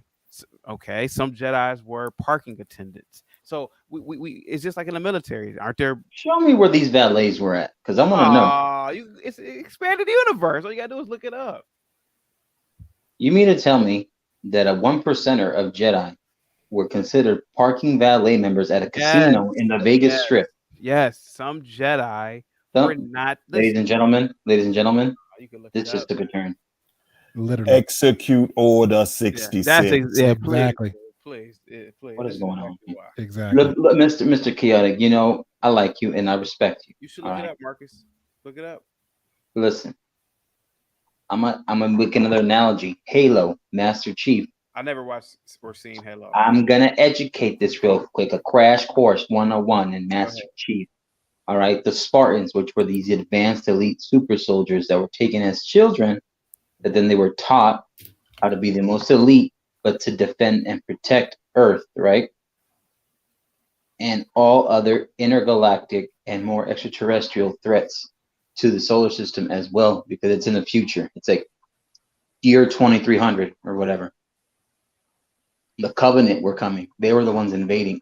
The Covenant was considered technically in Halo universe as the Galactic Empire, ruled by 3 prophets.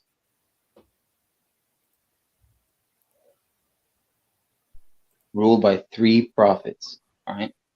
So that was the issue, right? They were the ones scorching and destroying planets using their Halo ring, like the Death Star planet. Exact same concept, exact same tyranny. Star Wars and Halo. Just saying. Mm-hmm. Anakin would have been parking hovercrafts at the Jedi Temple had it have been for the damn Republic Council. Let's be honest. Can't be real. It's blasphemy. What you just said is blasphemy, sir. I know Darth Sidious can't see it, but I'm waving the fingers across your face so to remove the darkness away from you. Keep it real. Keep it real. The force is strong within you, Mandalorian. The delusion is strong with you. Yes, the delusion is strong within him. Now I will admit, Princess Leia's mother was hotter than her. That happens a lot, but yeah. How so? Padme was way hotter than Princess Leia. Wait a minute. I'm not disagreeing that she's not attractive, but when you saw Princess Leia in that bikini in Jabba the Hutt's, bruh, little, bra. Yeah. Okay. Yeah, she wasn't raped, by the way. Yeah. Well, nobody said that. Why you got to take it to the extreme? No, that was the implication, and that was the implication. Yeah, but we never brought it up. I know, but Family Guy said it, so I wanted to say it. Yeah. Well, Family Guy, that's the difference. See what I'm saying? Yeah. You keep moving the goalposts. You're just like way out. Just to make a win. Just to make a win. Yeah, she was pretty hot in that. Yeah, she was pretty hot. Yeah, I'll admit that all day. All right, cool. Yeah. Let me tell you this. I bet you think the little Care Bears, aka the little Ewoks, are terrorists too, weren't they? I actually find a lot of the alien races in Star Wars to be repulsive and repugnant, and I'm kind of on Palpatine's side and subjugating them. Yeah, these guys were living and chilling in their forest. They're basically the Care Bears of the freaking Star Wars. No, that forest could be that forest probably had all types of resources and minerals that could be utilized to fuel ships. And these guys were living in tree houses. Now hold on for a second. Wait a minute. Those primitive little teddy bears are on land that has resources that can be used for R&D, research and development. Get them out of there. Yeah. They're animals, little small animal people that can walk on their legs and communicate with each other in their own language. There not- is they did no not- mercy. Yeah, we got to get rid of those people. I see. I'm not gonna lie to you. I probably would have really been on the Empire side. I'm like, listen, we have an empire to run. Let me tell you something, Labuta. You would have been a stormtrooper who misses all his shots. No, I would have. No, I'm not gonna lie to you. I probably would have. I would have been a high-ranking pontiff or whatever they were called. You would have got slayed. You would have been stormtrooper number 2 in the freaking Reddit. back up, trooper number 3. Leah, like I'm not lesbian, but yeah. Poppy Listen, Blanco, so, come over hey, to the dark side. Yeah, Luke Skywalker, when he was pissed when Darth Vader deleted Obi-Wan, and then that stormtrooper that gets shot after missing 100 shots, and then with one shot Luke kills him. That's you. On a scale of 1 to 10, what do you rate Padme? Keep it real. Keep it real. Elizabeth says the opposite. She said Padme was hotter than Leia. Yeah, that's what I said. Padme was hotter than Yeah, Leia. but we debunked that because we gave evidence of the other Princess Leia in the Jabba Hutt's outfit. Padme didn't do anything hotter like than that, but I think Padme overall is just hotter. I don't know. She had a body, bro. Yeah, she had a body, like thick everything. Padme had like that bony. She like a size 3, size 4. Leia, you could just flip that and like you could work with that. She had some curve. Yeah, Leia had curves. This conversation is of no avail to me.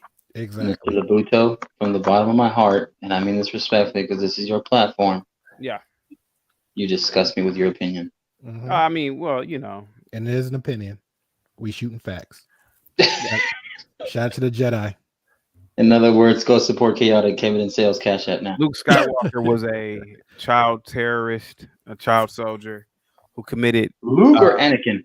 Who committed mass murder when he Luke or destroyed- Anakin, sir? Anakin slaughtered children. Now, wait a minute. Now, hold on for a second. Now you bringing up. Now, why'd you children. have to do that? Now, hold on for a second. You didn't have to bring that up. Okay. You're white knighting a guy that's supposed to be the most evil empire He warlord. did. So I can't think of anything to combat that argument. He did slaughter children. Berserker said even old Leia could get it. Hold on. Let's dissect that real quick. So because it's technically 3 phases of Leia. It's the Leia from Jabba the Hutt, right? Then you had the Leia from after the Star Wars. Then you got the Leia when she passed away and used the Force to throw herself back in. So are you talking about that old Leia? She'd get that Yeah, too? old Leia. I mean, rest in peace. She's she aged pretty bad. I'm not gonna lie. Yeah, that's a no. Yeah, that's. If you're talking about Carrie Fisher in Scream 3, yeah, I would hit that probably. Yeah, she was pretty old, and yeah. She would be my sex slave. What did you guys think about? And I got to end up on this one. What do you guys think about the that ship? Okay, the damn name of it that was commanded by that lesbian woman in the new Star Wars.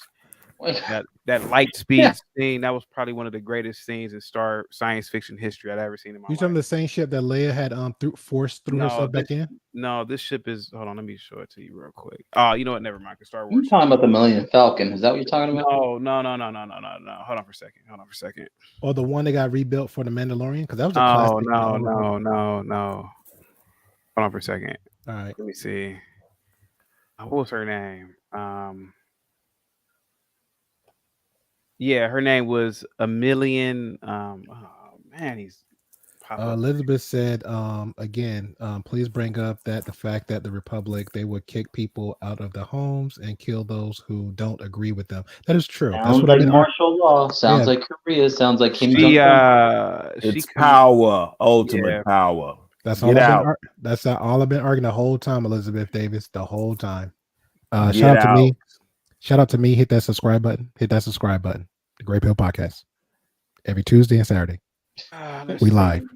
She commanded. Which ship did this woman command? She commanded the. Google the character and if I remember her face, the cast. She was the one with the purple hair and You talking about the woman that was in Jurassic Park? You know how many Jurassic Park? She's the same actress. The one that was the lady that was with Dr. Sam Neill, Dr. Alan Grant, or whatever. Yes, that's the same purple haired woman. Yeah, I know what you're talking about. It's not like real talk. It's not ringing a bell to me. Okay, y'all remember in Jurassic Park 1 and in 3 when that blonde one that's next to the main character that's helping out the dinosaurs? I'm gonna keep it real with you, Marcus. I thought Jurassic Park was trash. I didn't put no effort into Oh, the hell with you. it. What? Well, she was on Star Wars, right? Is there a scene? Yeah, she was the one in the 7th one when the very tall one, and she she's the white woman. Yeah, she captained the ship by herself and let everybody like flee. She was in Jurassic Park, sir. Why did to me I don't feel like they look the same. Because in Jurassic Park she had blonde hair, not that feminist hair. Oh. Now what point he was trying to make about the ship? I think so, yeah. Okay. What is the name of this damn ship? It's called the Supreme ship. Oh man, what is the name of this damn ship? Yeah, that's what Leia. Yeah, Leia was the captain of that, and they got everybody off. That's Lily, wasn't that Lily was the one that she forced through herself back in. Yeah, they destroyed the Yeah, she was running it by herself to give everybody a chance to flee. Yeah, like that honestly is one of the greatest scenes I've ever seen in any science fiction. Yeah, they destroyed the supremacy. You're such a disturbed individual, sir. Yeah, that was the best scene for you for Star Wars. I think that's probably the greatest science fiction scene in science fiction history. I have to disagree, bro. You mean it caps off like when the John Carpenter's The Thing? I'm just trying to figure out which science fiction scene is better than that. I mean, John Carpenter's The Thing is the greatest science fiction movie ever made. Yeah, I'm not talking about science fiction movies. I'm talking about one scene. That's it from them. That scene, bro, with when that thing is mutating. No, where they're testing their blood. Yes, where they're testing their blood, and what's the name of it? The Thing. John Carpenter's The Thing. And he runs that hot steel over that blood, and it jumps out of that plate. Yep. And that guy starts changing. Oh, that's the scene. Forget about that. Remember when Remember when they're using the defibrillator on the guy's stomach? It opens like a mouth, and then all of a sudden everything bounces up. That was dope too. The head detaches. To this day, you could still see that looks so close to that realism. It's like it went in time. That's how classic that was. And I'll give you another one. It wasn't as depth in that one, but I remember Werewolf in London. It's two scenes. The one when they was walking out somewhere in the woods somewhere, and he got attacked by the wolf. Right, that was the first one. Then the second one, back then, because this is where people they get so caught up in these CGIs, right? But we have to remember, back in those days, they put so much effort to make that realism. So it was that scene from the attack. Then it was the other scene when he actually wolfed out in public. That transformation right there. Not the scene where he was in the apartment and changed on the floor. Yeah, classic. Yeah. Oh, I'm gonna tell you one that's doper than that. The Howling, where he changed in the clinic. Where that lady was watching him. The Howling. Ooh, I don't know which one is better, the American Werewolf scene or the one where Eddie changed in front of Dee Wallace in that clinic. Oh, that's dope. Yep. Classic. But they still don't compare to nothing in The Thing. Nothing. I will give you that. But The Thing was good. Yeah, that's my all-time favorite. It's my all-time favorite movie, period. But definitely my all-time favorite science fiction movie. All right. While he's looking for that, and I'll throw it now. Since you said favorite, I'll just throw it out there just as a debate. Okay. So you said all-time favorite movie. All right. Here's my debate. All-time favorite movie, Princess Bride. Boom. There you go. No, I don't know. No. You will not be allowed in the skit.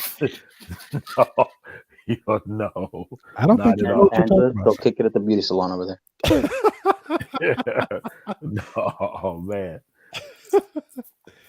All right, man. I appreciate this. It was actually a fun little debate versus them YouTube street debate. Man, you're a high value man. You high value woman. You got to make the 100K black. Oh my God! I stay away from that, man. Greatest sci-fi movie of all time is Star Trek II: The Wrath of Khan. Negative. You've never seen it before, sir. Heavy Metal, Ride Pump, the cartoon, Heavy Metal? Star Trek 2. He's saying Heavy Metal is the GOAT science fiction. The cartoon, the animated, it was okay. It's good. It's good. Yeah, but it ain't. If you're gonna compare Heavy Metal, then you need to compare Heavy Metal to the Lord of the Rings anime, because that classic one, those two is in comparison just to artwork. Oh, The Hobbit. Yeah. The Hobbit. First, That anime. yeah, The Hobbit. Yeah. Yeah. Hey guys, hey Great Pill, did you Oh know? no! Wait a minute. No. Not even The Hobbit or Lord of the Rings. If you want to talk science fiction cartoon, Riot Pump, Ghost in the Shell, number Bruh. one. Bruh. Never heard of it. See, you Go- got what? caught up. Yeah, he's lost right now. I will add to that one too. Akira, first anime of us, technically the first official well-known anime. Akira. Yes. Yeah. But Ghost in the Shell is for me. Yeah, Akira, I'll give it a close second to Ghost in the Shell. And third, have you ever seen Codus the Prophecy and Codus the Revelation? No, let me Google that right now because that might be my bedtime story. K-A-R-A-S. That might be my hold on, brother. That might be my bedtime story. Hold on. How do you spell it again? K-A-R-A-S. Codus the Prophecy. It's a 2-part series. Hold on, you said K-A-R-A-S? A-S, yeah. Codus the Prophecy and Codus the Revelation. The Prophecy. All right, cool. Let me, since my boy here, because I was promoting the channel, because we're pretty much geeks not on right with conversations like this. Ooh, HB Ninja Scroll. Yeah. Yeah, that's the second one that came up to me, bro. Yeah. Oh, I will say this, HB, watch the series, but the series has nothing compared to the actual original movie. And the series is dope though. Exactly. The series is dope. Yeah. Now watch Ninja Scroll 2, right? Because Ninja Scroll 2, and I understand it because it's Japanese animation and it's like the fun and all that stuff. But Ninja Scroll 2 is actually pretty dope because it actually shows, it's called Ninja Scroll Resurrection. Okay. And then the series is dubbed in English. The series is good, but I feel like they should have went. I felt like they gave him an extra ability with the blade, which is fine, but I felt like they should have gave more detail of that raw ruthlessness and that detail, like when Jubei fought his old friend and he caught him up and hemmed him up and started doing that combo to his face. That was perfect artwork, bro. Yeah. Well, he actually had killed his tribe or his unit or whoever. That was the story. Yeah. But Ninja Scroll, that was a good one, HB. That was a good one. Yep. Devil May Cry is dope. Yeah, I remember that one, but none of them compared to Ghost in the Shell. Yeah, the first one. The first one. Yeah. None of them compare. None of them, man. I remember this, bro.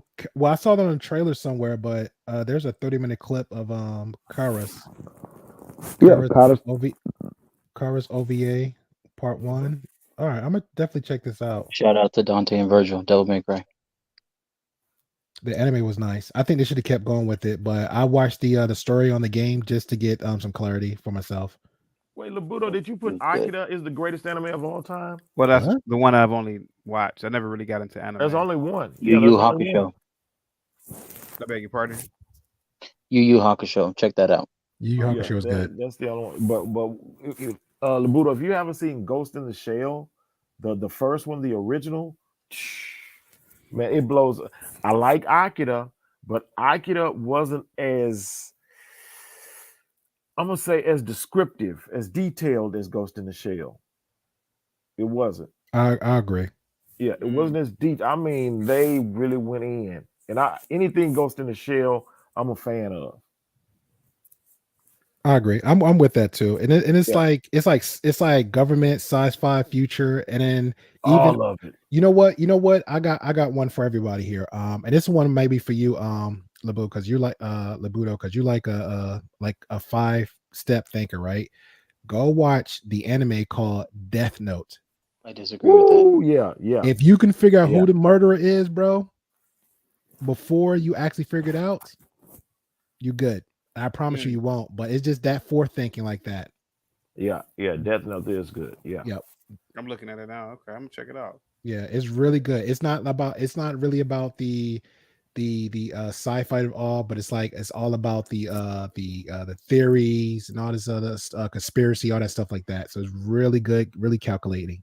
Yeah. Well, guys, on that note, and thank you. I have it on my tab. I'm gonna look it up. Well, guys, on that note, thanks, man. I'm about to. Or I mean, unless you guys want to stay up on here and just talk. Oh no, I'm good, bro. I appreciate the conversation. That was actually get out of here, you galactic Sith. Yeah. I bring order and jobs to people, unlike the Republic. Yeah, you keep that line. Yes, order. Keep them lines up going. Come over to the dark side. Order 6. All right, guys. We'll be waiting on you. All right, man. You have a good one. All right, take it easy. Night, guys.